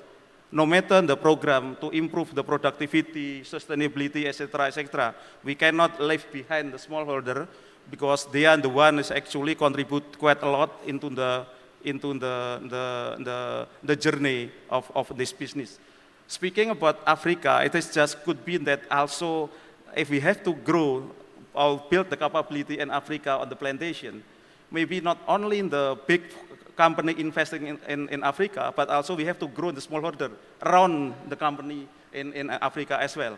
I think that's one that can be developed together or sharing who we can go to that one. Last one is market access. Yeah, knowing that Indonesia is the biggest producer of the palm, speaking about that we produce for our own market, definitely that our market will absorb this, but unlikely that we have to export. If we go into the high level of productivity, we have to get a new market, we have to grow the market. Because if we go to say at the moment that the challenge for the new market, especially beyond Indonesia, Malaysia, Asia, Africa, there is a lot of challenges on that one to grow the market. If we can build together on the sustainability aspect, on the anything, including the how to penetrate to the new market later on, I think if we can start from the beginning, we can also contribute together, build the capability together. Thank you. Thank you very much. So now we have the land, we have the technology, we have an idea of the mechanisms that need to be established in order to facilitate or to actualize the collaboration and strengthen the collaboration for agriculture production and trade between our continent and Indonesia. But already we have the Secretary General of the Council of Palm Oil Producing Countries, Mr. Rizal Lukman, and you have already explored collaborations and expanding membership to the CPOPC with African countries, Ghana, New Guinea, and other regions such as Honduras and Colombia. Now, what are the challenges that you have faced in expanding this cooperation into Africa? And what is the opportunities for the future of the palm oil production and industry? Thank you very much, Dr. Lilian. Good afternoon, Excellency, ladies and gentlemen. Yes, it is already mentioned that the palm oil has been recognized originally from West Africa. That's true. And I think because of two kinds of oil that African continent has been blessed. The first oil is on top, which is palm oil, which is I think potentially can be improved, can be increased. The second bless is underground. I think because of the crude oil, African countries perhaps forgot in maintaining the palm oil, because Indonesia trade with Nigeria, for example, having negative deficit because we are importing Indonesia a lot from Nigeria. But at the same time, Indonesia also exporting palm oil to Nigeria. So I think Indonesia previously as the net oil exporting country, but now Indonesia, because of the domestic consumption is very huge, then becoming net oil importing countries, importing from African countries including. But Indonesia at the same time also can manage to become the largest palm oil producing country, together with Malaysia, account for 84%.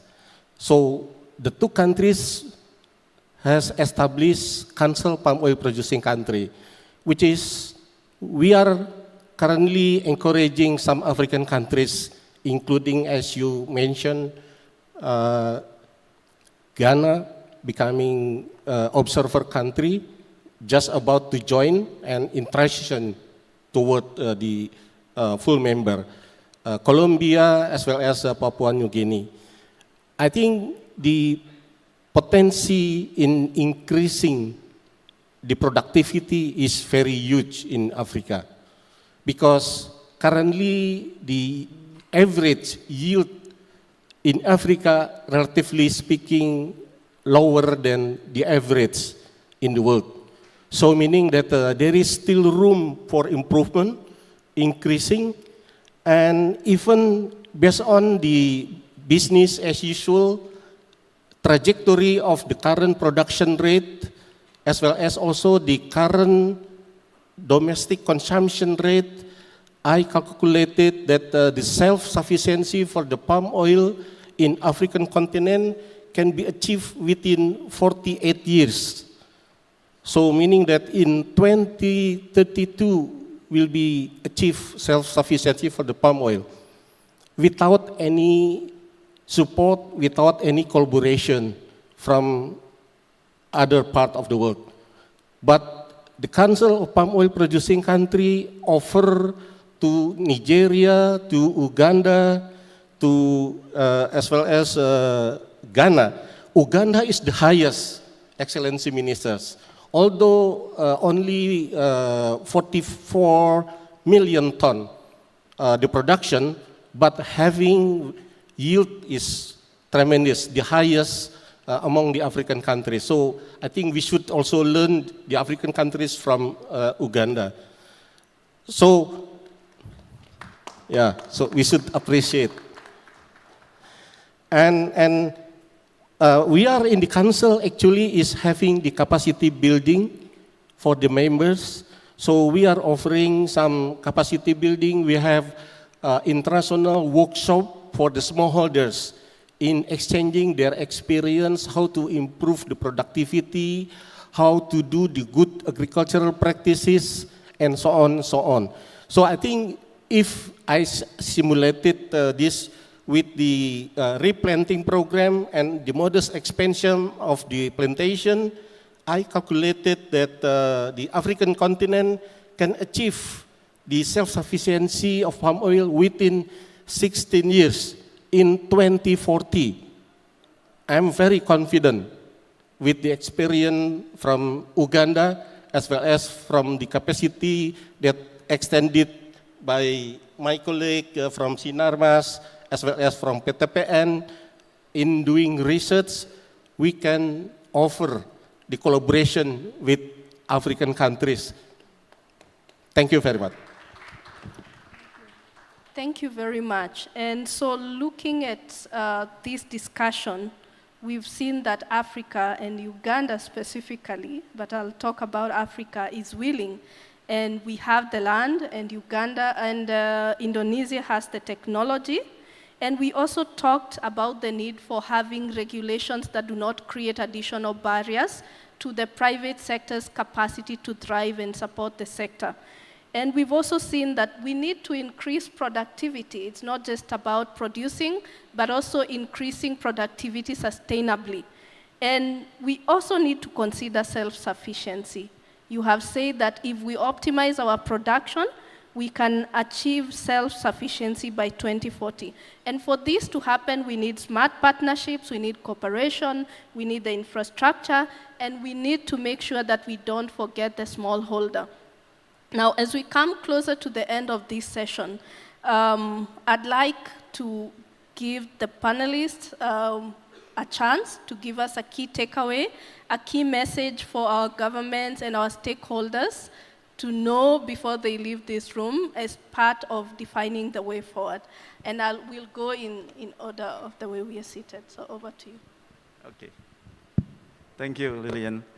I will use this opportunity actually to strengthen the need of the important position of smallholders. Basically, one of the points that we see, I think in Indonesia, also I guess also in many places in Africa, is on the lacks of access to the formal banking service. Because like or not, when we grow the business, not talking about the capacity of the government and also capacity of the big company, but smallholder in the way to give the opportunity and build the capability to smallholders, banking capacity, access to assess the banking, get the access of financial support from the banking institution is very important on that one. And also I think it is relevant not only in Indonesia in the last 10 years, but also could be in Africa, that many areas that we have to consider in that angle. Thank you. Dr. Lillian, as the world is now facing challenges, issues, it is a great honor to have this platform that focusing on sharing experiences and collaboration related to the economic transformations, energy and mining, food, of course, health security, and development cooperation. We hope that it will enrich us with ideas to formulate strategic steps as well as produce concrete actions by opening and then maximizing potential between the two. So the point is execution. Thank you. Thank you, Dr. Lillian and the audience. As I said, Uganda as the product. Do you have the technology? Can you do the infrastructure? We have it all. In my sector, fisheries, we don't have a single feed fish factory. Can you make feeds? Because we have it, but we don't have the feeds for the fish. And 80% goes back to the feed. Why not do the feed in Uganda, and we can have this nutrition from Uganda? I conclude by inviting you. I conclude by interesting you to trade and invest with us, especially invest in a woman, invest in nutrition. You would have invested in food security. I thank you as I look forward in working with you and giving you the product as you give us the technology. Thank you very much.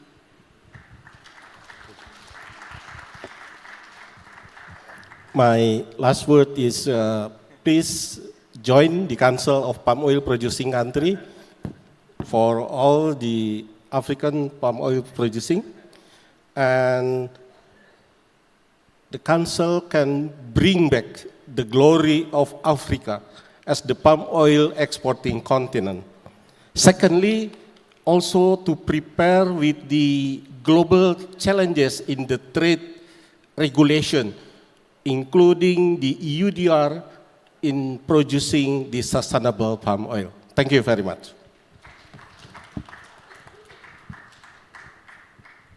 Thank you very much. I think it's a nice conclusion to say that Africa, with its current population and the future population in 2050, it's going to be 2.5 billion people. The demand and the production, the gap is big.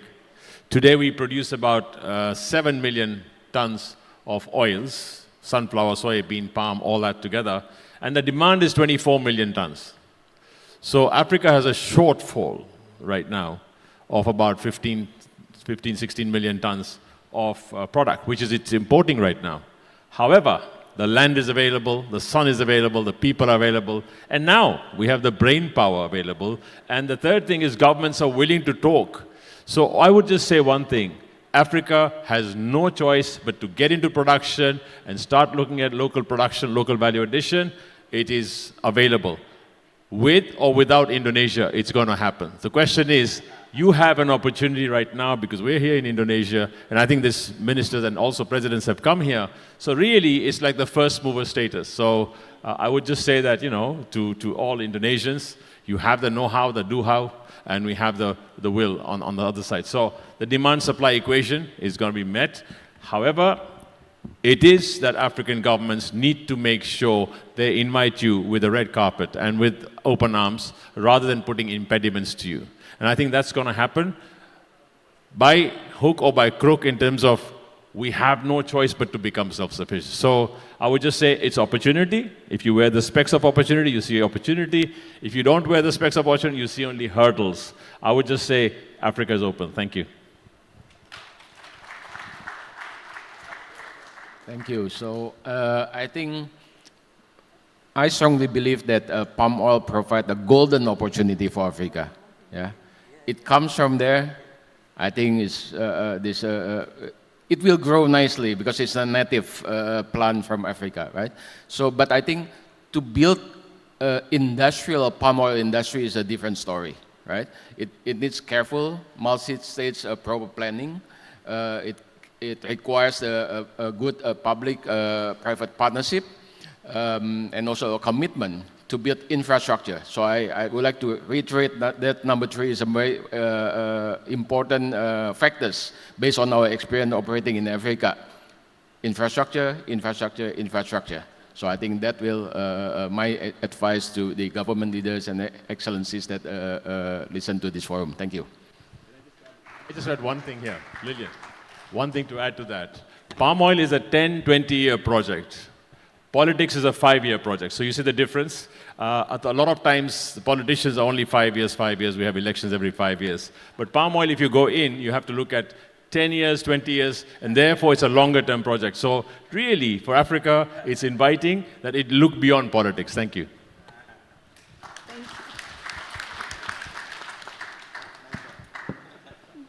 Thank you very much. I would like to wind up the session by thanking the amazing panelists. Thank you for your insights.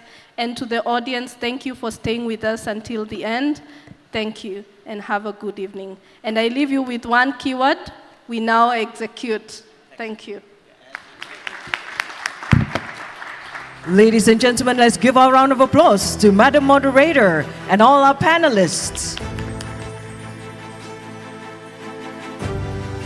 Excellencies, distinguished delegates, ladies and gentlemen, we have now reached the closure of the second Indonesia-Africa Forum 2024. Over the last 2 days, we have heard from distinguished speakers from Indonesia and Africa, their expertise and perspective that will help us to better understand the challenges and opportunities ahead. Photo opportunity, let's give our round of applause again to panelist and moderator.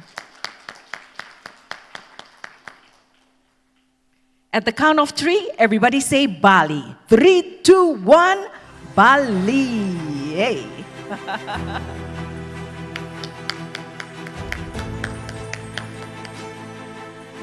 On behalf of the committee, we would like to thank all our esteemed speakers, panelists, moderators, our knowledge partner, the Tony Blair Institute, and all participants for your attendance and participation. In Bahasa Indonesia, the word terima kasih is made up of two words. First word is terima, which means to accept, and the second word is kasih, which means love. So put together, terima kasih is an expression of I accept your love, a perfect kind phrase for one who can be done. Ladies and gentlemen, terima kasih for being here with us at the Indonesia-Africa Forum 2024. Wishing you an enjoyable rest of your stay here in Bali, Indonesia, and a safe flight back home to your loved ones, your family, wherever you are around the world. My name is Gilda, terima kasih, and farewell. We'll see you at the 3rd Indonesia-Africa Forum. Bye for now.